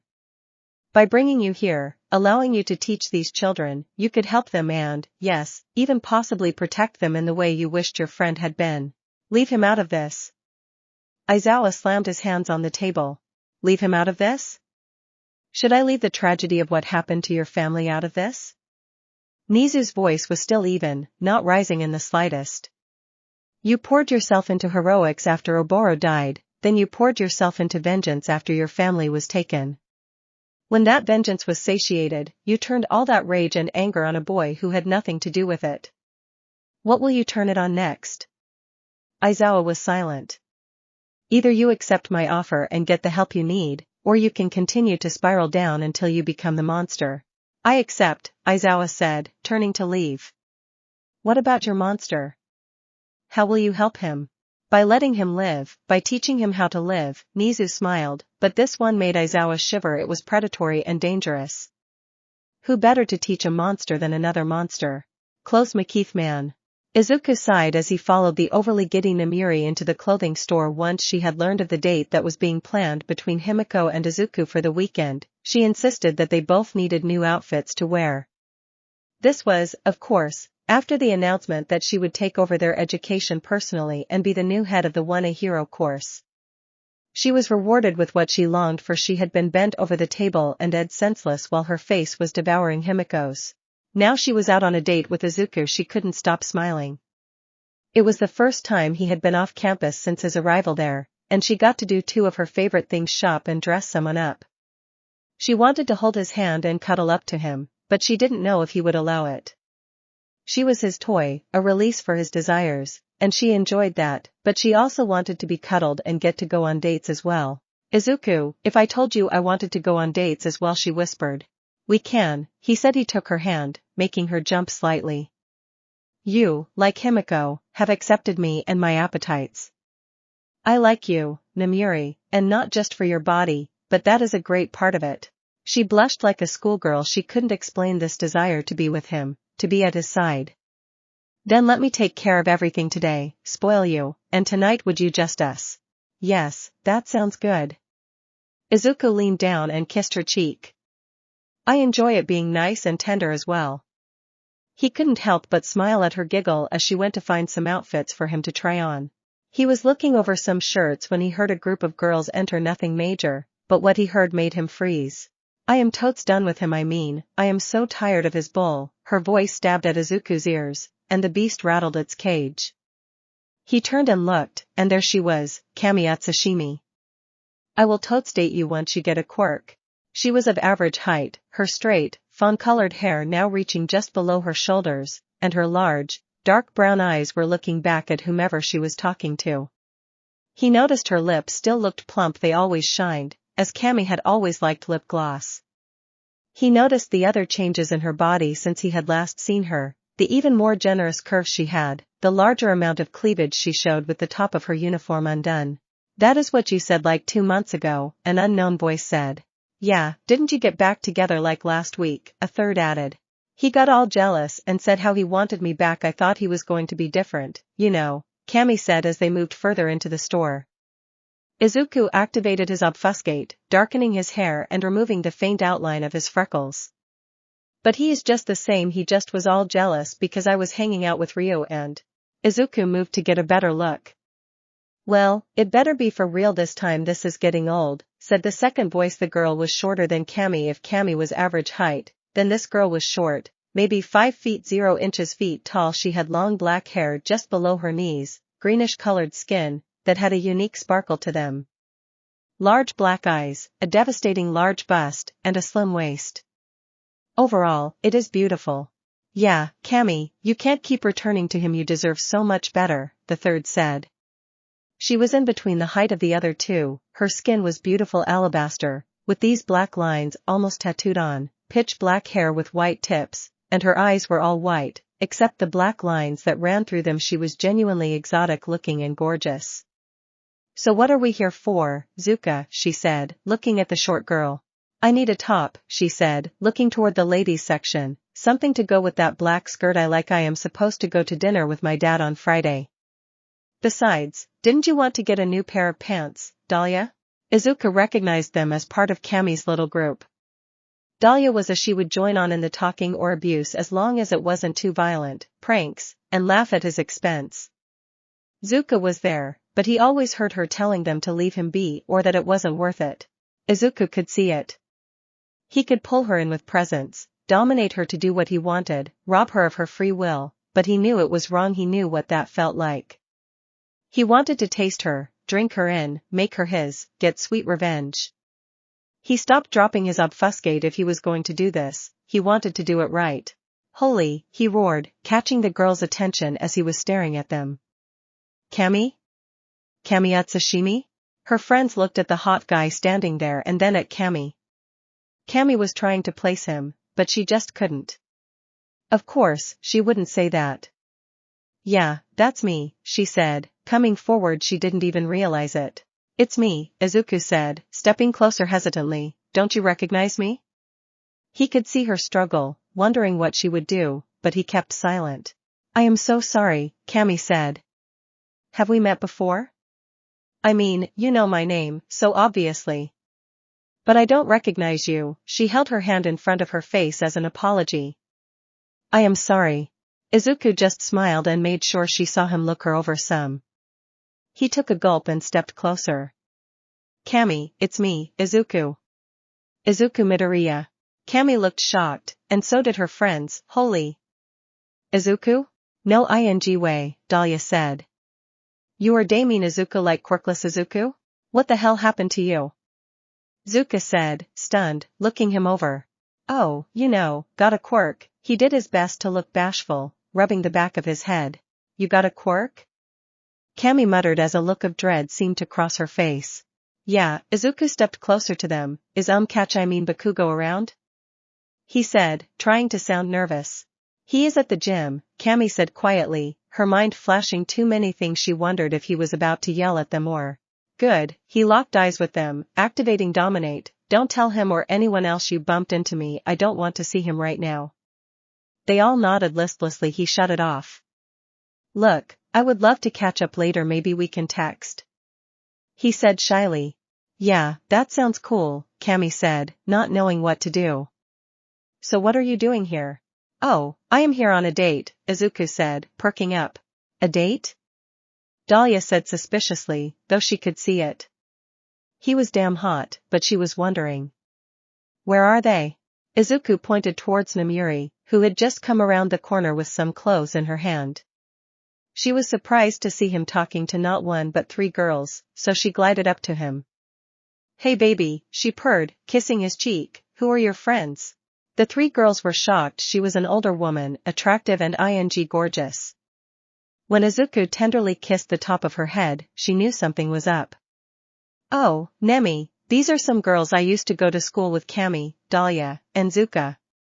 Girls, this is my girlfriend Nemi. He sounded so proud, like he was showing her off. Namiri felt herself getting wet.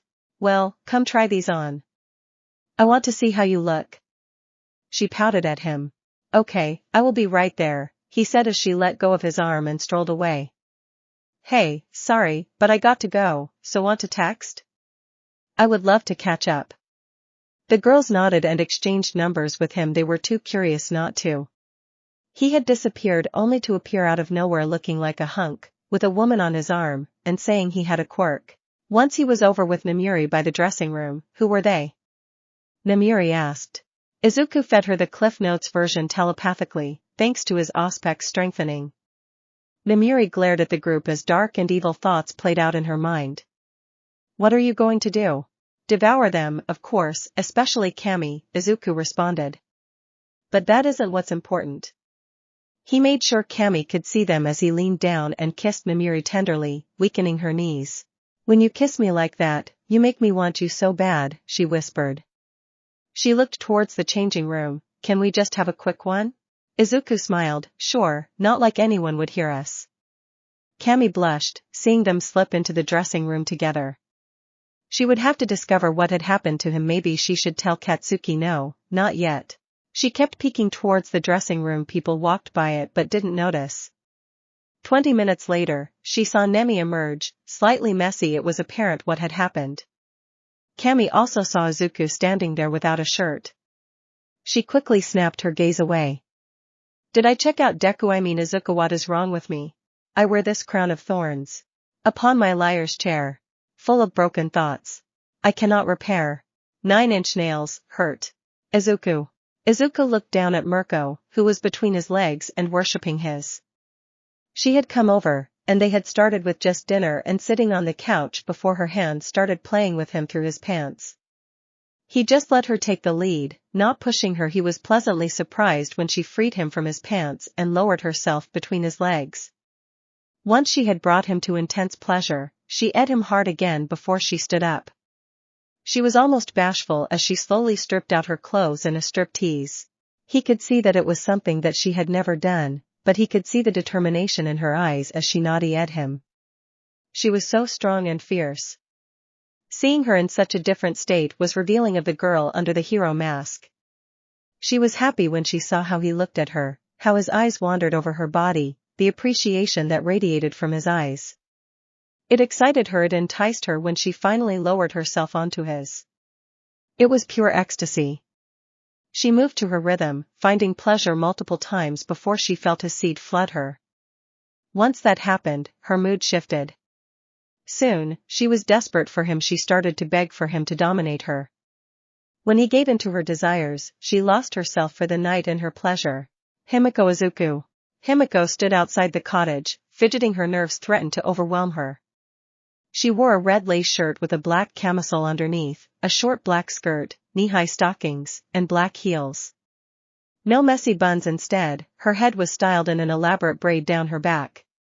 Her ruby-red lips curled into a smile when she saw the look on Izuku's face as he walked out of the cottage. She loved that he was dressed in simple black, and his pale skin shone in darker colors. His whispered appreciation of her beauty and compliments warmed her heart, seeping into her soul. She couldn't suppress the giggle when he extended his arm as she slipped her arm into his as their date began. When they arrived at the amusement park, she looked at him and smiled. She had mentioned wanting to come to this particular park as they were having a unique overnight horror-themed event. They wandered the park throughout the night, enjoying the jump scares and taking pictures with her favorite horror monsters. She loved how her little fantasies were filled, and he won her a stuffed animal, a romantic meal, and the ending Ferris wheel ride at sunrise. They were stopped at the top when he engraved his name on her heart. "I love you, Himiko," he said as she rested her head on his shoulder. She turned and looked at him. "It isn't conventional. I couldn't even tell you if it was healthy or right the way we came together. But with everything, I know that you accept me and will be with me by my side no matter what happens. I will always be by your side, Izuku. I will be your queen, your assassin, your lover, your..." Himiko responded. "I love you. I am yours in any way. I cannot think of life without being by your side. I don't know the future, but I know that my future is with you." Once they returned home, she was lost as they had made love to each other. She begged him to drink deep, to take all of her into him. She felt herself dance on the edge of death as what could only be described as rushed through her. In the darkness of the haze of pleasure, she felt it explode like a firework. All her senses exploded as the release came. It was almost a violent feeling, so she loved it. She arched her back, her hands clawed violently at the bed, her toes curled so tight she thought they would break. She couldn't even breathe as the pleasure rocked her to her very core. All she could do was try and survive the pleasure. Tears leaked from her eyes as that was the only reaction she could manage. Once the explosion finally subsided, she opened her mouth. No words came, but the hot, sacred nectar touched her lips. Her wet eyes snapped open as his blood dripped from his wrist over her mouth. Strength returned as she grabbed his wrist and lapped at the wound greedily, naughty, fully, desperately. She drank. It burned her throat, and she felt the explosion rapidly build again.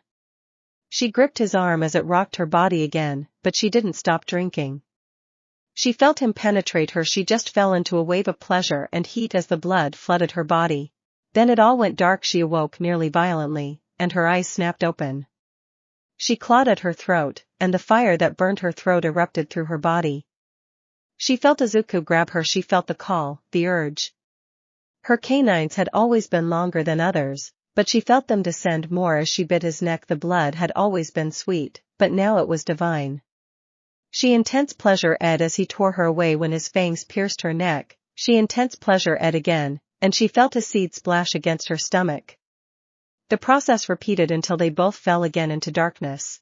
When she awoke this time, it was peaceful and perfect. She looked at the sleeping Izuku and could feel him inside of her. She could feel him and everything about him and longed to be near and serve him. She felt needed and loved and snuggled up to him with a contented sigh. "Cammy." She would stare at the contact in her phone, nibble on her thumb as she would write a text, then erase it. It was a constant occurrence. She tried to figure out what to do.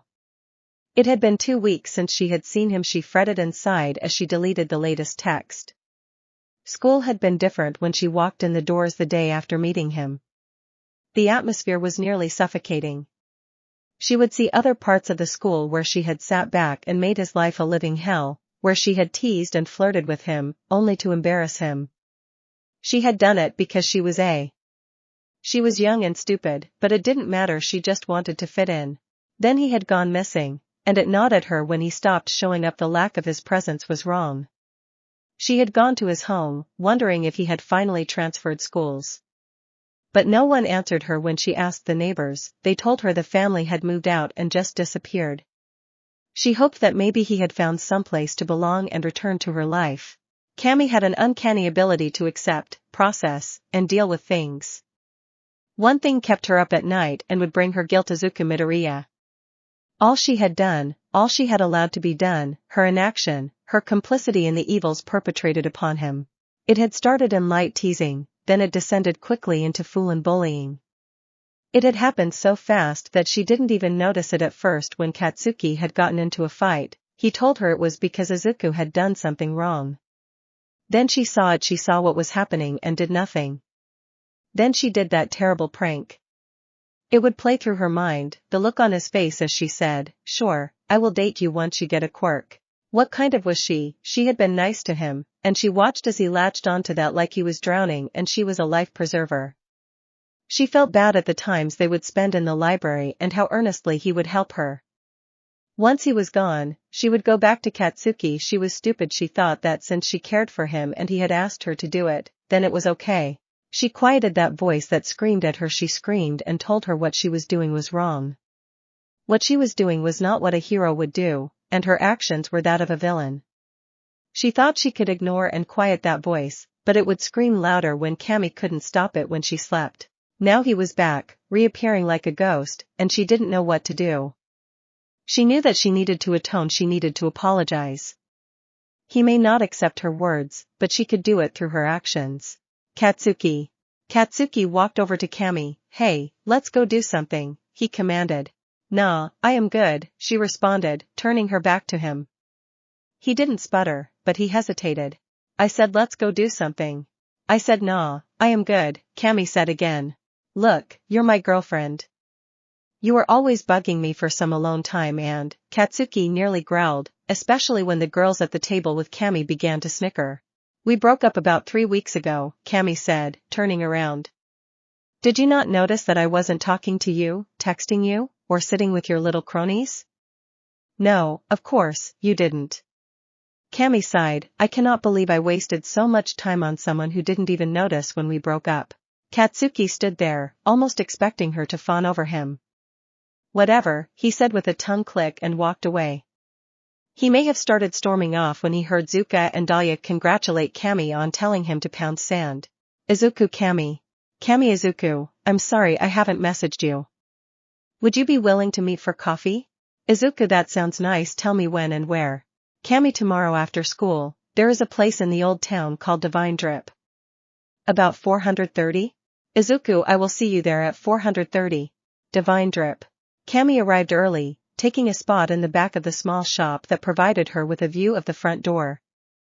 An elderly couple and their daughter ran the shop. It wasn't on the main drag and was kept up and running by the local businesses and customers who had frequented the shop in their youth. Cammy liked the shop if it felt intimate and personal. The wooden booths and tables had that unique scent. No plastic cups, fake plants, or trendy drinks. Their sole concession was the paper cups for those taking their drinks to go. Regulars even had their mugs here that they used whenever they came in. Though racked with anxiety and fear, she waited, the steady tick of the clock and the wall painfully slow. Then, she saw him 5 minutes before he entered the shop. She almost panicked and used her quirk to fill the room with mist and used the illusion to slip away. No, she needed to do this. It may be for the little Cammy inside of her that had screamed itself hoarse over the years, but if she was going to move on, she had to accept the consequences of her actions. There was no way he didn't see her. He smiled at her and approached the counter to order a drink. Once he had a drink, he walked to the booth. She rose when he came, and they awkwardly fumbled through greeting each other. Neither was sure to bow, shake hands, or hug. It was settled with a handshake and awkward laugh. He took his seat across from her. He was curious about this nervousness he saw in Cammy. This uncertainty, he assumed, had to do with the thought that she may be worried about meeting him.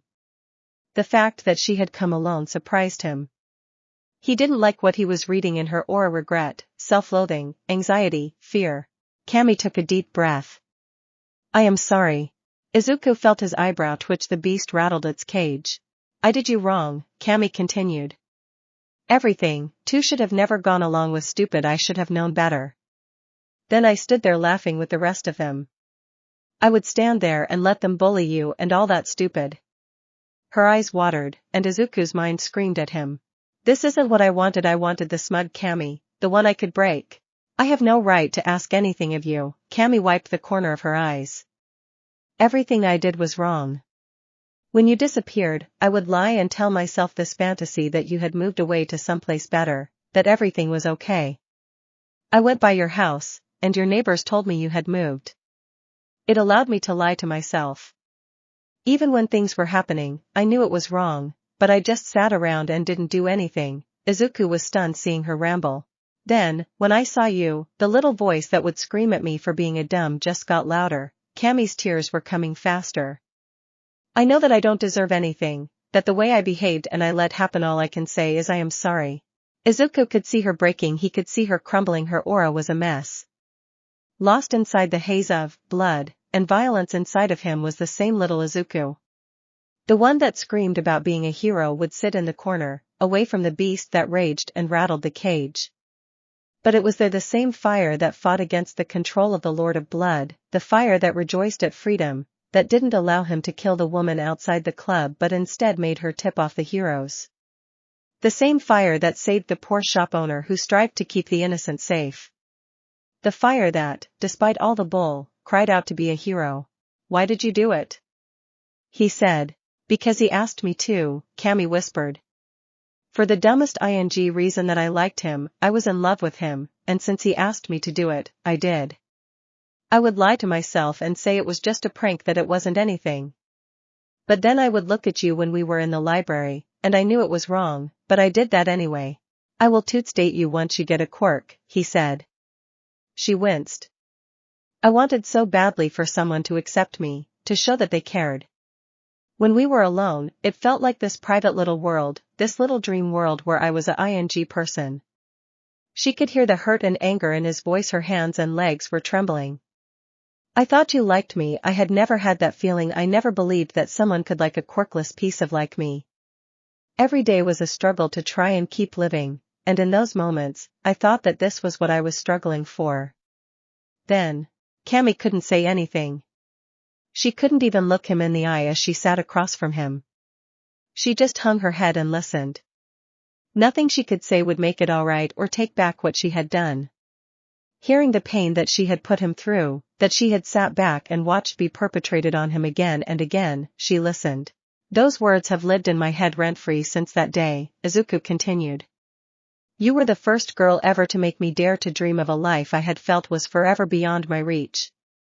And just as quickly as you did that, you smashed it to pieces. All I can do is beg for your forgiveness, Cammy said, finally looking up. I don't have the words, I don't have the means to make it up to you. The selfish thing would be to demand that you honor your word and date me. She stared at him, feeling herself ready to agree to try and atone for the pain she caused. But I don't want your pity relationship or affection. If you want to atone to me, then.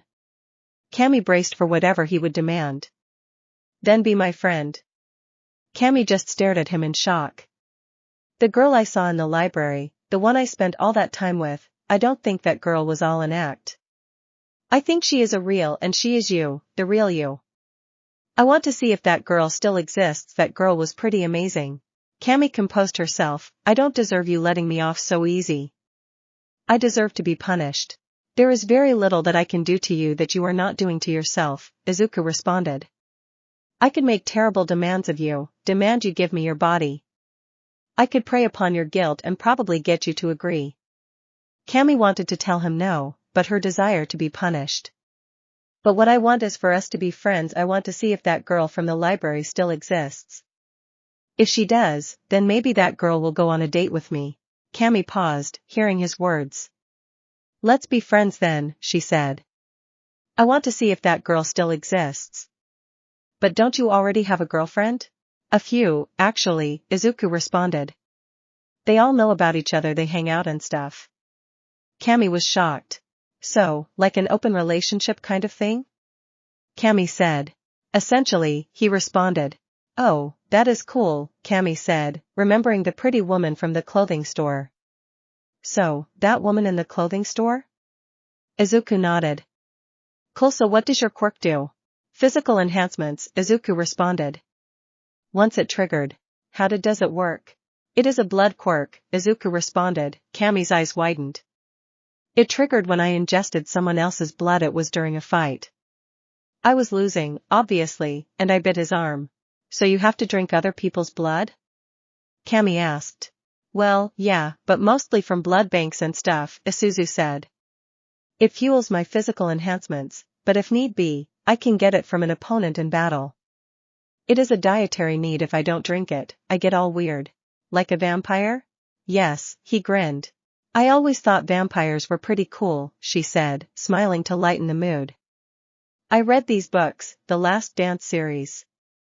They are my favorite. I read them every few years. glad to know that it doesn't freak you out. Izuku smiled. Cammy relaxed at his smile. She knew that she was getting off easy, that she didn't deserve for him to be so nice to her. But she knew he was giving her a chance to prove that she was worth a second chance, that she was worth getting to know again. An opportunity to prove that she could be the hero the voice inside called for her to be. I'm so glad you came, I'm so glad you remembered. To see how we're ending our last dance together. Expectantly, too punctual, but prettier than ever. The Cure, Last Dance. Cammy drank greedily from her water bottle, drenched in sweat. She looked over at her training partner, who had lifted his shirt and wiped his brow. His gaze may have lingered on his rock-hard abs for a moment. All right, good job, Izuku said, smiling. Let's cool down and then grab some food. Cammy could only nod. I don't know whether to thank you or proclaim you the devil for agreeing to help me work out. I can be both, he smirked.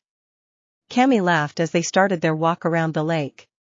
She was thankful he had agreed to help her. She didn't want to train with Bakugo, and it was an opportunity to reconnect with Izuku, who had shown her forgiveness. She wanted to prove that all her words in the cafe were not false, that she had changed. The little voice that screamed to be a hero was now driving the car. They went to an outdoor cafe, grabbed food, and headed to her house to study. Her Sundays had become jam-packed with preparation. She would get into the UA, but it would be an uphill climb. Her quirk wouldn't work on robots, so aside from manipulating others to kill the robots for her, a concept that didn't sit right with her, she would have to rely on strength and endurance. She hit the gym 4 days a week and worked out with Izuku every Sunday. Her friends had noticed this renewed vigor. When she told them, they smiled and told her to go for it. They even joined her at the gym a few times. They always showed up to go jogging with her at night. They arrived at her house, where Izuku said hello to her parents and set off to shower before she did the same so they could get to study. Her father was initially a bit wary of Izuku and overprotective, insisting they study in the living room before he became comfortable with them learning in her room. It may have been Izuku taking a phone call from his girlfriend, which eased the situation. Cammy had met Himiko. The ashen blonde had a manic energy about her. By how Himiko looked at Izuku, Cammy could tell she was completely smitten. Himiko was friendly but protective of Izuku. It made sense to Cammy that Himiko must have known about their shared past and wanted to make sure that Cammy was on the up and not trying to pull a stunt like before. Himiko came to study with them a few times, but mostly, it was just her and Izuku, a fact she liked. It was taking time, but Izuku made her feel comfortable, unashamed of her past, and supportive of the future she was working toward. Upon the ashes of the past, she was happy to feel like they were building a foundation for friendship. Also, he was easy on the eyes, so that helped. Himiko. Since that night, she knew something was different. Nomuri felt it, too. They were in bed. Himiko had assumed Izuku's form and was ing her into blissful oblivion. Then Himiko bit her.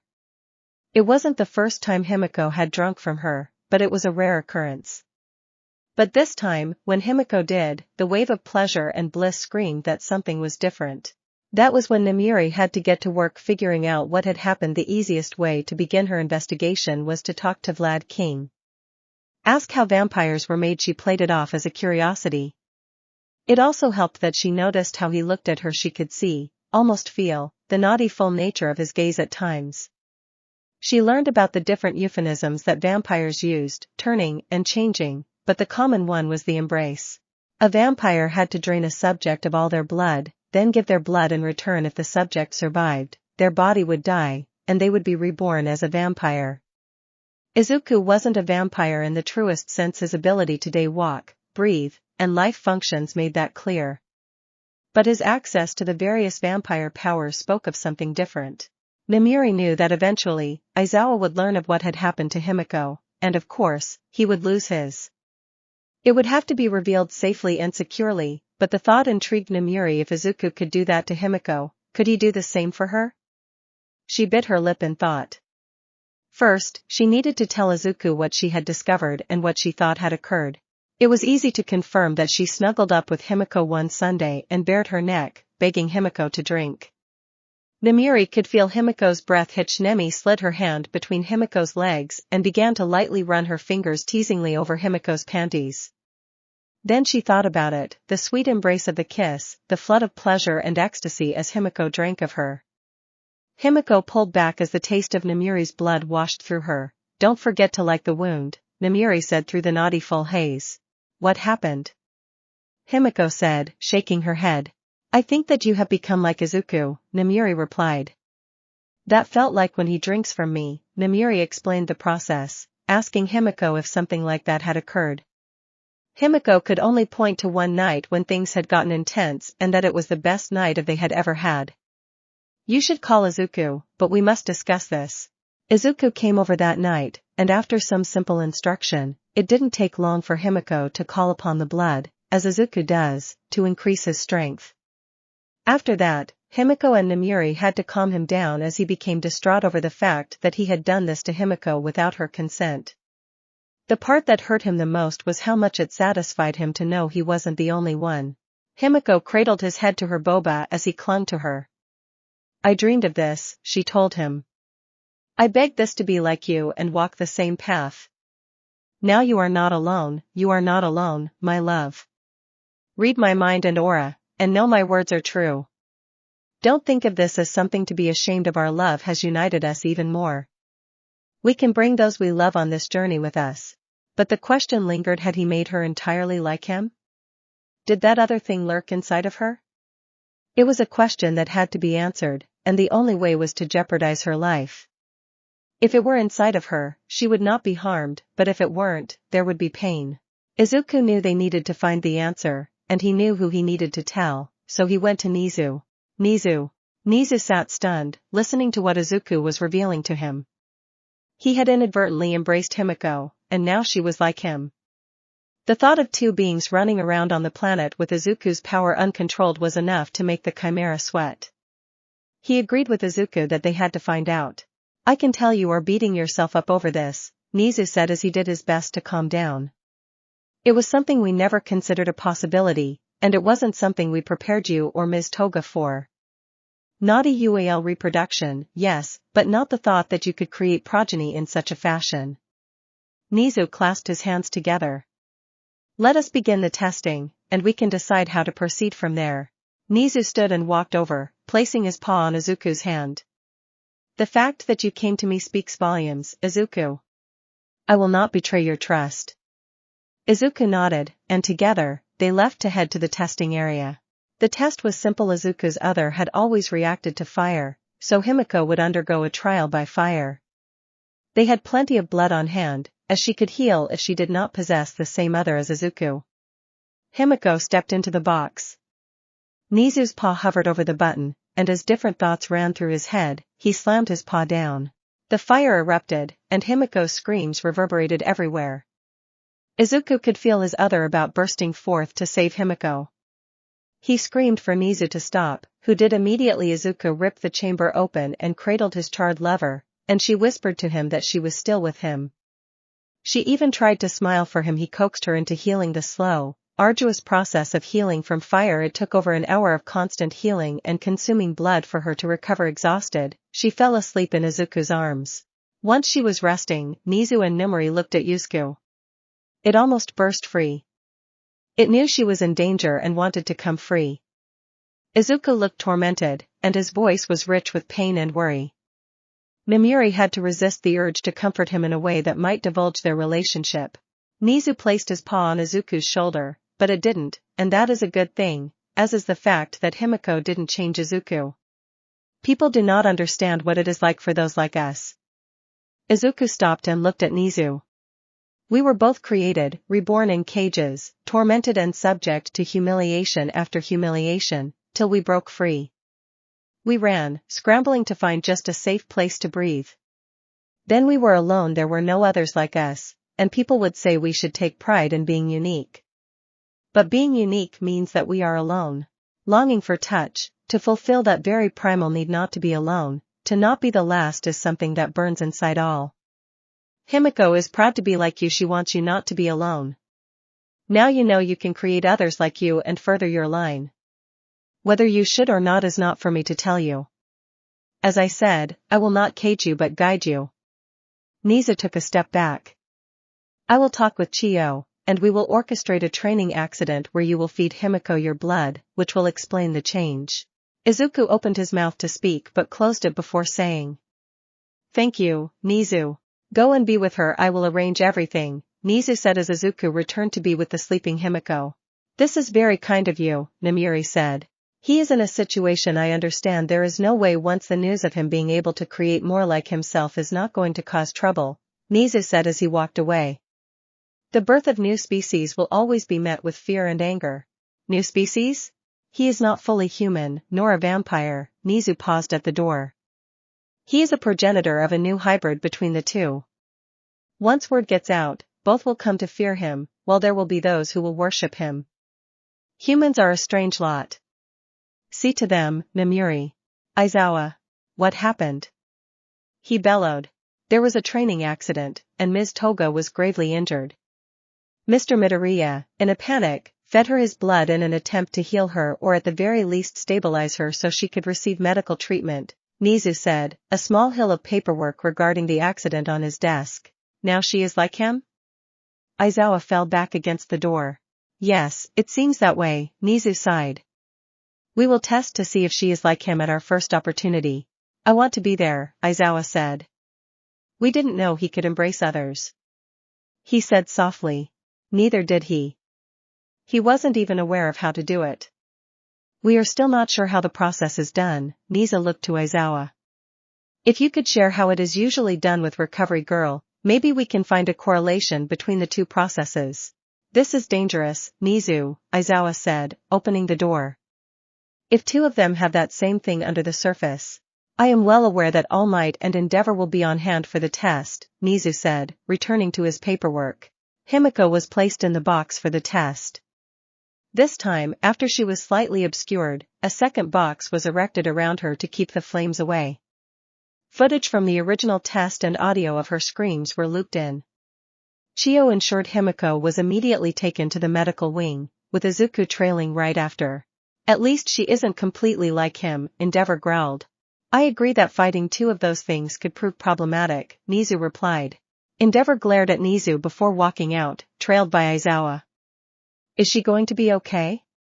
All Might said once they were alone. I believe so. Izuku will help her heal, Nizu rubbed his nose. Have you found your successor yet? Yes, I believe so, All Might replied. He is a strong young man with a defensive quirk. I think he will make a fine hero. I have started training him and expect him to do well. Does this mystery person have a name? Nizu asked. Eijiro Kurashima, his quirk is hardening, All Might replied. What is to stop them from making more? Nothing, Nizu said. The same thing that stops people from having children, only their personal choice. Izuku was quite distraught over the incident because of what happened with him regarding the Lord of Blood, and Himiko wasn't given a choice.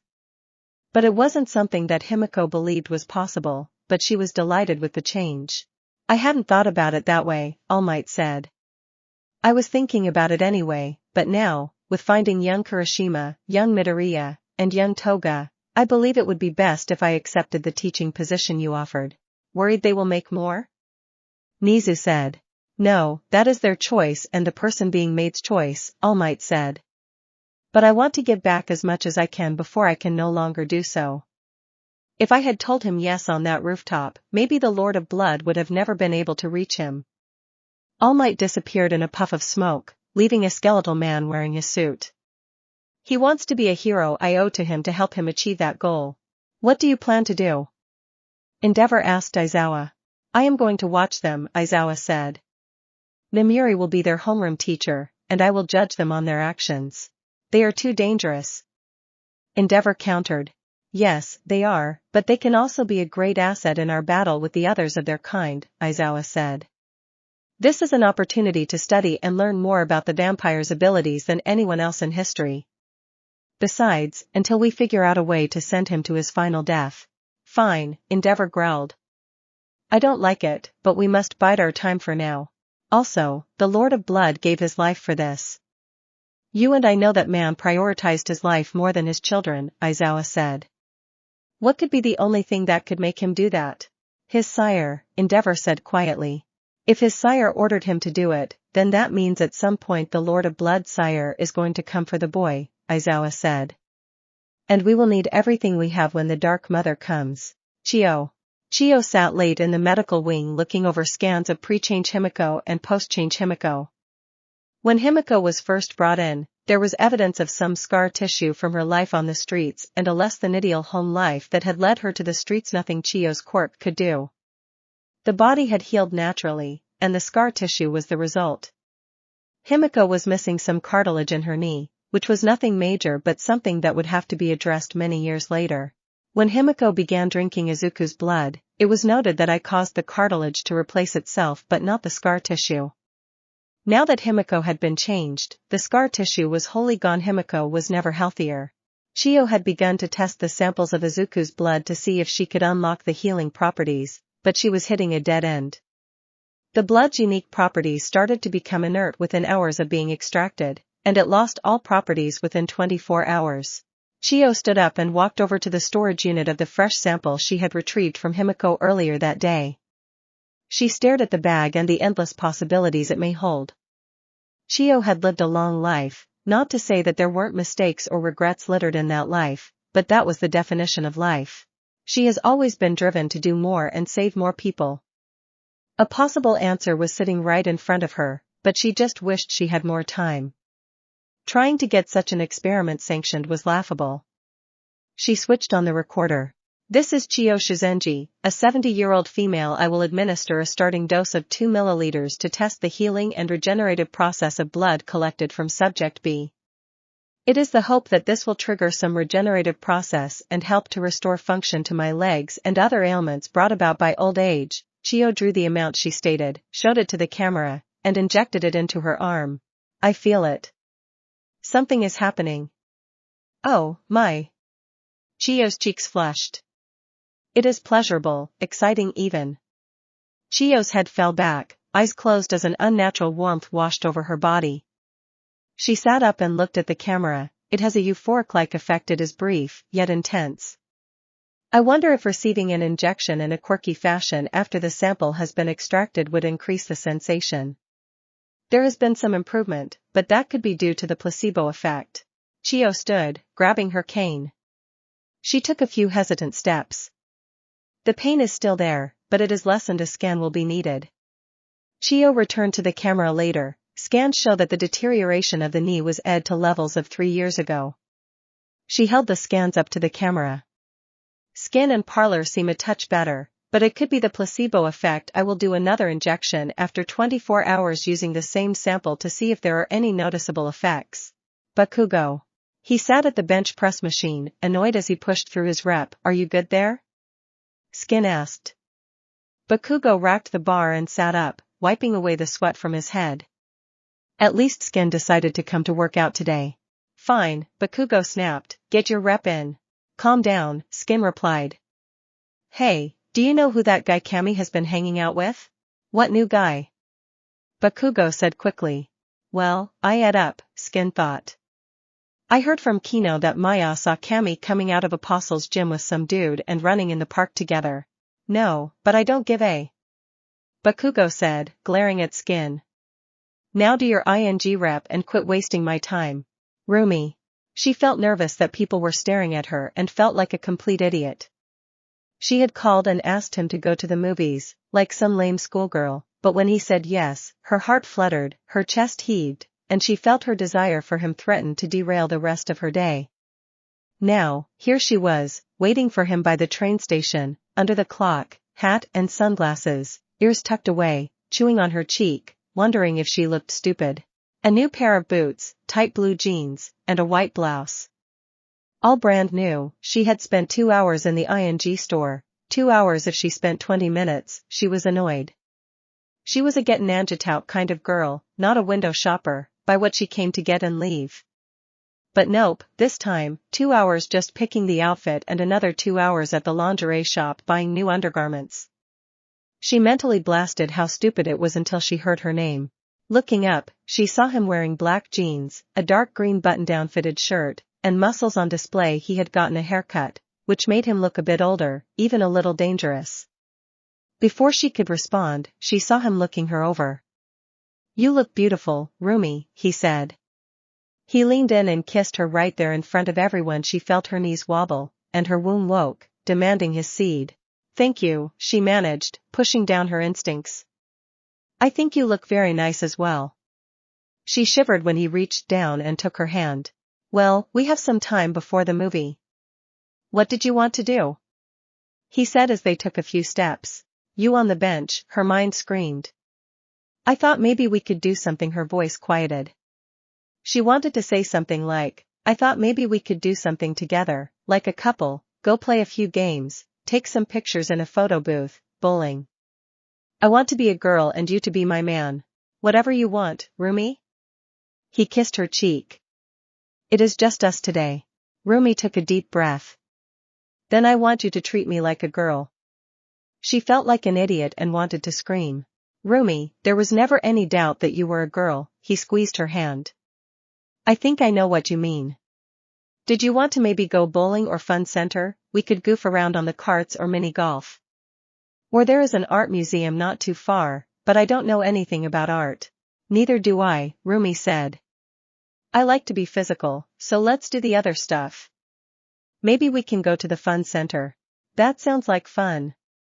Then, after the movies and dinner, we can even go bowling." He pulled her into his arms. "Did you want to stay the night together? Just you and me?" "I would like that, Izuku," she blushed. "I have a room not far from here. I want to be with you today, Izuku. I can't explain it, but the way I feel." "I feel the same way," he said, kissing her again. "I will let you know that I won a game of mini golf once," he smirked. "Well, today is not going to be a repeat of that day," Rumi smiled, taking his arm and snuggling next to him as they walked off. The following day, when Rumi awoke, the sun was a bit brighter. She sat up, the sheet tumbling from her naked body, and she looked over at Izuku, still asleep next to her. A smile and warmth spread through her body that she couldn't describe or identify. She lay back on his chest, and his arm came around her shoulders as he held her close. Rumi closed her eyes and could feel the pull of sleep calling her back. "I love you," she whispered as she fell into dreams of the wooded cottage, with a litter of kits running around calling her mama and their daddy coming up and hugging her from behind. "I swear I just found everything I need. The sweat in your eyes, the blood in your veins are listening to me. Well, I want to wrap it up and swim in it until I drown. My moral standing is lying down." 9-inch nails, the only time. It was hard to define. The best way was that it was a quasidate. Cammy and he exited the movie theater, both still laughing from the movie. Cammy was recanting a scene, adding to their laughter. He didn't even realize he had taken her hand in his as they started walking. They had gone to dinner and a movie, and now they were on their way to a dessert shop that had just opened near the theater. Cammy noticed him taking her hand. Of course, she had felt herself reaching for it throughout the night. She was giggling at his comments, fidgeting with her hair. She didn't even know why she was so wrapped up in it. But that was a lie. Studying, being together, just talking or texting all the time. It had been this rebuilding of their relationship. It had led to long conversations. This needed her to let out everything she had repressed. The little hero inside of her was running the show now and was not about to let go of the reins anytime soon. 2 weeks ago. Then there was the incident 2 weeks ago. Zuka and Dahlia had convinced her to go out with them to a party. She hesitated but felt guilty about not spending as much time with her friends. So she had agreed. Once they stepped off the second train, she began to feel like she had made a mistake. It wasn't the worst part of town, but it wasn't good. As they walked, the area got less welcoming till they heard the sounds of the party as they came around the corner. It was a crowd she didn't recognize. As they got closer, she noticed the houses surrounding this one were strangely dark. The party was raging. All kinds of things were happening. Quirk usage, drinking, people were already passed out on the lawn. Cammy nibbled on her lip nervously as they started up the walkway. A booming voice called out for Dahlia. It was a boy that Cammy didn't know. He was tall, at least 6 feet, in shape, shirtless, with strange marks like tattoos all over his chest and arms that moved and swam about. As soon as the boy came out, Dahlia leaped into his arms and tried to figure out what he had had for dinner with how deep her tongue was down his throat. Then it got worse. 2 other guys came out behind him, one about 5 feet 8 inches, with black hair and eyes. He was solid, a barrel of a person. Another guy about the same height flanked him, but his hair glowed in different neon colors, as did his eyes. Wataru and Cookie. Wataru, this is Zuka, and Cookie, this is Cammy, Dahlia said. Let's get ourselves a drink. Cammy felt her anger immediately rise as this was an obvious, hey, do you have any friends for my friends kind of deal? Old Cammy would not have minded and just rolled with it to help out her friend. Not the first party makeout she had. They were helpful in distractions. When she and Katsuki would break up, they would hit the party. She may or not make out with someone and then bounce. Inevitably, Katsuki would hear she was at some party, get all jealous, and they would get back together. Stupid, she thought that romance was how it was supposed to be. The lie he cares in his way should have been tattooed on her forehead or, at the very least, on the card she could hand out when people ask about their relationship. But that all changed when they broke up for the last time and she met him, Izuku Midoriya. The lies she told herself that she wasn't a terrible person and that she wasn't constantly lying to herself shattered when she saw him. Lies couldn't remove the guilt she had buried or the new guilt she found when she saw him. The need to be punished for her sins was so strong he could have demanded her body, and she would have surrendered it if it felt like she was paying any penance. But then he asked her to be his friend, to see if the girl he saw in the library was real. She didn't deserve it, but it awakened her and sparked the change. Maybe she was out of touch or off her game. Dahlia and her latest boyfriend disappeared, Zuka was off flirting, and she was trying to be polite with Cookie. She thought I would rather be at home, sharing a stream with Izuku. He even said he was going to be alone tonight. If this was Izuku in front of her, she realized her heart fluttered slightly at the thought. Cookie was trying. She would give him that much. He was flirty, not bad looking, but not what she wanted. Do I want Izuku? She thought. The music was loud, the lights were flashing, and his hair was flashing, almost mesmerizing. She managed to shake it off, but then she felt funny. She excused herself to the bathroom. She felt like she was drunk. There was no way one drink would have done that. She began to panic, her heart racing when he knocked on the door. She cursed herself for being careless. She focused her best, her quirk coming to life as she let him in. Glamour, Cammy's quirk, enables her to emit a smoke-like substance from her mouth, which she can use to create visual and auditory illusions covering a large area. However, these illusions only last for a short time. Cookie saw Cammy looking drunk, telling him she didn't feel good. He didn't offer help. Instead, he stepped in and closed the door. The real Cammy was already out the door and down the hall she stumbled, trying to find her way out. Thankfully, she seemed like another drunk girl, so she went outside, taking a deep breath of the night air. She fumbled for her phone. He picked up on the second ring before he could say anything. Izuku, I need help. Cammy, he said. Where are you? What is wrong? I am at some party. I don't know if someone slipped me something or they used a quirk, but I feel like I am drunk, and I have had about a quarter of a drink, Cammy said, her words slightly slurred. I got away from the guy. I am in a Thai part of town. I don't know where. Dahlia is probably off getting laid, and Zuka, I don't know. Will you come get me? Send me your location. His voice came back strong, commanding. I am on my way. Cammy tried to message her friends but was not getting a response. She found a chair and struggled to fight off the effects of whatever was happening. She didn't know how much time had passed, but eventually, Cookie found her. He was walking towards her when he froze. She looked over her shoulder and saw Izuku standing there. You found me, she slurred. I did, he whispered effortlessly. He picked her up in his arms. He glared at Cookie. She is going home. Is that a problem? The boy stuttered a not and hurried back into the house. Cammy wrapped her arms around his neck. He used his auspex to locate her friends. Dahlia was having, but she was not drugged. Zuka was fine as well. He planted the thoughts in their head that Cammy got sick and went home. Cammy fell asleep in his arms. Cammy eventually woke up. She felt so safe that she unconsciously snuggled against him until her mind started putting things together. She didn't panic as she knew who was holding her. Carrying her like a princess, she let him take her to her street before she asked to be put down. She felt much better. Next time you want to go out, how about I take you to a movie, he said softly as they walked. That sounds nice, Cammy replied. When they got to her gate, she turned and kissed his cheek. Thank you for saving me. Anytime, he said. Kami's heart skipped a beat. Izuku. Once the door closed, he could feel the beast banging on its cage, but there was something else. A need, something inside that wanted to hurt Cookie, but he needed to know what he had done to Kami. This other screamed inside him, roaring that he couldn't allow this to stand. He looked back towards Kami's window, left, and returned to the party. Back to the date. There was a warmth spreading over them. It emanated from their joined hands. Kami felt shy. It wasn't an experience she was familiar with. Izuku, on his part, felt different, so different from the others, but he knew what that warmth was, the way his heart skipped a beat, the possessiveness that erupted over him that night she called for help. The dread that something had happened to her, that she had been taken or injured, stirred his heart.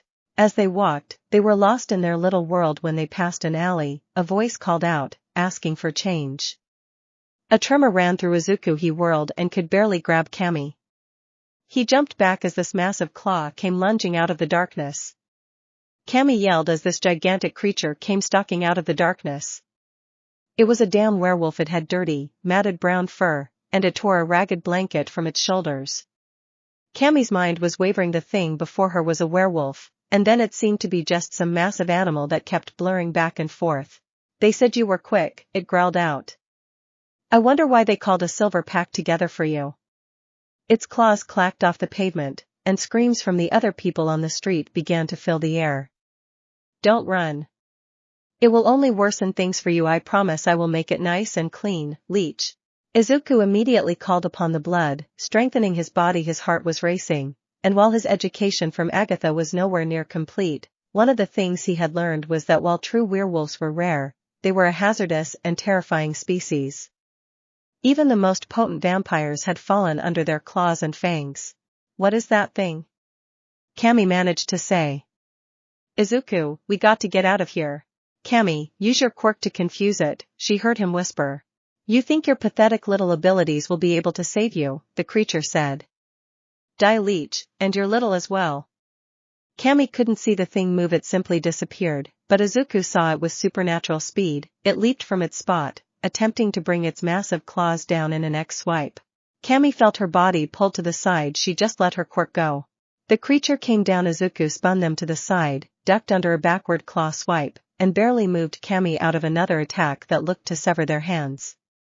He let go of Kami's hands and dodged another attack. Flames came over his hand as he punched the beast in the side of its head, making it stumble. He followed it up with a shot to its leg, sending it down to a knee. He drove his knee into the thing's face, only for it to growl in rage. He managed to avoid being impaled, but not the claw swipe across the gut. He yelled in pain. It was more intense than anything he had experienced except fire. The werewolf laughed as it pressed its attack. Izuku could deflect the next attack as the fire on his hand erupted into a bonfire, engulfing the beast. Izuku reached into the flames, grimacing as he felt the fur. He drove his hand into the creature. He grabbed it by the rib cage and threw it down the alley, its rib bone still in his hand. Kami let her quirk go. The werewolf was on fire, flying back into the alley, and Izuku was on his knee holding his gut. Something white and covered in blood tumbled from his hand. The smoke engulfed everything as she went to him, hauling him to his feet. She saw a look of concentration on his face as the wounds began to close. She didn't even get to say anything when the street was filled with bone-chilling howls. Izuku got to his feet, grabbing Kami's hand. They took off into the night. Keep using your quirk. He could hear the howls coming closer, and panic was everywhere. Kami stumbled, nearly falling, only for him to take her in his arms and race towards the train station. Kami stopped expelling her quirk. Izuku, what is going on? She said, looking over her shoulder. The panic set in as she could hear the cries of terror from the cloud of her quirk covering the street and the howls that seemed inhuman coming closer. She looked as he raced to the train station. They were moving so fast that everything seemed to be blurring around her. He suddenly shifted her in his arms and dove to the side. They tumbled across the concrete, his arms wrapped protectively around her head. When they came to a stop, she felt him get them to their feet. She was startled when they dashed off down an alley. She looked over his shoulder, and standing in the street was this massive, wild, dire wolf-type creature. It seemed to be standing on its hind legs, her mind struggling to make sense of it all. Part of her mind was trying to shut down, while the other half was working to control the situation. Suddenly, it wasn't alone, there was another there with it, and another. Izuku tightened his grip and leaped into the air, pushing off the wall and kicking his way up to the roof. He looked around, activating his auspex. The giant silver werewolf that had made him alter his plans was climbing up the wall. The all-black fire was coming up through the building, flanked by Mange One hot on her heels. Kami caught something out of the corner of her eyes and dove at Izuku to knock him down. He felt her collide and roll, allowing her to fall on top of him. They saw a strange, bone-looking dagger embedded in the rooftop entrance door. Izuku looked and saw a man with black eyes and red hair. He was about 5 feet 9 inches, wearing a brown leather jacket and blue jeans, and he didn't seem Japanese, European by Izuku's guess. "Just surrender, and we will make quick for the class," he yelled in a thick Irish accent. "If you keep on struggling, Albrecht will make it very painful for all involved." They got to their feet and took off in the opposite direction. As Kami's gas flooded the rooftop, they leaped to the adjacent rooftop and off into the night. They hadn't gotten very far when they heard the door to the roof they had just been on burst open, and a series of grunts and growls filled the night. Kami saw the shadowy wolf-like monstrosities break through her smoke now. A fourth one tossed aside what seemed to be the remains of a brown leather jacket. It was this strange blur like the others, but as they leaped after them in pursuit, the new one started to come into focus, red and white fur, the one in the lead silvery, gray, the other black as night, the last mangy brown. They weren't wolves or animals. They looked like werewolves, with long arms, snouts, and legs pumping as they chased after them. God, werewolves were after them. Her mind screamed that there must be some family or family line for them all to have the same or similar transformation quirk. She felt that wasn't the correct answer, but her mind clung to it. Izuku was fast, but so were these things. His education on true werewolves had consisted of, if need be, fighting one if more than one fled. They were rare, even more rare than vampires. Most of their kind died long ago when they rose to the tray during the First Quirk War and took part in Europe for themselves. With their strange visage, it was assumed that a quirk line was at the center, but that was far from the truth. The hatred between werewolves and vampires came from the werewolves claiming the vampires were a disease, parasites, and a plague upon the world. They were not wrong. Even so, the werewolves' attempt to seize power wasn't their first attempt but their last. Vampires had tried this once before long ago, but their weakness exposed their folly to sunlight. No matter how powerful the vampire was, sunlight had proven to be their mortal enemy. They had adopted a philosophy of hiding their nature and moving things from behind the scenes. After all, when you're immortal, you have to wait a little bit, and your enemies will die without you lifting a finger. But then, with the advent of quirks, it became a question of why they should hide and run. In their hubris, they forgot that not only had their prey become empowered, but the sun was still there. A new wave of hunters rose, and a new wave of the Inquisition emerged. What they had brought with them was fire and death. They brought it to everyone and everything they encountered. It was rumored that the only true werewolves now belonged to the new Inquisition and existed and lived by their rule. Now, they were here hunting him. They were gaining. He couldn't stop fighting, not with Kami in his arms. If he left her behind, she would be killed. As they raced across the rooftops, it was her quirk that would buy them the precious seconds they needed to keep ahead of their pursuers. Heroes were responding to the initial disturbance, and then Izuku heard it. "Let me out." The voice was hollow but rough, ringing inside his head. "Let me out." It was the same voice he heard that night after he picked up Kami from that party. The same voice that told him to go back. He looked to the side, and for a moment, he saw the creature from the docks, the beast from the pit. He shook his head, but his distraction nearly cost him as he felt it before he saw it. A double attack from the black and silver wolves. He dove to the side, and they rolled and came to their feet. "Let me out." "Izuku, what are we going to do?" she said, staring at their murderous pursuers. "I will come out either way," it growled. "You know that. Will the city survive?" "Let me out." "What about Kami?" He replied. "I protect what is ours, just like I did with Himiko," it whispered. "We are the same. You will never be rid of me. I am you, and you are me. She doesn't know what you are. She hasn't seen the real you. Now, this mask or facade is what you pretend to wear." Himiko sees it, Namiri craves it, and Rumi begs for it. But you hide it from this one. Tell her what you did. I can't, Izuku said. Tell her how you went back and found that boy, it was coming from around him like it was circling him. How you broke him, how you hurt him. He lived, Izuku countered. But would it have been better for him if he hadn't? It laughed. You are hiding who you are like she hid who she was in the library. You cling to this ruse that you are human and held to their values and systems. I am who I want to be, Izuku said. With her, I can be the me I wanted to be all those years ago. She has done bad and made mistakes like all of us. Just like hers, all masks break, all masks crumble, all masquerades falter, it said. Let me out, let me do what needs to be done. Let me out. Kami, Izuku called to her. She let her gas loose again, and they jumped into the alley. Izuku, what are we going to do? She said, scared. Kami, I need you to run, he said. Izuku, I can't leave you, she said, her voice breaking. How can a hero run? I can't fight them with you here, he said. I have to do things, and I don't want you to see me like that, not yet. I don't understand, she whispered. I am asking you to trust me, he said, holding her face in his hands. I don't want to make you run, but I can, please Kami. Please. Where do I go? She said. Get to UA, he said.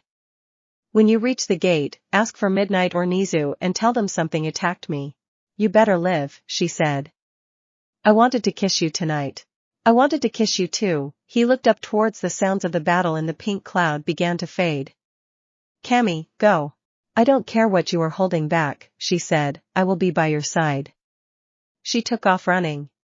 He leaped out of the alley and to the rooftop across from the wolves, and their smoke faded. Done running? The black wolf growled out. Yeah, he said. After we, the mangy wolf managed to say. There will be no after, not for any of you. Izuku said. Tonight, you all will die. The wolves leaped across the rooftop slowly, and Izuku just let go. As the wolves landed, Izuku was gone, replaced with a large 8-foot-tall, strange, black, armored bat-type creature that emerged at the docks.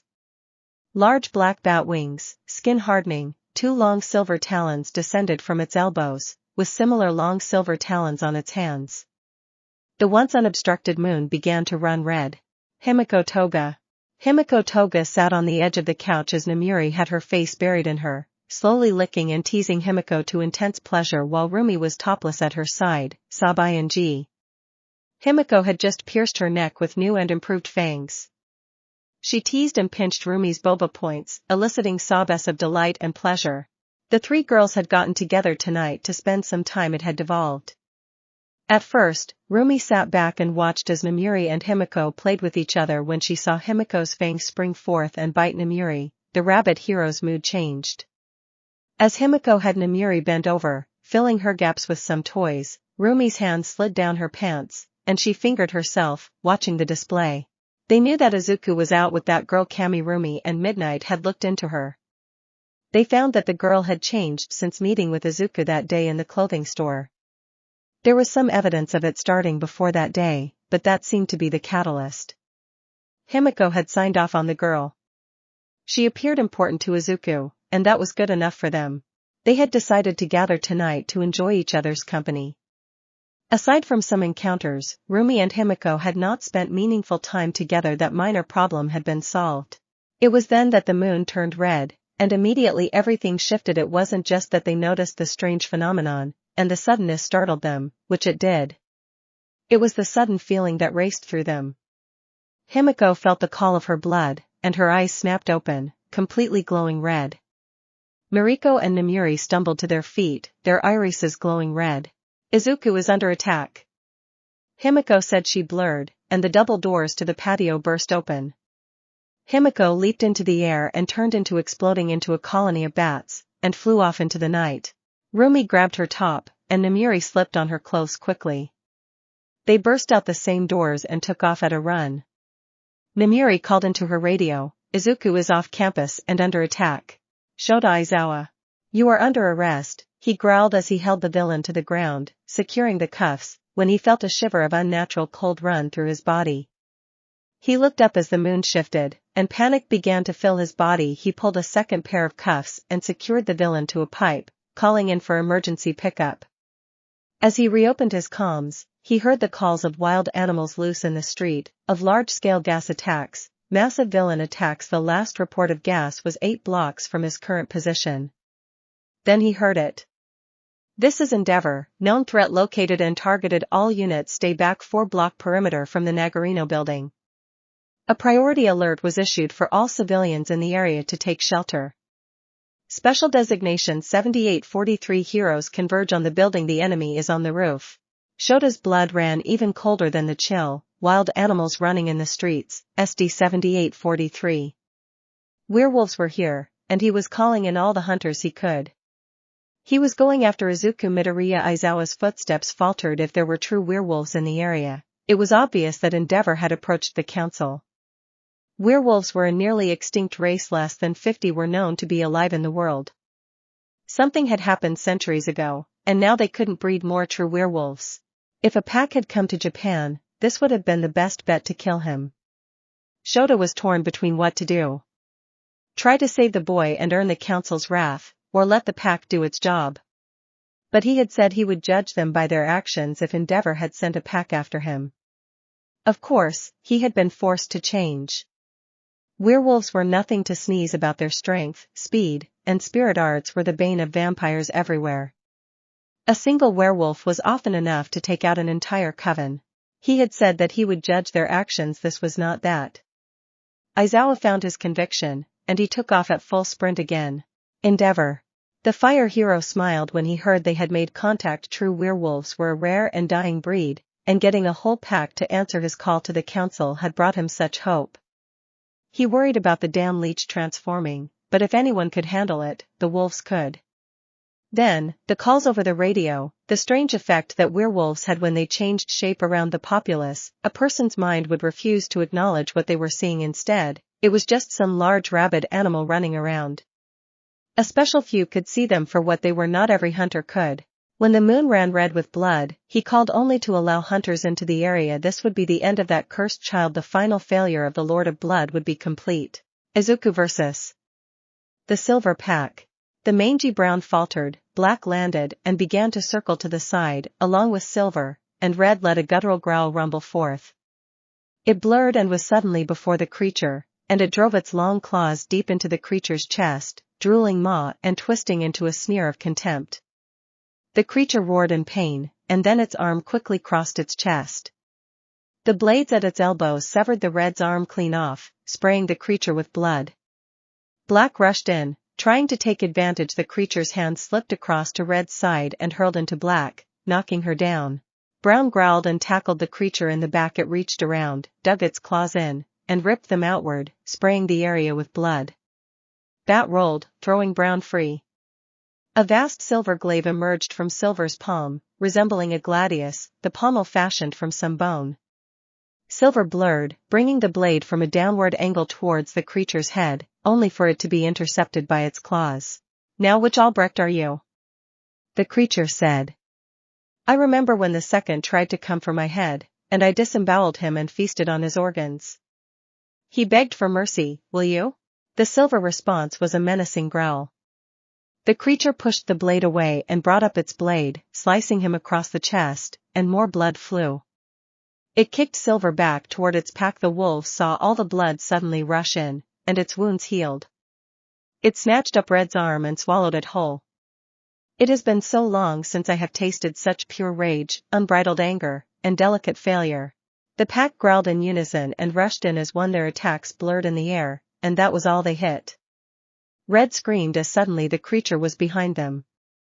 It grabbed Red by the head and lifted the kicking creature. The other wolves spun and turned to attack, but they froze when the Red's head exploded. Then, like a series of explosions were triggered, the body followed suit. Blood flew everywhere, only to freeze midair and collect above the creature in a swirling ball. I told you none of you will leave here alive, the creature smiled sinisterly. You have already been forsaken, failed, and the world has turned away. There is nothing left for you now but blood and death. Connor! Black screamed. Endeavor had just landed a few rooftops away when he saw Connor's head and body explode. His entire body began to shake. Cammy. Cammy hated herself, that she was running away, that she hated that she was abandoning him. His words kept echoing in her head. He didn't want her to see him and was afraid she wouldn't understand. What did he not want her to see? He could hear the roars and howls echoing as she ran. She was going to kiss him tonight, kiss him, and tell him that his kindness and forgiveness had been the best thing to ever happen to her. And if he would have her, she wanted to be with him. She didn't care what he held back. If he could forgive her for the evil she had committed, she would understand anything he had to do or had done. She broke from the alley and was about to turn left when something screamed in her mind, and she dove to the side, stumbling into the street. She looked at the mirrored reflection of the building. There was a claw of one of those types of beasts from the rooftop. It would have just about grabbed her by the throat if she had not thrown herself to the side. The entire window shimmered like someone had dropped a rock into a mirrored lake. Around the appendage she watched as a gray and white wolf came stepping out. "I am sorry to take the life of one so young," the gray wolf spoke. "I am unsure of your connection with that monster, but we cannot take the risk."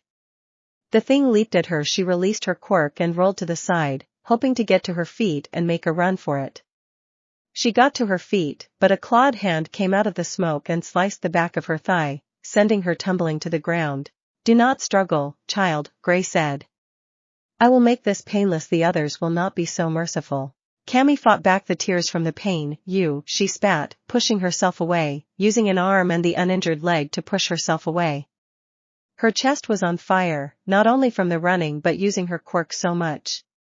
Cammy tried to keep her composure. All she could do was maybe trap him for an illusion, buying her a few seconds, and she expelled her quirk one last time.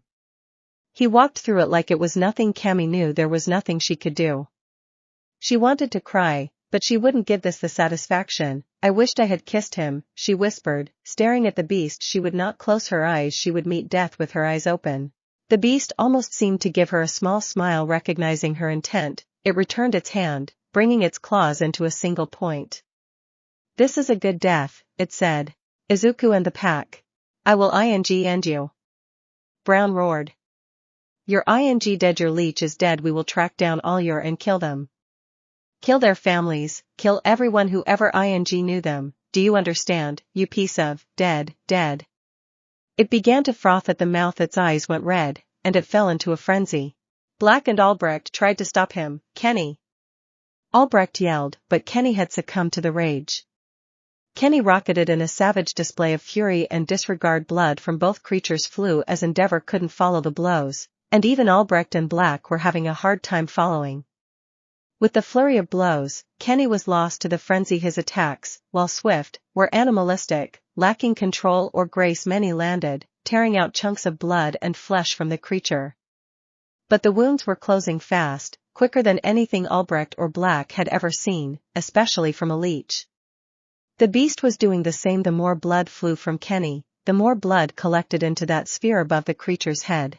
Black and Albrecht tried to join the fight, but Kenny turned and nearly tore a gap in Black, making her pull back. Albrecht landed a hit that bit deep in the creature's side, and a back elbow attack drove the creature's paw deep into Albrecht's shoulder as he held from the burn of the silver. He fell back. Kenny had leaped into the air, attempting to land and pin the creature. It all happened in slow motion. The beast reacted to the attack by bringing its clawed hands up and driving them up and under Kenny's rib cage, the hands sinking deep into the chest cavity. They heard the scream escape Kenny's lips as he impaled himself. They could see the moment the creature's claws pierced Kenny's heart. The red glow of the frenzy washed away from their comrade's eyes. He looked down at the beast, and a weak claw strike fell across the creature's face. The beast sneered and savagely tore into Kenny's throat. Blood again flew everywhere. Prominence Hellfire Storm. They heard called out. Dark red flame traced a circle around the creature and cadaver that was Kenny as a fire tornado sprang up, engulfing them. Entire the brides. Murkorumi. Cammy saw death, and the look at war was a pity. It looked upon her with pity. It had no emotional interest in killing her. Nothing about this act would bother this wolf. It would kill her, then go to try and kill Izuku. She heard the battle raging on the rooftop. She tried to roll to the side at the last second to avoid the strike, but saw the strike adjust. She would not close her eyes. Lunar fall. Came a shout from above. The creature leaped back as the pro-hero Mirko came crashing down with a thunderous axe kick. Cammy saw the creature get its arms up in an X to block the attack. It was still driven down to one knee, the concrete pitted and spiderwebbed. Mirko kicked off, flipping in the air, pushed off the building, coming back in like a rocket with a down angle kick. The wolf seemed to blur. Mirko missed her attack, then ducked down, avoiding an almost invisible attack. Cammy got a good look at the rabbit hero. She wasn't in her costume, and her irises were glowing red as she heard the hero growl. Mirko dropped forward on her hands and landed a rabbit kick with both feet that struck true, sending the wolf flying backward and crashing through the glass into the building. Cammy shook off the shock and began to push back from the fight, trying to escape harm's way somehow and survive that night. Midnight. Midnight got annoyed when she reached the checkpoint, and they wouldn't let her through. It was something about not having the correct designation to enter. She glared at the officers and unleashed her gas. "I don't have time to play your games." She turned to a few other heroes who had been stopped as well. "Get the hell in there and get any civilians on the streets or in the path to shelter." The heroes, frustrated by not being allowed entry, tore off with her and into the battle zone. Once they were in, Midnight gave a few more orders not to engage but to see the civilians and ran toward where she felt Mirko was. Himiko. Black and Albrecht stumbled back from the intense flames. Kenny was already dead. Maybe the fire would consume the beast. They watched in horror as flames began to turn black at the black with white tips, and soon, the whole tornado was being taken over. "That thing is a thaumaturgist," Black whispered in horror. Endeavor tried to pull his flames back, but they weren't answering his call. He was distracted and didn't hear the flapping wings until it was too late. Suddenly, he was engulfed in a swarm of bats that tore at his flesh, opening numerous wounds all over his body. He panicked for a second before he called up the flames around his body. The bats broke away, some burning. They collapsed not far in front of him, and suddenly Himiko was standing there, her body smoking, her hand on fire. He watched as she extinguished it, her glowing red eyes fixed on him. "You never learn, do you?" she growled. "He will die tonight, as will you," Endeavor said, the fire cauterizing his wounds. "They should have killed you when they realized that you changed. You and his kind are not welcome in this world. We have just as much of a right to live as you do." Himiko growled. "Jet burn!" Endeavor yelled as a jet of flame flew from his hand. Himiko blurred, slipping past the attack and driving a knife into Endeavor's thigh. She quickly brought another attack across Endeavor's chest. The pro-hero could rock back, avoiding the strike. He landed a flaming fist that crashed into the side of Himiko's face, sending her tumbling to the side. She rolled quickly as a cat and came rushing back. In another fire blast she slipped to the side. This time, he didn't cut the attack. It was more like a flamethrower. He moved his hand, and it chased after her. She circled, moving in closer. She blurred again when the flame nearly got her. Endeavor, expecting another blade attack, quickly shifted his gaze and saw her appear coming in low from his right. He extended his right hand, ready to burn her to a crisp. Without hesitation, he let his attack loose. At the last second, she just seemed to disappear. Then he screamed as the blade was plunged into his back several times. Himiko was on his back, driving her small knife into him. The call-up of flaming spheres around him caused her to let out a yell from the pain as she kicked off of him. She twisted in the air and landed, ready to fight as she called upon the blood to heal her wounds. He stumbled forward, spun, and prepared for the fight to begin again. He watched as she ran her bloody knife across her tongue. "Oh, how spicy," she cooed at him. "Mirko." Mirko stared at the building. Her body suddenly screamed at her to move, and she managed to rock backward. The wolf was suddenly before her with a massive upward claw slash. It tore her clothing and cut across her abdomen. It was painful, but not the disemboweling strike it could have been. She followed the backward momentum, trying to land a bicycle kick. As she was upside down, she felt a claw strike tear across her back, and a spinning back kick landed on her spin, sending her flying through the air and bouncing off the asphalt. She rolled with the impact and sprung to her feet. She saw the massive werewolf glaring at her. "You have been tainted, little bunny," it said. The tone raised Mirko's hackles. This dismissiveness screamed that this thing looked at her as lesser than them. Some weak little creature that dared to step into his world, another person that looked at her like she was weak. She was going to look forward to knocking every single fang from its mouth. It kicked off the ground, closing the distance instantly. It was nearly impossible to track. When it moved, Rumi felt the rush of blood throughout her body. It spread across every inch of her. She saw the wolf coming for her. It was like the time she had consumed Izuku's blood during, the way it flooded her body and mind. It was so intense that it felt like he was in every single part of her, merging with her. In those moments, nothing else existed, just her and him. Nothing else mattered in the world. The room it was in those moments she would beg for a kit. To know the sensation of a life growing inside her, a merging of them, part her, part Izuku. She had never been so happy but also so sad when her period was late by a few days. That hope and excitement only to be greeted with crimson flow a few days later, shattering the illusion that her fantasy was going to come true. This was like those moments, but instead, there was rage, pure anger, that this thing would dare to come and dismiss her. Dare to come and take Izuku away, take Namiri away, take Himiko away. She realized that the threat of those two being taken away hurt and that their being removed bothered her immensely. They were important to Izuku, and they were essential to her. She couldn't let them taken any more than she would dare to lie down to this wolf or dare to let another dare penetrate her. She was going to kill this beast, save this girl, go home, and submit to Izuku. He was the only one that she would bow her head to. She loved him. She could see him coming for her somehow. His speed was no longer superior to hers. She felt the surge of blood as she ducked under the claw swipe that would have taken out her throat. She landed a thunderous blow to his midsection, lifting him off the ground, flipped backward, landing a kick under his massive maw, launching him into the air. She leaped up, twisting, and landed a kick across the beast's shoulder blades, sending it crashing back into the ground. Midnight.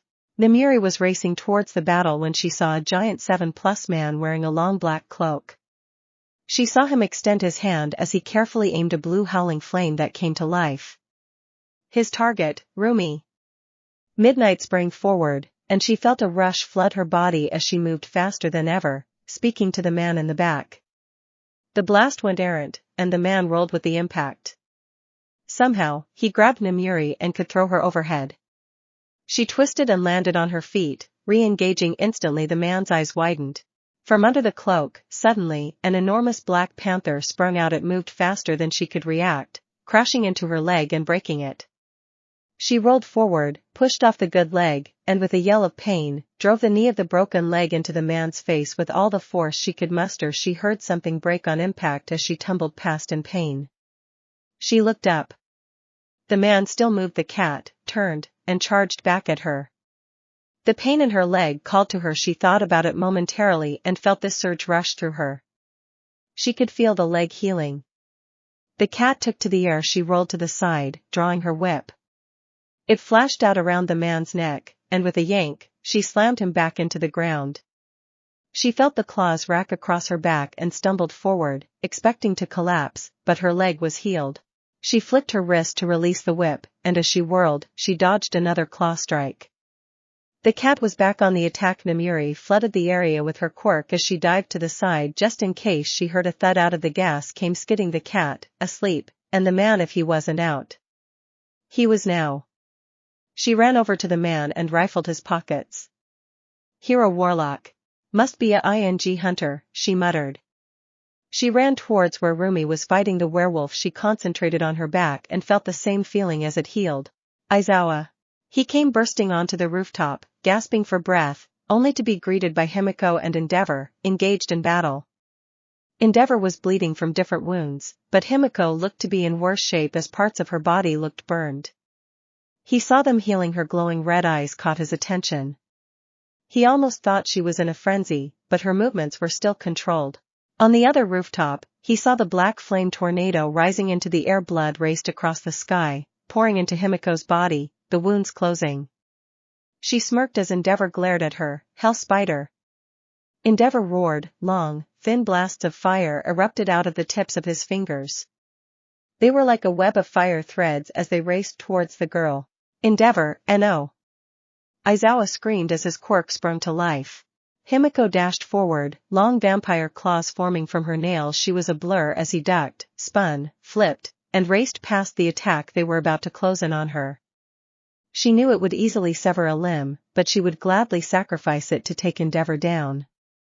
Suddenly, Endeavor's fire was cut off. She didn't hesitate as she leaped, driving her claws into Endeavor's shoulders and her fangs into his neck.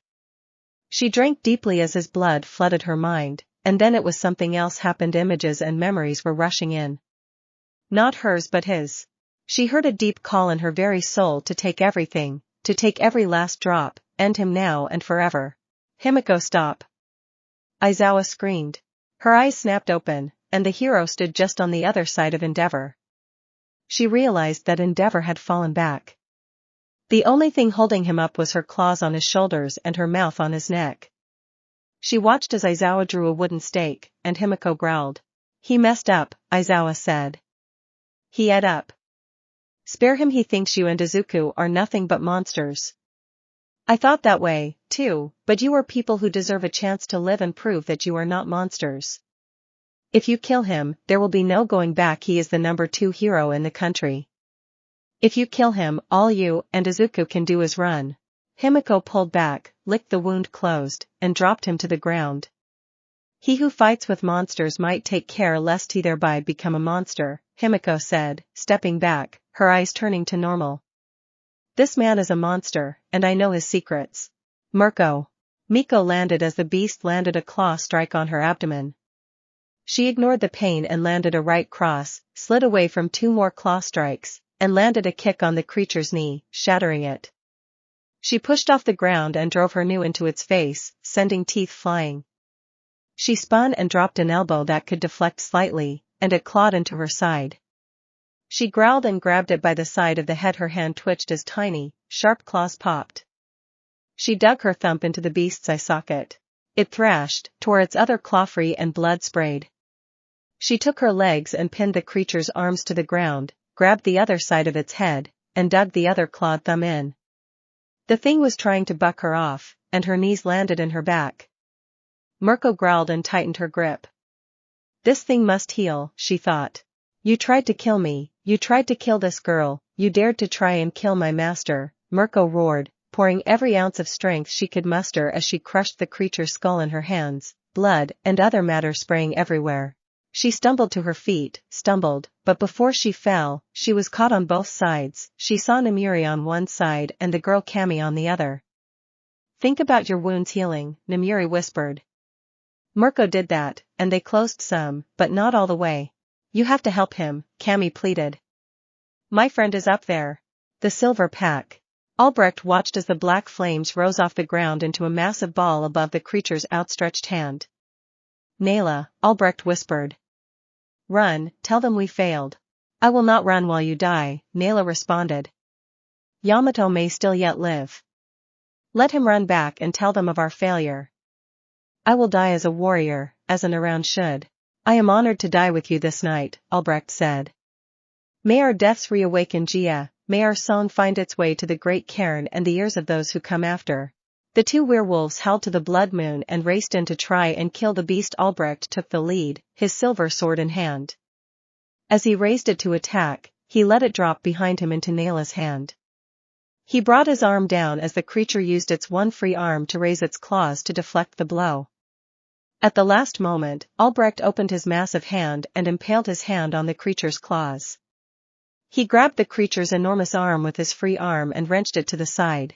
Nayla released a mighty war cry as she pushed the blade forward. It struck true. It went through the armor, muscle, flesh, and bone, plunging straight toward the creature's heart. She felt it hit something. The black flaming sphere fell on them in what she hoped would be her last act. She pushed the blade forward with all her might. It went deeper up to the hilt, and the black flames burned them alive. Nayla drifted into a black abyss. She had died a warrior in battle. She hoped that her death and sacrifice would reach Gia, that she would bestow the blessing she had once bestowed upon her people. Back when they were plentiful, when they were foolish, and when they would quarrel and rage. The thought the nights would never end, that who sat were more than ending the threats to Mother Earth mattered. But in their folly, they were wrong and abandoned. The spirit realm was shut to them, and the gifts of Gia were stripped away. They were dying. There would be no more of them soon. The old ones who still lived said they had to prove themselves again and had to reawaken Gia with their deeds and glory. They were sent here to kill this thing, this monster that had the shape of a boy, this terrible and vile vampire monster. This monster was more than they and even legendary wolves could have handled. They may have had a chance if they had still had the blessings of Jia. They might have had a chance if the mystical cairns were still open. But there was no chance it had slaughtered all of them. Maybe Yamato was still alive and could warn the council what was coming. This creature would not be satisfied with this city or this country. It had not been forsaken like she was. It had not been sent to die on words of the old who told of days long before their time, who sat and rattled off feeble prayers in the hopes that Jia would recognize them again. The world was more dangerous than anyone knew. That monster had already begun to build its army. Once it was complete, there would be nothing to stop them. At least she died as a warrior. Then she felt something sweet hit her lips, something burned as it slid down her throat. A beckoning promise of never being forsaken, of not having to know abandonment again. It told her to fight for a future instead of chasing a past that no longer existed. A chance to live and make a change, a chance to live and do something. Her eyes opened 3 days later. Welcome, my abomination, the voice of her master rang in her ears. Izawa. He watched as the last of the werewolves died. The creature looked at him and smiled at Blurred and was suddenly before him. Call the hunters off before I kill them, it said. Threat has been neutralized, Izawa called into the radio. Endeavor is hurt, send medical to my location. If they come again, the creature left the comment hanging in the night air. Did you react to the pack hunting you? Izawa said quickly. No, he let me out, it smiled wickedly. It took Himiko's into its arms and vanished. Izawa looked at the unconscious Endeavor. There was no evidence of the attacking pack, nothing but dust. Kami. When Izuku came walking out of the alley with Himiko, she broke into sobs as she hobbled and ran towards him. She tumbled into his arms and wept, thankful he was alive. Once she could control herself, she pulled back, placed both hands on the sides of his cheeks, and kissed him. A kiss, he happily returned. I don't care whatever it is, I will be with you, she whispered when they pulled apart. Izuku smiled, we will talk about it later. Let's get you looked at so I can get you home. He looked at Nemi and Rumi. Are you two okay? Yes, Rumi and Nemi replied. Let's go home, he said as they walked towards the flashing lights of the emergency vehicles. Nizu. The principal of UA sat rubbing his temples, looking at Izawa and Midnight, wondering if it was too late to make a career change at the headache before him.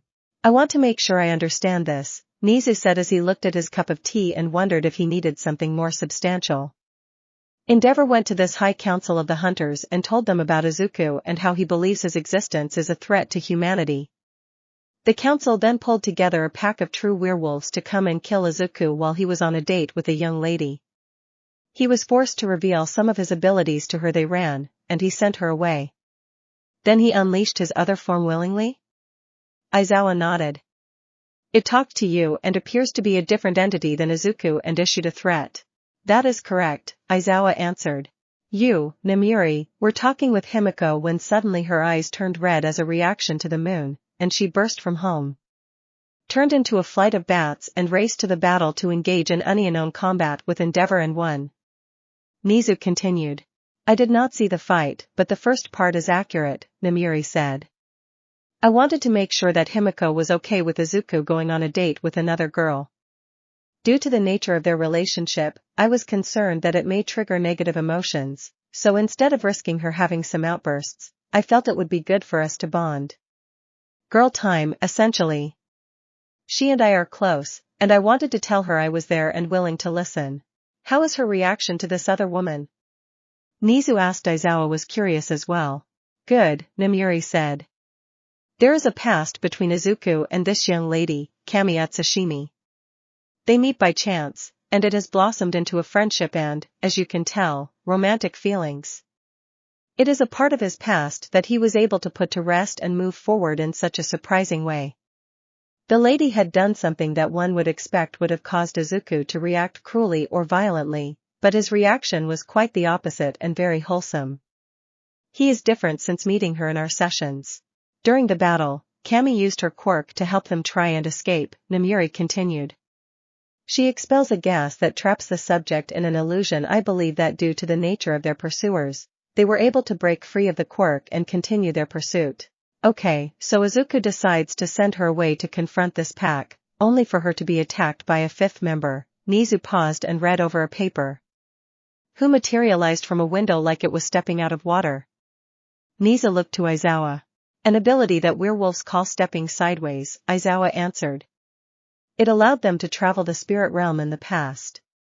It was something that they all were capable of, but now it is scarce.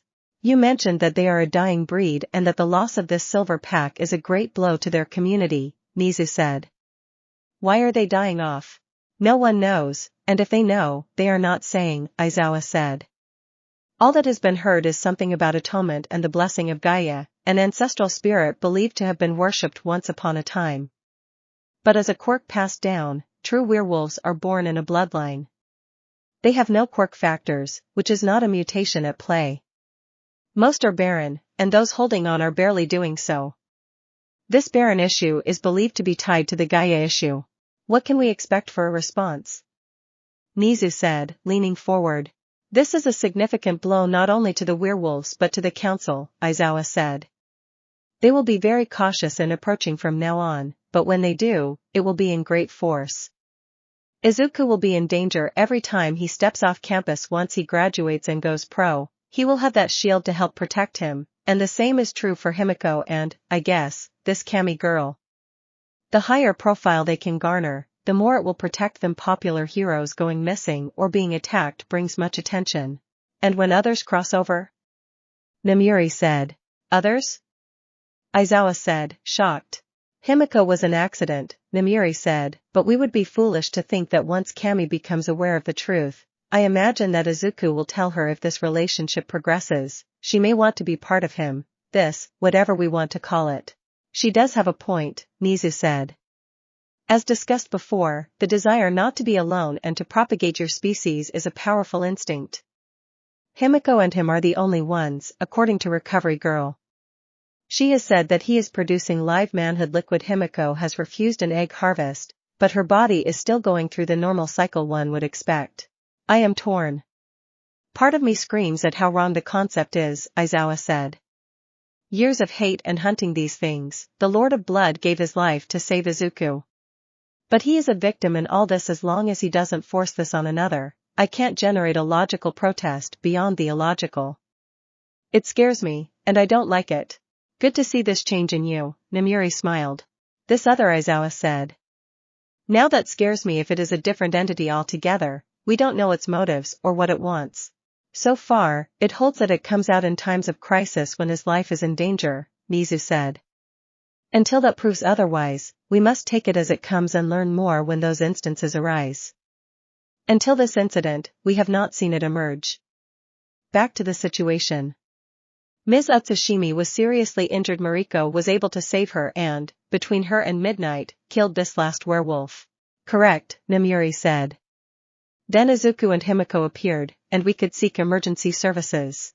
Himiko's battling of endeavor and winning, thanks to Mr. Aizawa's intervention. The fact that she was engaged with him and not killed beforehand is astonishing. Is this normal in young vampires? Nizu asked. No, not at all, Aizawa responded.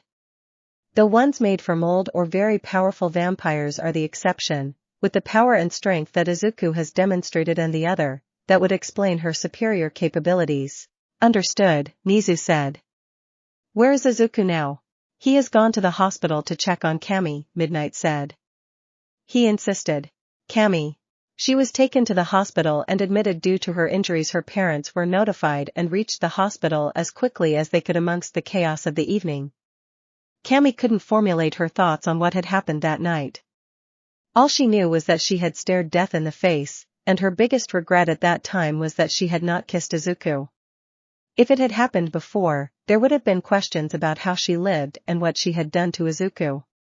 But he had returned to her life, accepted her failures and wrongdoings, and told her to do better. In doing so, the voice inside her that begged to be heard was finally running the show. And her world had just gotten better and better since that day. Now, she was in love with Izuku Midoriya. She was in love with him, real love, not that false love she told herself she felt for Bakugo. She regretted ever doing things with Bakugo now, wishing she had listened to her inner voice or her mother and waited till she had this feeling.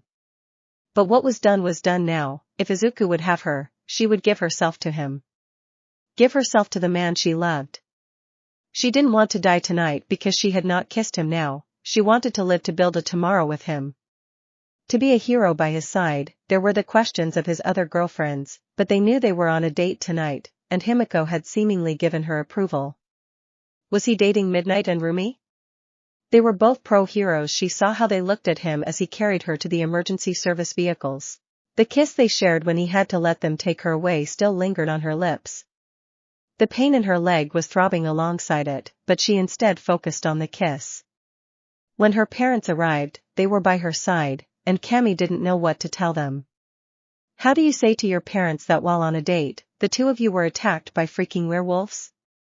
They were after your date and were going to kill you because they said your date was a monster. Was Izuku a monster? She was before he came back into her life, but no beast could be as forgiving or gentle with her. She knew if he had demanded her to debase herself as penance to him, she would have. A monster wouldn't have seen past her facade all those years ago to the little girl inside screaming to come out. The one he unleashed that day at the coffee shop, where they would meet to study or where he had asked her on a date. She knew she didn't know everything but knew that Izuku was no monster. When she left the hospital, she would ask him to be her boyfriend. She just wanted to see him again. She stated to the police that she told them the truth, that it was some animal that had attacked her and her date. They had gotten separated during the chaos, but he had found her after she was saved by Midnight and Mariko and carried her to the medics, where she was brought here. The officers thanked her and told her they would reach out if they had any further questions, but Midnight and Mariko after the after-action report would suffice. Cammy's leg wound had been treated, and it would leave a scar. And she would need to rebuild the muscle in her thigh. There would be rehab. She wondered if she could make it back in time to take the UA exam. She knew that Izuku was and wanted desperately to go with him to the UA. She would have to ask him to help her with rehab and be her motivational support. Maybe he would reward her with kisses for certain milestones, and the night after the exam, he would reward her with more than just kisses. Cammy let herself blush. It wasn't her first time doing those things, but she felt it would be special this time. When the doctor came in to administer her painkillers, her parents stood with her until she fell asleep. She didn't wake up until the morning, but when she did, she felt someone holding her hand. As her eyes began to open, she heard the most incredible voice. "Good morning, beautiful," Izuku said. She thought she must have been dreaming, but she could feel his hand. She saw him sitting in the chair by her bed, a book in his lap, and holding her hand. "Am I?" Cammy whispered. "Beautiful?" Izuku replied, "Absolutely." He leaned over and gave her the tenderest and most loving kiss she could remember. "I don't know if I am going to be able to take the test to get into UA, Cammy said. "But I want to try and rehab. By then I want to go to UA with you." "I want you there as well," Izuku said, sitting on the edge of the bed and wrapping her in a loving embrace. "After you are released, I promise I will do everything possible to help you. I mean, after all, I want my girlfriend to be able to fulfill her dreams." "Girlfriend?" Cammy said, a little shocked and a bit shy. "You want me to be your girlfriend?" "If you will have me," Izuku said, staring into each other's eyes. He touched her cheek. "The girl I see is the one from the library, the one that I fell for years ago. This is the girl I want to be with. I hope she also wants to be with me." Cammy blushed. She blushed like a young girl hearing her first confession. "Yes, Izuku, oh my goodness, yes. I want to be with you. You're coming back into my life. Forgiveness, compassion, and support have meant so much to me. If you will have me, I can think of very little more I desire right now." Izuku pulled Cammy into a kiss that made her mind whirl and swoon. She stopped noticing the pain in her leg as the kiss deepened, and when she thought she couldn't be pulled any further, he did just that. When they broke apart, Cammy was speechless. She could only stare at him with a mix of love and want. They were silent, just sitting there, till the nurse knocked and came in to check on Cammy and get her vitals. "I am going to grab a coffee and be right back," Izuku said, squeezing her hand. "I am with you all day." Cammy just smiled as he left. The nurse smirked. "Is that your boyfriend?" "Yes," Cammy said, blushing. "Yes, he is. Recovery girl. Once the blood lost its potency, it did nothing, and the healing effect did not last.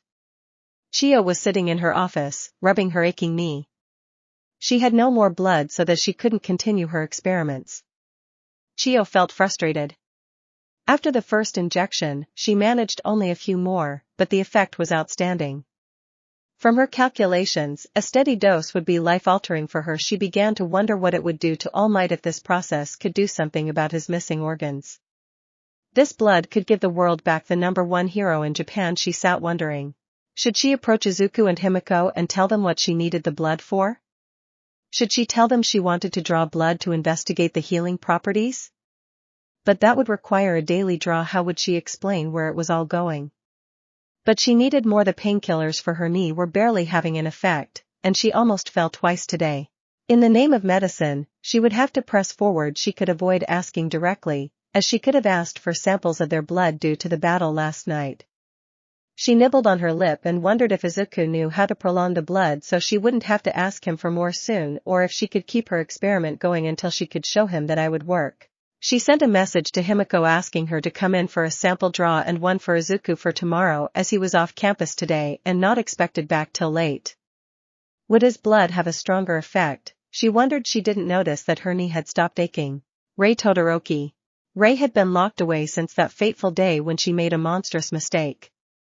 It was the same day the last bit of her mind fractured. Trapped in an arranged marriage, her oldest son had self-immolated out of a desperate desire to prove his worth to his father, Enji Todoroki, or as he was famously known, Endeavor. It was an arranged marriage, but it had the subtext of a quirk marriage. Arranged marriages, though rare, were still accepted. A quirk marriage was a practice from the early days in attempts to breed more powerful quirks. It had fallen from favor nearly 100 years ago and was heavily frowned upon in modern society.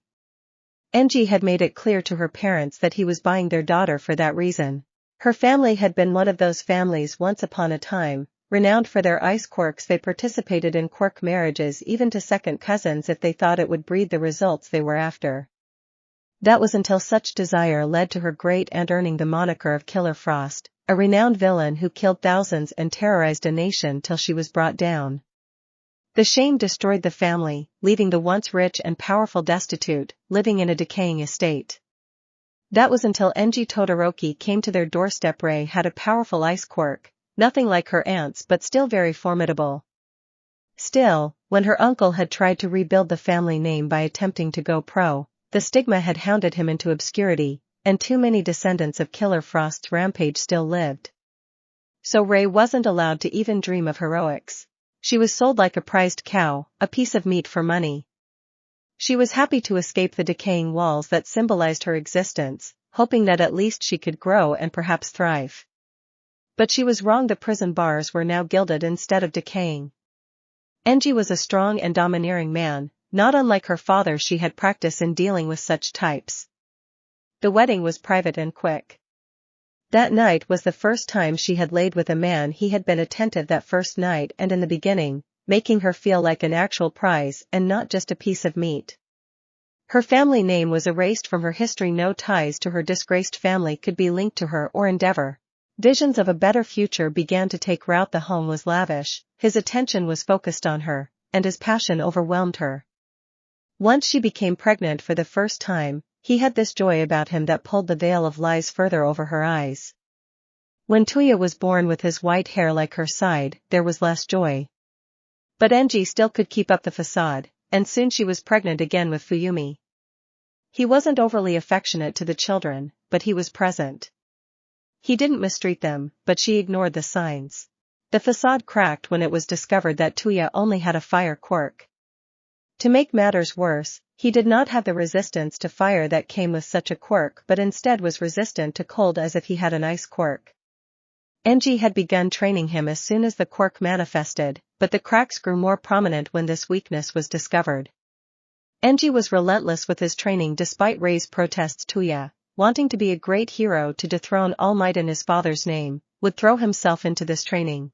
Fuyumi, like her mother, had an ice quirk, but it was weaker. Watching Enji dismiss her before the extent of her capabilities was even discovered was the walls crumbling to show the guided bars. The attention he lavished on Rei was gone now. It was rougher, demanding. Natsuo was born, and Enji took a single look and withdrew. He would only drive Tuya to the brink because at least he had a fire quirk. Tuya, desperate for his father's acceptance, broke himself to try and earn it. Rei wanted to stop it, but her pleas and cries were ignored. Then Enji impregnated her again as soon as the doctors delivered her Shoto. She knew this was the child that Enji had bought her for, and so did Enji, and unfortunately, so did Tuya. The perfect mixture of red and white hair, the different colored eyes, he was beautiful, and her heart ached at what lay in his future. Enji's anticipation for Shoto's quirk to manifest was palatable in the home. He barely paid attention to Tuya after Shoto's birth, further breaking her son. Then the dreaded day came, and the results of the quirk marriage were fulfilled, a perfect blend of fire and ice. Everyone else except Shoto and his training, schedule, and diet ceased to exist. And Tuya attacked Shoto. Enji roared back at Tuya for daring to attack his precious, perfect Shoto. You no longer need to train. You are a failure now that Shoto has arrived. Further training would be a waste of my time. With those words, Tuya shattered. In rage and anguish, his fire roared hotter than ever, and he was burned to ash. His firstborn, her baby, had killed himself. Rei had already fractured and broken. She needed help and got none. One day, buried in grief, engulfed in pain and misery, she snapped. Shoto talked about being a hero and how he would be a great hero, better than All Might. Rei had been boiling water for tea, and those exact words echoed by Enji and Tuya in a desperate plea for Enji's approval. Rei snapped.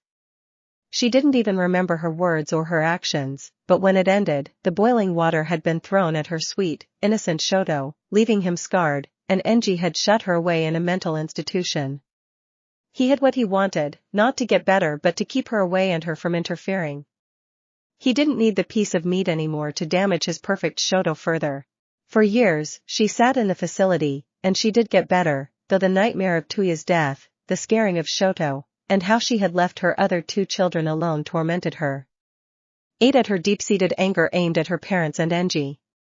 Boiling over into rage, she would never get out of here. They kept dangling that piece of freedom before her only to snatch it away. Her only source of joy was letters from Fuyumi and Natsuo they would write her.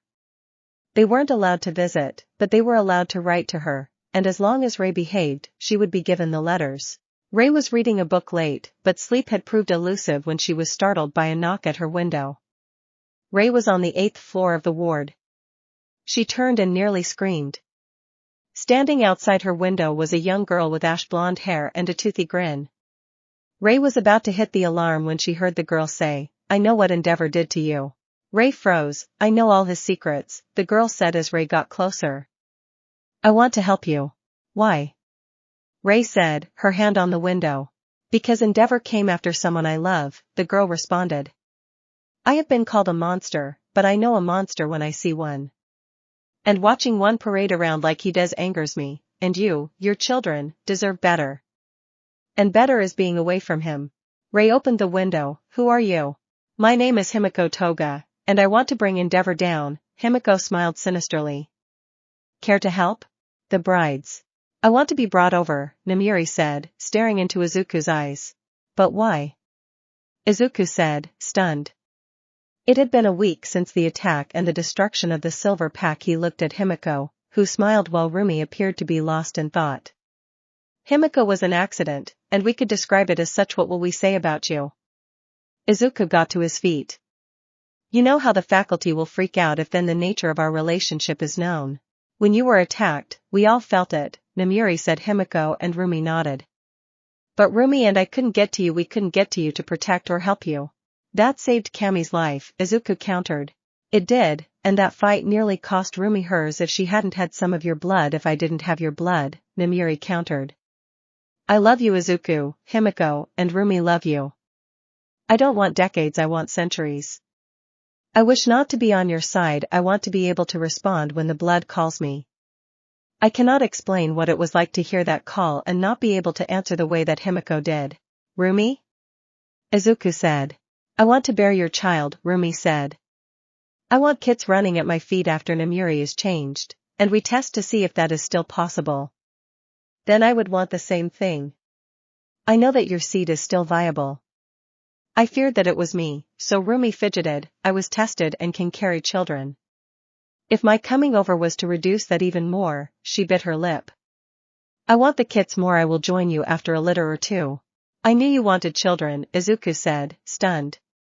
I understand, Rumi, but I am young. I don't know how good of a father I can be while in school. I will raise them, Rumi said quickly. As long as you acknowledge them and spend time with me is all I want. Izuku was stunned. Why are you so stunned? Himiko said. You are loved, you are desired. We understand how you feel about this, but you don't understand what this change is like for me. Consuming your blood was one thing, but since I have been changed, it is completely different. The way I feel or can sense you, the sensation now when I drink from you. The others are still good, but yours was levels above before and got even higher.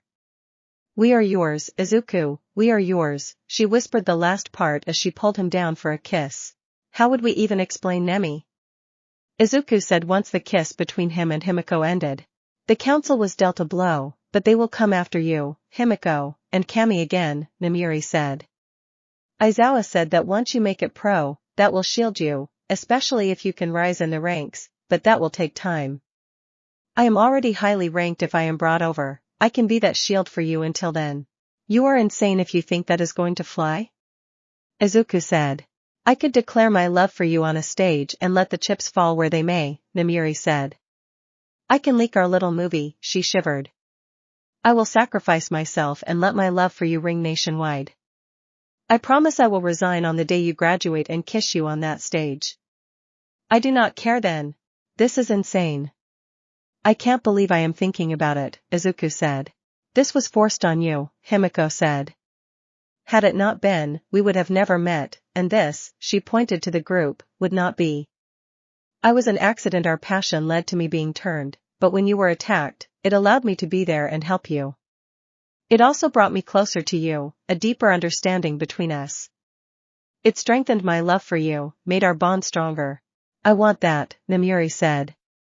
Izuku, I want that. I want to be tied to you. To put it simply, Himiko is your wife, and I also want to be your wife.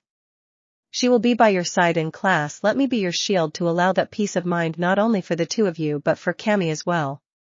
She is important to you and, therefore, important to us. As do I, Rumi said, breaking her silence. After I give you kits, I want to be your wife. Paper means nothing to me, but this will be forever till the stars burn out or till death takes me. No doubts, Himiko whispered.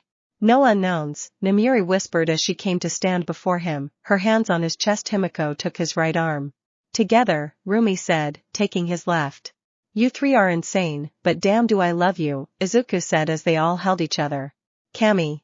I am not going to be healed enough to take the entrance exam, Kami said as she sat on the swing set. She looked up to the sky. The moon was hidden, and the light pollution blotted most of the stars. She looked over at Izuku, who had come to try to comfort her. I may be healed for some of the other school exams, but not for the UA. She wore a black skirt, knee-high socks, and a dark blue blouse. She wanted to look nice to him even if she was hurting inside. I may be able to help with that, Izuku said quietly, taking a seat next to her. How? Kami looked over at him, trying to keep her emotions in check. By giving you my blood? Izuku said, his hands folded in his lap. By drinking your blood? You have to be joking. Kami threw her head back and laughed. When she didn't hear Izuku laugh, she stopped and looked at him. You're serious? Very, Izuku whispered. My blood has healing powers and can make you stronger, faster, and tougher. Like in books and movies? Kami wondered aloud. Will it make me all Renfield? No, it is something I share with those I am involved with, Izuku said. I wasn't completely honest when I told you about my quirk. I never got a quirk, but all that stuff when we were being chased? Kami said. It is because of something that was done to me, Izuku said, staring up into the night sky. I am a vampire, a day-walking vampire, but a vampire nonetheless. I drink blood, and I eat food. A hybrid, if you will. Who did this to you? Kami reached out and took his hand. His name was the Lord of Blood, Izuku said, his voice monotone. Was? He is dead now. Izuku turned and looked at Kami. Cammy, I care about you, I love you. I don't want to force you into anything, I want to be honest with you. If I drink your blood, will I become a vampire? Cammy whispered, looking at him. Do you drink blood from people? Yes, I have too, Izuku said. The women in my life help me in that fashion. Cammy stood, she straddled his lap. I told you that night we were attacked, I don't care that I wanted to be with you. Cammy tilted her head to the side and moved her hair out of the way. I am your girlfriend, Izuku, through thick and thin. You forgave and gave me a chance when you had no reason to. You saw me when I couldn't see myself. Share your blood with me, heal me, and make me yours. Izuku wrapped an arm around her waist, and the other went to the back of her neck. Cammy shuddered, feeling his breath on her neck, nervous anticipation coursing through her. Then there was this slight of pain, then pleasure. Cammy sobbed loudly, held his head to her neck, and drank. As the ecstasy of the kiss washed over her and through her, she ground her his against his hardening. Oh, Izuku, Cammy sobbed addition. When he pulled away, she was euphoric, a sweet metallic scent suddenly filled her nose. She looked and saw him bare his neck to her. She saw a cut and his blood. Something inside of Cammy screamed that once she went down this path, there would be no turning back. She looked at Izuku's face, she wouldn't be here if he hadn't returned to her life. She wouldn't strive to be her best version without him seeing her, unleashing her inner hero. Cammy leaned in and took a tiny lick. When the blood hit her tongue, there was a brief scream that this was unnatural, but sweetness and warmth washed over her.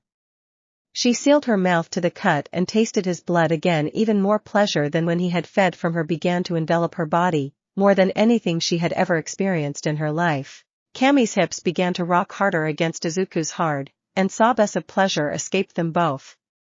Cammy ground harder, nearing a frantic pace, when she suddenly pulled back from his neck and screamed silently into the night in pleasure as it rocked through her body. From her aching to the fire in her throat, it just consumed her all at once, leading to an explosive release. Cammy's eyes were focused as she stared up into the sky. She could see the stars more clearly, even the dark outline of the moon was present. Her breathing was ragged, and her sharpened sense came to focus on Izuku. He was even more handsome than before, an unearthly beauty that made sense with his reveal to her that night. Their eyes locked, trading looks of hunger and naughty. Izuku pulled Cammy into a hungry, deep kiss. Ache and want tore through her, she frantically pulled at his belt, and when his sprang free, she rose, not breaking the kiss. Izuku pushed her soaked panties to the side. She mewed as he lined himself up. Cammy slammed her hips down, taking him fully inside of her. The pleasure was intense. She broke from the kiss and bit his shoulder, trying to keep her scream of pleasure muffled. Cammy shuddered, feeling his long hard stretch her. He was deeper than Bakugo had ever gone and, in that one hit, had brought her more pleasure. This was what was supposed to be like. Cammy nearly cried, wishing that this was her first. She felt Izuku grab her hips, raise her, and begin to her. Cammy clung to him for dear life. It's okay, they won't hear you, she heard Izuku whisper. That was all Cammy needed. They let it all go, and rocked through her body again, every muscle tensing and releasing in rapid succession. She leaned back, held in place by his arms. She couldn't stop her hips from moving. She couldn't stop ridding him, screaming his name, begging him not to stop. She felt his swell. She shuddered. He wasn't wearing a condom. She had never had a like this, let alone any bear inside of her. She tried to focus, but all she could think about was feeling his hot washing inside of her. Cleansing her, marking her as his. Cammy, Izuku sobbed. Inside, I want it inside, Cammy begged, pulling back to him tight as she rode him, trying to his. Inside of me, Izuku. I need to feel you inside. I never had a cream pie. I want and need it. Please, Izuku, please in me. Izuku cried. He grabbed her hips, hit deep into her, and released. Cammy didn't hold back, screaming in pleasure at the feeling of him being inside of her. She held on to him, feeling him tremble inside of her. In this single act, he had given her more pleasure than she had ever had. I want more, Cammy whispered. Love hotel, take me to a love hotel. I want to be ed by you. In a blur, they were gone, checked in and upstairs, both aching to get to the room. As soon as they entered, clothing was tossed aside.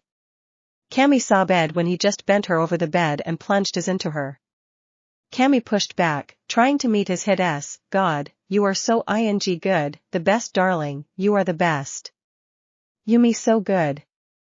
Don't stop, please don't stop me. Me any way you want.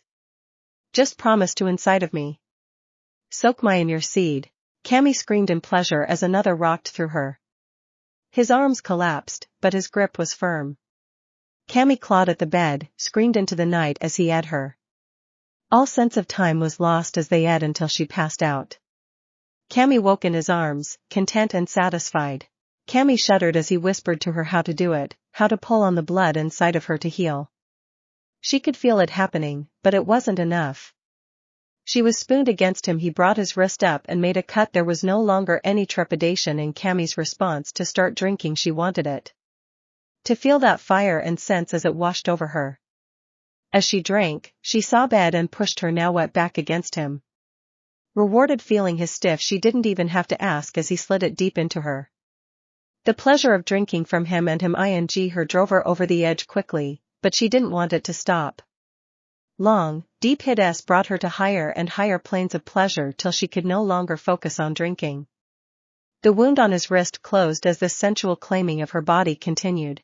On some instinct, she reached back and pulled his head to her neck. His other hand, free, had been grabbing at her bobas, now found its way to her throat as he bit into her and began to drink. She held his hand against her throat as the pace quickened, the pleasure, reaching a crescendo she didn't think was possible.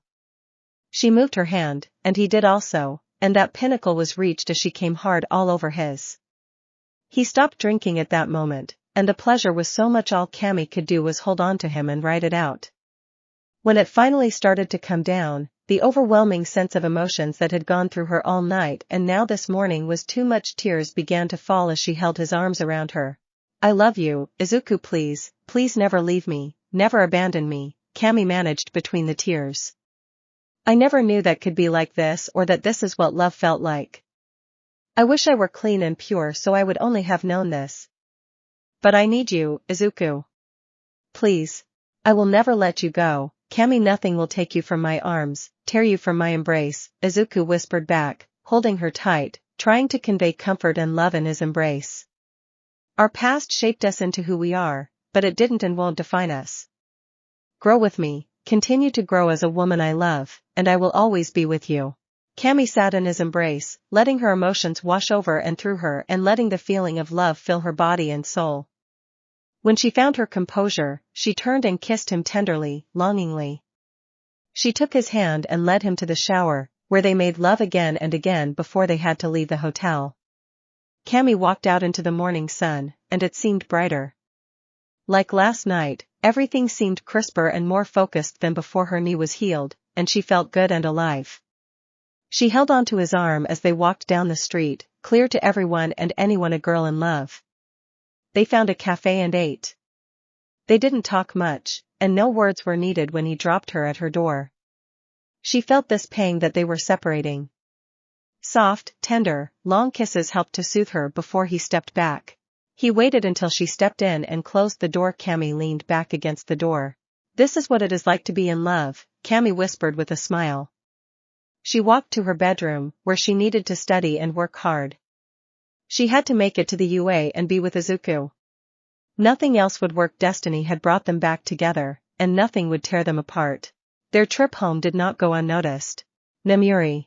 You have to be insane. Izawa yelled, slamming his hands on the table and jumping up. I assure you I am quite sane, Midnight replied calmly. I have thought about this, and this is my decision. Nizu, for the love of God, say something. Izawa demanded.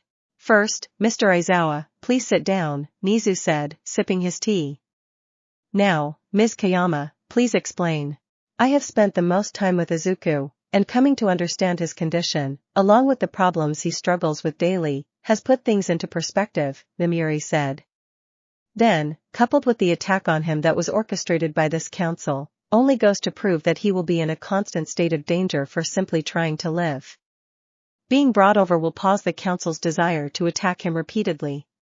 Not only will they have to target him, but they will have to come after me as well. A high-ranked public hero.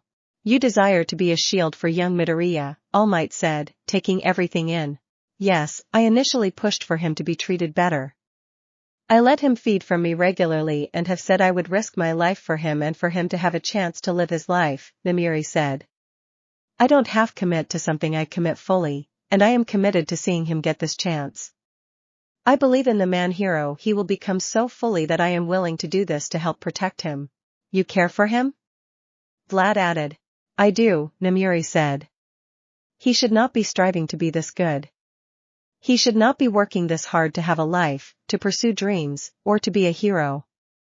Everything he has suffered and gone through, from before his transformation to now, if this small sacrifice can be a shield to absorb some of those arrows, I am happy to do so. How do you know you won't become his thrall, or you are under his control now? Aizawa said quickly before he took a deep breath. I am sorry, I am trying not to think like that. Old habits. But Namiri, how do you know that this is your decision and that you are not being manipulated into doing this? Himiko has shown no such tendencies, Recovery Girl said. I have heard her tell him no, express her desires. And if he were controlling her mind, we wouldn't be here having this conversation. He would have done it already, and there would be nothing we could do about it. I understand you care about the little listener, but this as well, I have to agree with Shota. This is crazy, Present Mike said. Mind control or anything else aside, do you know what you are signing yourself up for? I have an idea, but no, I don't, Namiri said. No one does, he is unique. Shota said as much, and what we are dealing with is unprecedented. But being older and a bit wiser can help to lend a perspective of how to help guide him. This might not work, Aizawa said once again, seated, his voice much calmer. The council may not care that you are pro-hero and may come after you nonetheless. Once a threat has been posted on their radar, they don't just ignore it, they come after it repeatedly. Now, I don't think they will be able to muster that kind of assault again, but they have other ways, other tactics. I will deal with that, Namiri said. I called this meeting so you wouldn't be surprised when it happens. I will do this. This is my choice, my body, and my life. Your desire to protect Mr. Midoriya is admirable, Nizu said. I see the merit and the flaws in your plan as well as things that we can learn and hopefully understand and gain from you undergoing this process. I am not without concerns, but nothing can be done to alleviate them. You will be watched to ensure you are not under some control and that you can and will stand up to him if he is in the wrong and can still be an objective educator. I understand, sir, Namiri said with a bow. I would like to monitor and witness the transformation, Recovery Girl said.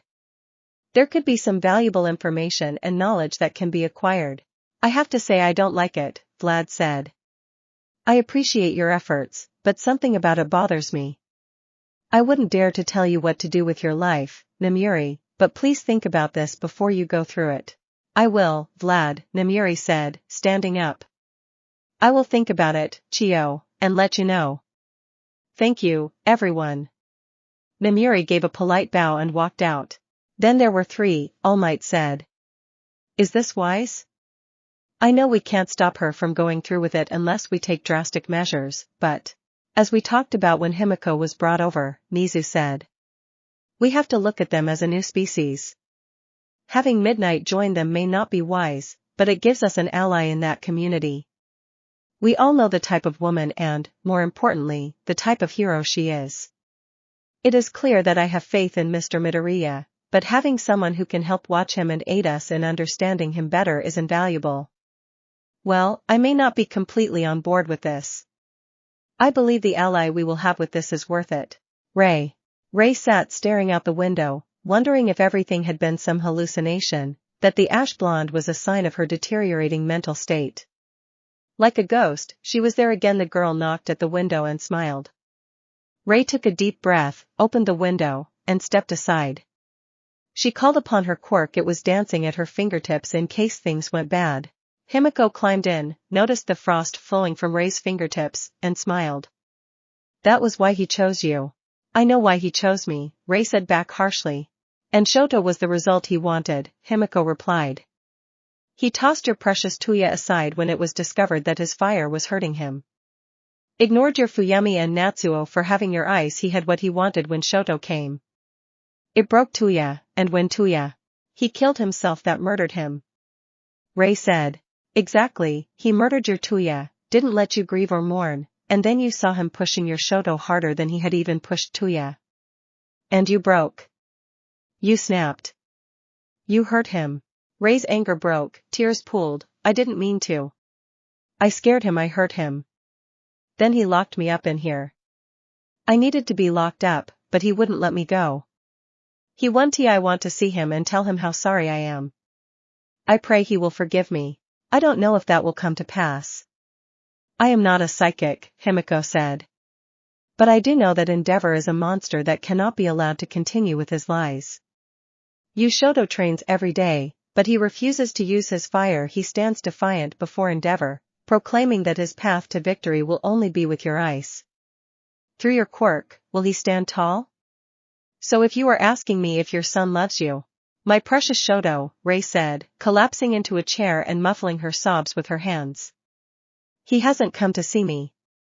I send letters to Fuyumi and Natsuo, but he hasn't come to see me.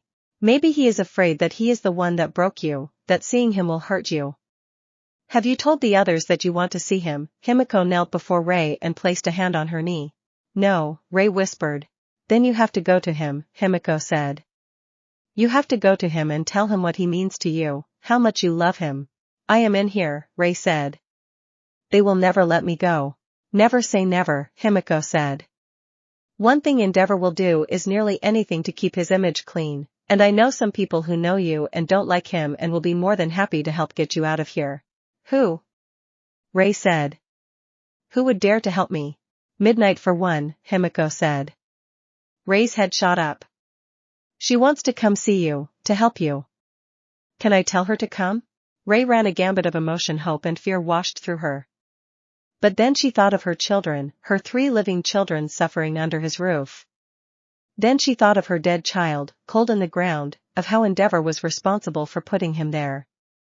She had to get out of here, she had to make him pay, and she had to protect her children. Yes, please help me. Excellent, Himiko cheerfully said. I will let her know. When I come back, I am going to bring someone with me. He can help you, help quiet those voices, lend you strength to help in the fight. Who? Ray said quizzically. My lover, the one who helped me, Himiko said longingly. He saw the girl when the monster was in control. He is the one Endeavor attacked. Ray could only nod. Thank you.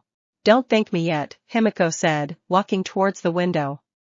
You are the one that is going to have to fight, and I am just giving you that chance. A chance is all I will need, Ray said as Himiko went out the window into the night. Master and servant. Izuku sat restlessly. Himiko had told him about Ray and had gone to talk to the woman. Namiri was at a meeting, and Rumi was on patrol. There was an itch, something calling to him. A pull. He didn't know where it was pulling him, but it wasn't here, it was out there calling to him in the night air. He walked over to the sliding door and paused before opening it and stepping outside. It was strange when he moved outside. It was like he was answering the call. He didn't like this feeling. He paused, wondering if maybe it was somehow related to the Lord of Blood or his of a daughter, but it didn't feel like when he was under their thrall. If something was calling him, he needed to find out what it was. He raced off into the night. Further and further, he raced at blinding speeds, leaving the campus in seconds, out into the city and further still. Ever since that night when he had been attacked, he felt stronger, faster. He leapt into the air and was airborne, flying through the air at a breakneck speed. Izuku wasn't sure how this was happening or that he could do it, but he was instinctually doing it. His mind drifted to his study sessions of tales of ancient vampires that could fly through the air, transverse miles in seconds. A power long lost, long forgotten. Is this the work of the beast? Izuku thought. As he flew, he thought of Himiko, Reiko, and Namiri, and he knew where they were. He knew he could pull himself to them if he thought of them.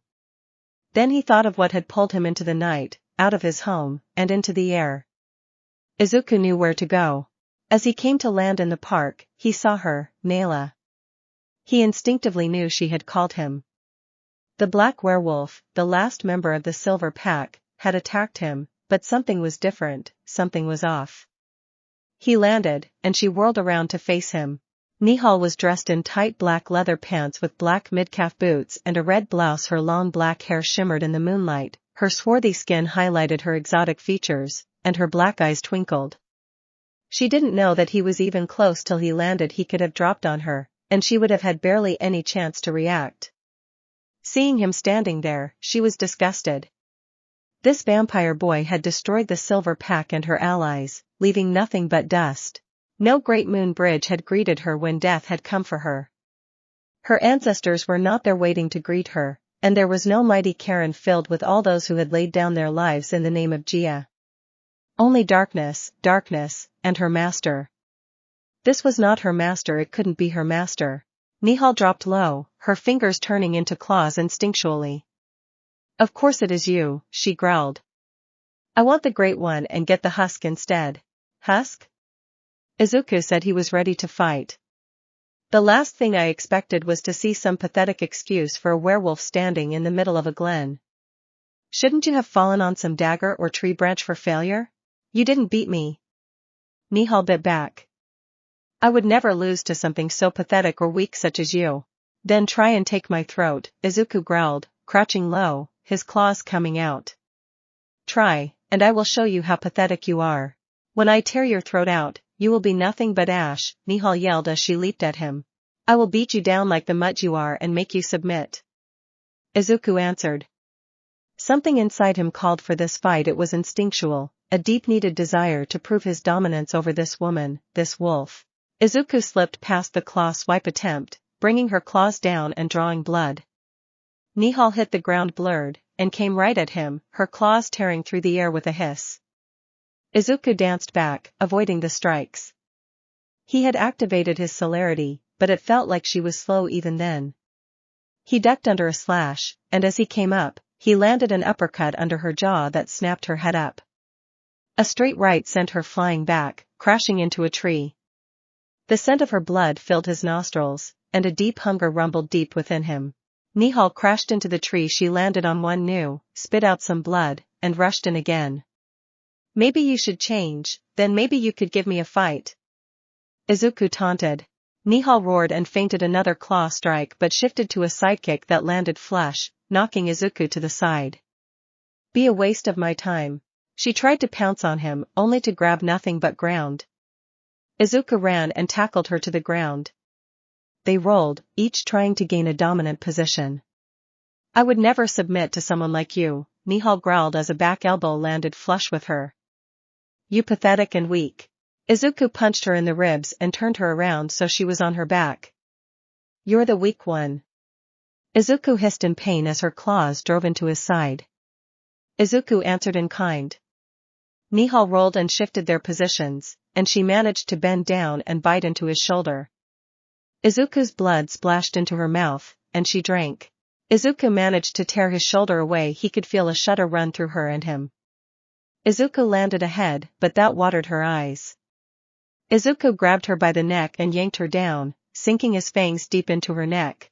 Her blood was like fire, hot, sweet fire pouring into his mouth. He held her there as he drank more and more. He could feel her struggling. She tore at his chest, shredding his clothes. She pulled her neck away, blood splashing across his face and pouring from her wound. You, Nihal managed, her eyes a solid black now, no irises showing, her breathing ragged as the wound closed. You dare to drink from me? Naila Dovin bit his neck, and began to drink. The act took aback Izuku. He grabbed and yanked, attempting to pull her away, but instead, her shirt was torn away. You taste so foul. Then why are you drinking? Izuku growled, digging his claws into her back. He heard her hiss in pain as she greedily ate at his neck. I am taking back what is mine. Nihal managed as she was now straddling him, her hips rocking against him. Izuku summoned more strength, tore her way and, pushed her up, slashed her across the chest. Her bra fell open. He could smell her desire. Izuku sat up and bit into her boba, finding the vein, and drank. Nihal sobbed and held his head to her boba for a moment as she ground against him. Stop that, you stupid, weak, pathetic creature, Nihal said as she sobbed into the night air. You're the pathetic one. You're the one who is Ed, Izuku said as he rolled her onto her back.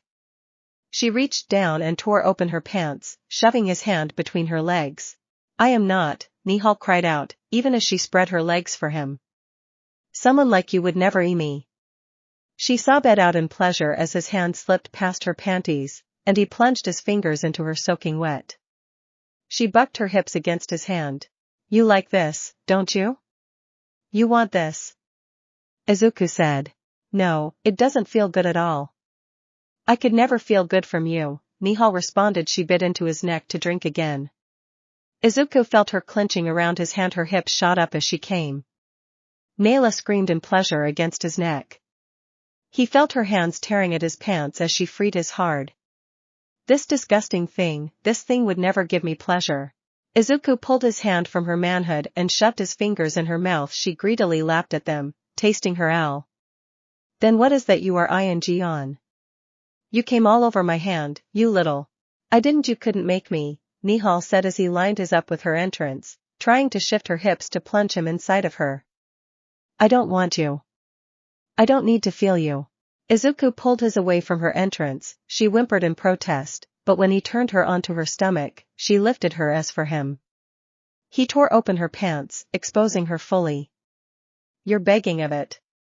You want it. I don't. I would never. Nihal said as she pushed her hips back, sob ing as they rubbed against her and. I would never want you inside of me. Izuku placed his hand around the back of her neck, pinning her. She let out a sob as he continued to tease her. Master, she whimpered. Izuku's was wet from her owl. Feeling her whimper grind against him, Izuku took his and lined it up with her. If you don't want me, I will take you like this instead. No, master, I have never had, Nihal said as she pushed her back to take his in. Izuku plunged his into her. Nihal held in pleasure. She clawed at the earth, pushing back to meet his hit ass. No, it should be in my. It shouldn't feel this good. Please, master. Oh God, master, it feels so good. It feels good, Izuku growled as he edged relentlessly. Yes, master, you are stretching my gap. It won't ever be the same, Nihal said, pushing back. Harder, harder, master. Make feel good for my. I have been a bad girl. Punish me. Please punish me till I from my. You are my naughty. Now you hear me. Izuku said as he slipped a hand between her legs to pleasure her womanhood. Yes, master, yes, oh please make me, I need you to make me. Nihal screamed. You're getting bigger. I can feel it. In me, please in my. Oh master, I am mean. You are making me. Nihal called out as she felt him stiffen the release. Oh yes, my, please master my. Plant your seed in my. Izuku was in a frenzy of passion as he had been ing her in the, but hearing her beg for it in her, he plunged into her hot wet like never before. When he slammed into her, Nihal's howls and screams of pleasure pulled him to another place. Hearing and feeling her around his as their bodies crashed together in a frenzy was intoxicating. Nihal kept begging for more, pleading for more as he ed her. He grabbed her by the hair, pulling it as he ed her. It seemed to excite her even more. He came inside of her multiple times. Nihal was limp when he pulled out, and she turned and hungrily took his in her mouth. Sob ing as she ed him clean. Thank you, master, she purred as she lazily ed his. Is this what you called me for? Izuku said, stroking her head as she licked. Noise. I found the council who ordered the attack on you, she said. I wanted. Good girl, Izuku said. Shall we get changed, and you can tell me all about it? Yes, master, I have a place near her, Nihal said, smiling up at him. I have clothes for you. Since I did good, will you me again? After I hear what you have to say, yes, Izuku said. Thank you, master, Nihal said, getting to her feet. I am sure you will reward me again. Nihal took his back into his mouth, ing in earnest. Izuku sat back, his hand resting on her head as she pleasured him. He could feel the beast inside of him laughing. Nihal lay panting on the bed, Izuku's seed dripping from her. She turned and saw him sitting on the edge of the bed, staring up at the night sky coming in through the large bank of windows for the attic space. She turned and snuggled up against him, running her tongue along his neck, tasting his sweet scent and the saltiness of the sweat they had worked up. What made it all the more delightful was the hint of blood in his sweat. How delicious it tasted. She slid off the bed and worked her way between his legs, running her tongue along his, still wet with both of their juices. As it stiffened under her expert care, she found an excitement growing not just between her legs but in her core at being of service to her master. "You seem to be enjoying that," Izuku whispered as he leaned back, some enjoying the lavish attention Nihal was giving him. "I could never enjoy such a thing," Nihal responded, her eyes closed as she slowly took it into her mouth. "I am only doing this so this disgusting thing doesn't come inside me again." "I will remember that," Izuku responded. Once his seed had been greedily extracted by Nihal, she sat back on the floor, aching to be retaken. "Now tell me more about this council?" "They were the ones that summoned us to attack you. They are the coordinators and rulers for the hunters, not only in this area but all of Japan," Nihal responded as she gently pushed him back on the bed and straddled him, sliding his into her once again. They both let out a whispered sob as she began to ride him ever so slowly. "I thought you didn't want this disgusting thing inside you," Izuku whispered. "Shut up," Nihal purred as she continued to ride him. "The council is not likely to stop coming after you or the others. Currently, they are aware of Kami, but they are also looking into Midnight and Mirko, as they responded to the attack. Their focus, though, is on Himiko and her fight with Endeavor." Nihal managed between small gasps and sobs. Izuku grabbed her by the hips and rolled her onto her back. She spread her legs wide to welcome him deeper. "How do you know all this?" Izuku said, keeping the slow, methodical pace. "I extracted the information from one of their brokers before I killed him," Nihal gasped, pulling him down to capture his lips. "He was asking too many questions? I think he could tell I had been changed. Could he now?" Izuku held Nihal tight as she wrapped her legs around his waist. "They need to be dealt with, oh, master, right there," Nihal whimpered. "Please don't stop." "I won't," Izuku whispered back. The conversation stopped as they moved at the same pace from the beginning. The only sound was soft whispered sobs that filled the room, and the sounds of how wet Nihal was and how ready to receive. When release came, it was silenced by a deep and passionate kiss that let the sounds of pleasure escape around their mouths. "Better?" Izuku whispered when he sat up, his hand at the side of her cheek. Nihal nodded, pulling him down to a gentle kiss as they disentangled. She lay her head on his chest, running her finger over his stomach. "They are organizing for something," Nihal said. "That much I promise you. Whether it is to target you once more or even possibly myself, I am not sure. I want to deliver a warning to the head of this council," Izuku said. "I do not wish more bloodshed, but if they continue on this path, then bloodshed is what they will reap. It will be difficult to get to him, but not impossible," Nihal said. "I will make the arrangements, just give me 2 days." "I will do that," Izuku said. "Are you going to leave now?" Nihal whispered, and Izuku could hear the longing in her voice for him to stay. "No, I can stay until morning," Izuku responded, running his hands through her hair. Nihal snuggled in closer, her grip tightening. "Not that I care, but if you want to stay, then I guess I can allow it." "You are too kind." Transformation. The medical unit at UA seemed colder than normal. Maybe it was the presence of all the video devices, the monitors she was hooked up to, or the fact that she was about to stop being human and cross over to what Himiko and Izuku were. There was also the fact that she was about to be recorded having her blood drunk by Izuku, something she loved having done, but she couldn't sob and have him her in the manner that she enjoyed normally when such a thing happened. She had a role to play, not as his lover or a bride, but as a teacher and shield, doing this for different reasons other than what she truly wanted, and that was to be with him in every possible way. Nemi had to go through a long conversation with Hound Dog. She provided the correct answers to clear him, but most of them were lies. Nemi knew she had to play the game. If the truth were found out, the consequences for her and the others would be too steep for them to handle. Their family was at stake, her family was at stake, and she couldn't let them down. She wanted this more than anything else she had in her entire life, a deep-seated need, something that tore at her soul at the thought of it being taken or denied. "Are you sure about this, Nemi?" Aizawa had asked her before she entered the unit. "I am," Nemi said. She felt a tinge of sadness at lying to him like this, but this wasn't about him or his past, it was about Nemi and her future.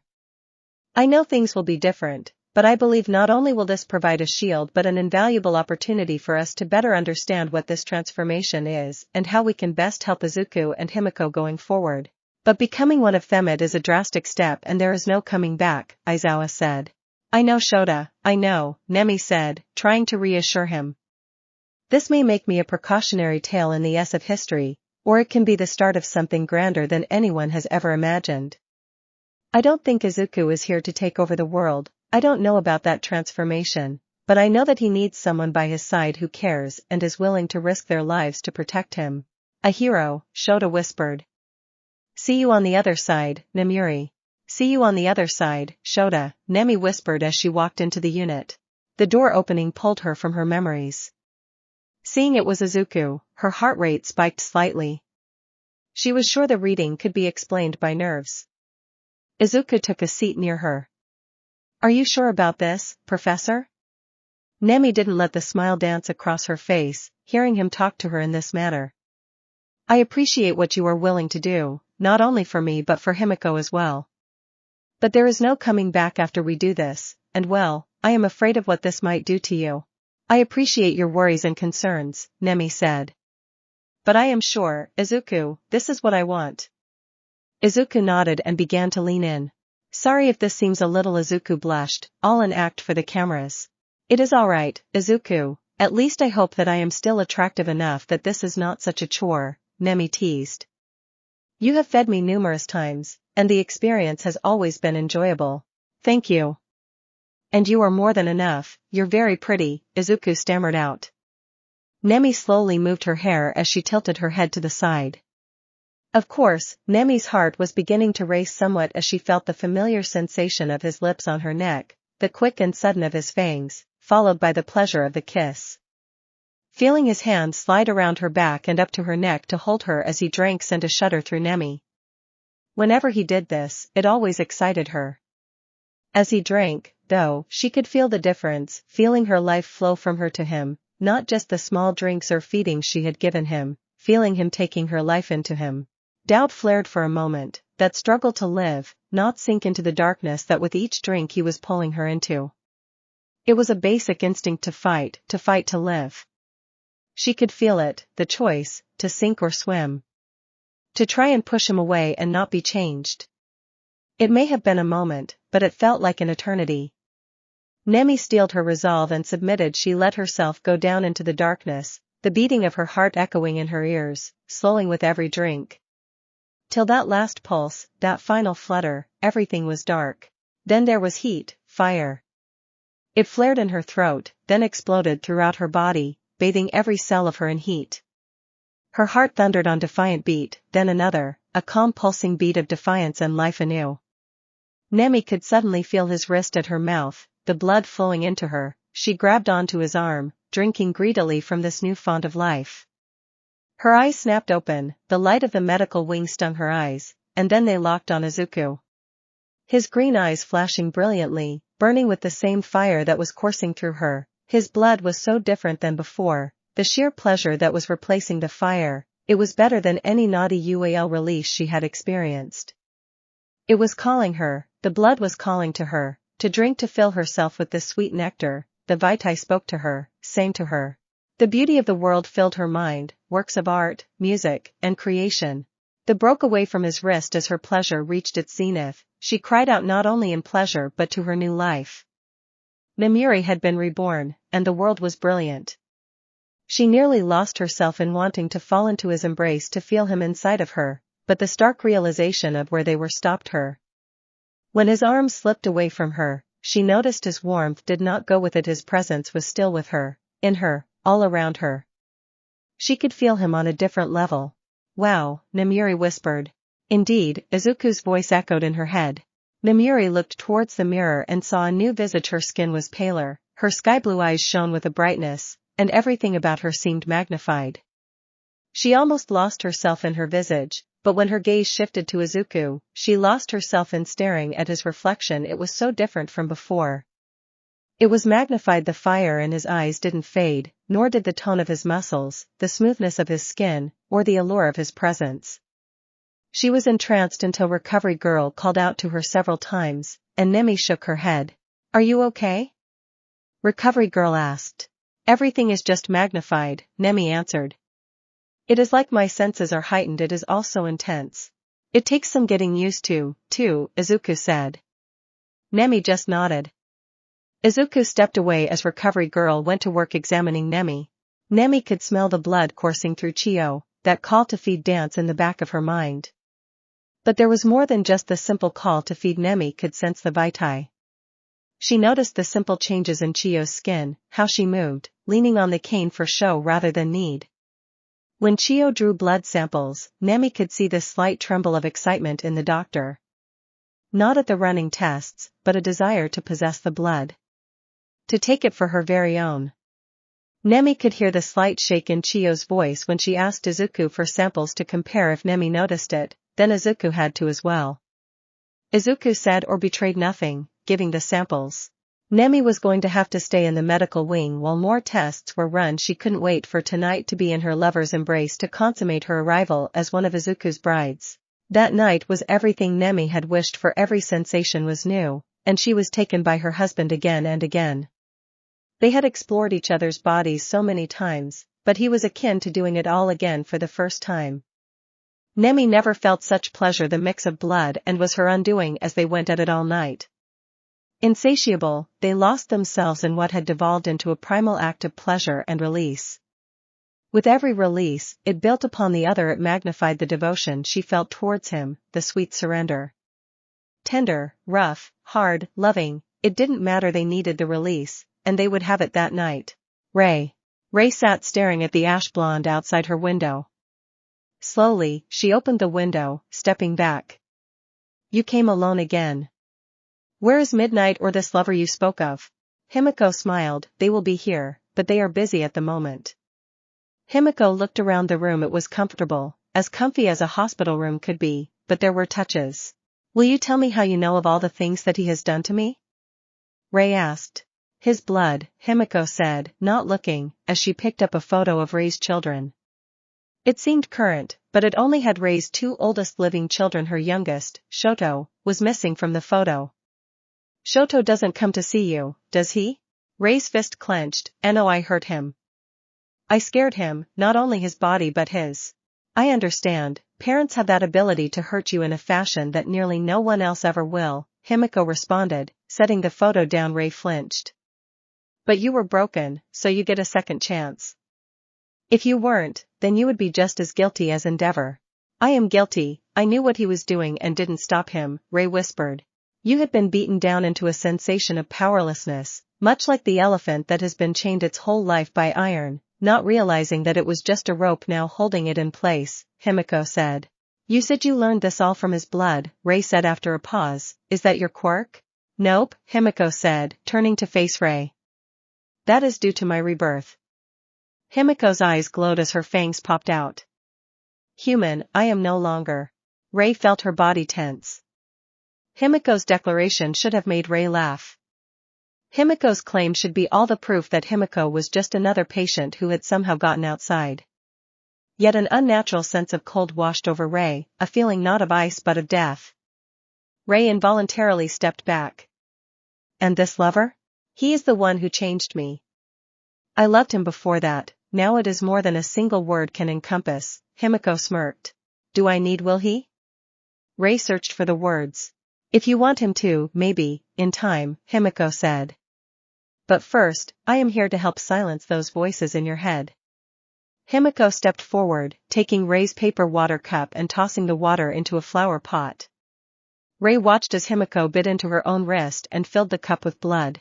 Ray was frozen. I have to drink that? If you want help silencing the voices? Himiko responded.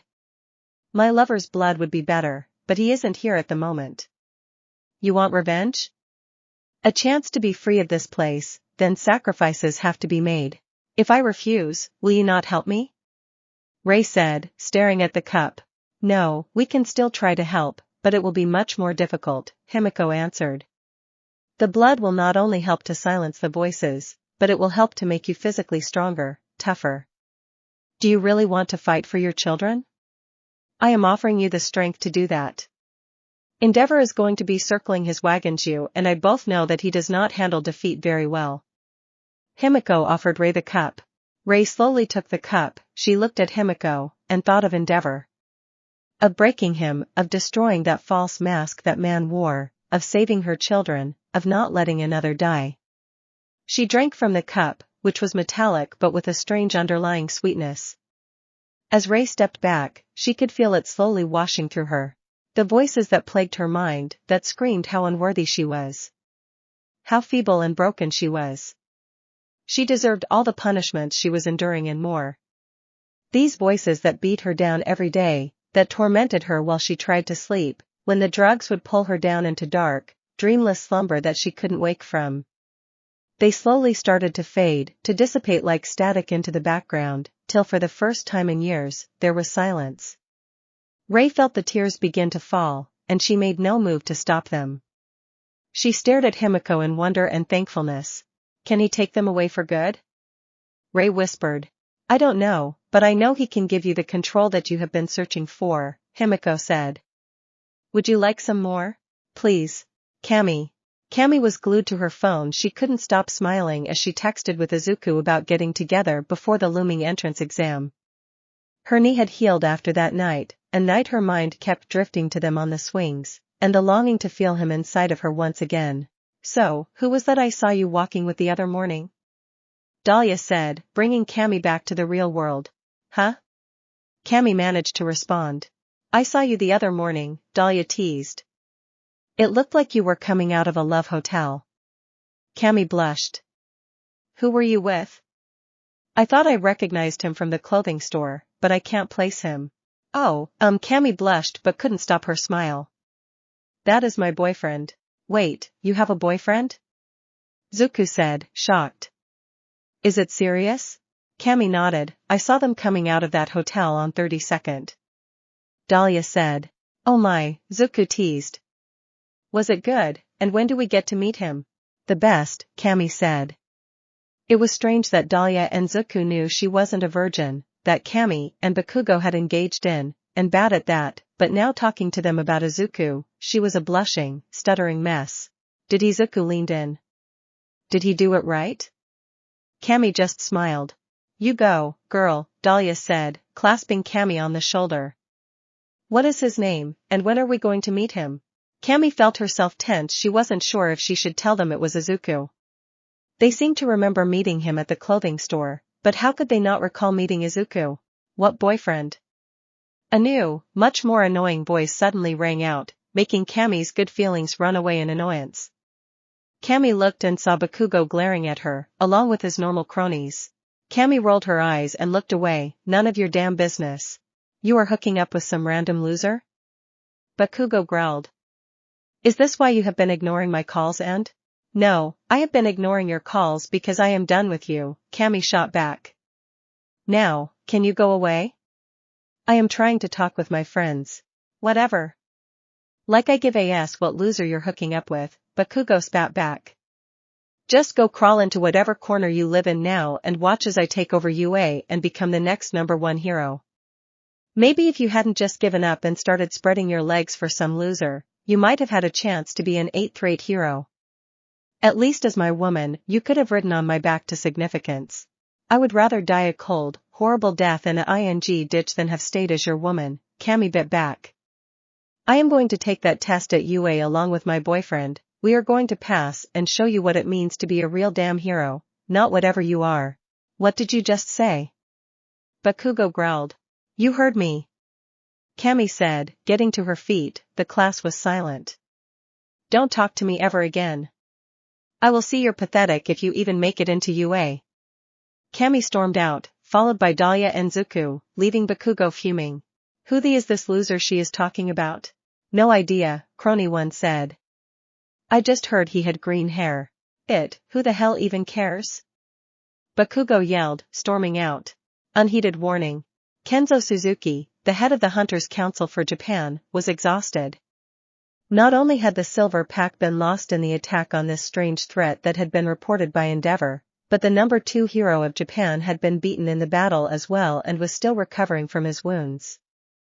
To add to the growing headache was this utter report full of nonsense filed by Shota Aizawa about how this new creature needed to be left alone and how the council needed to take a wait-and-see approach, that this new creature was just that new and not ruled by the same calling of its ancestors, the vampire.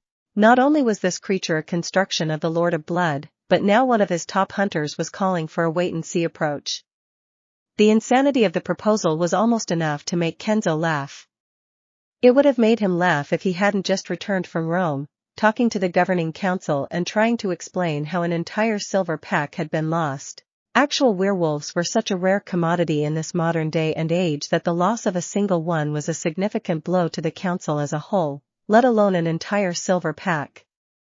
Granted, the dog's power had fallen to a mere fraction of what it was in times gone by, but they were still incredibly dangerous creatures that were more than capable of handling nearly any leech they encountered. Even the Lord of Blood, who had his fair share of dealings with the dogs in years past, would not have dared to fight a silver pack. Now there was this creature who could turn the moon red, kill a silver pack, defeat Endeavor, fight All Might, and here one of his own hunters was telling him to leave it be. A creature that apparently could walk in the daylight, survive beheading, and could not be killed by the fires of Endeavor.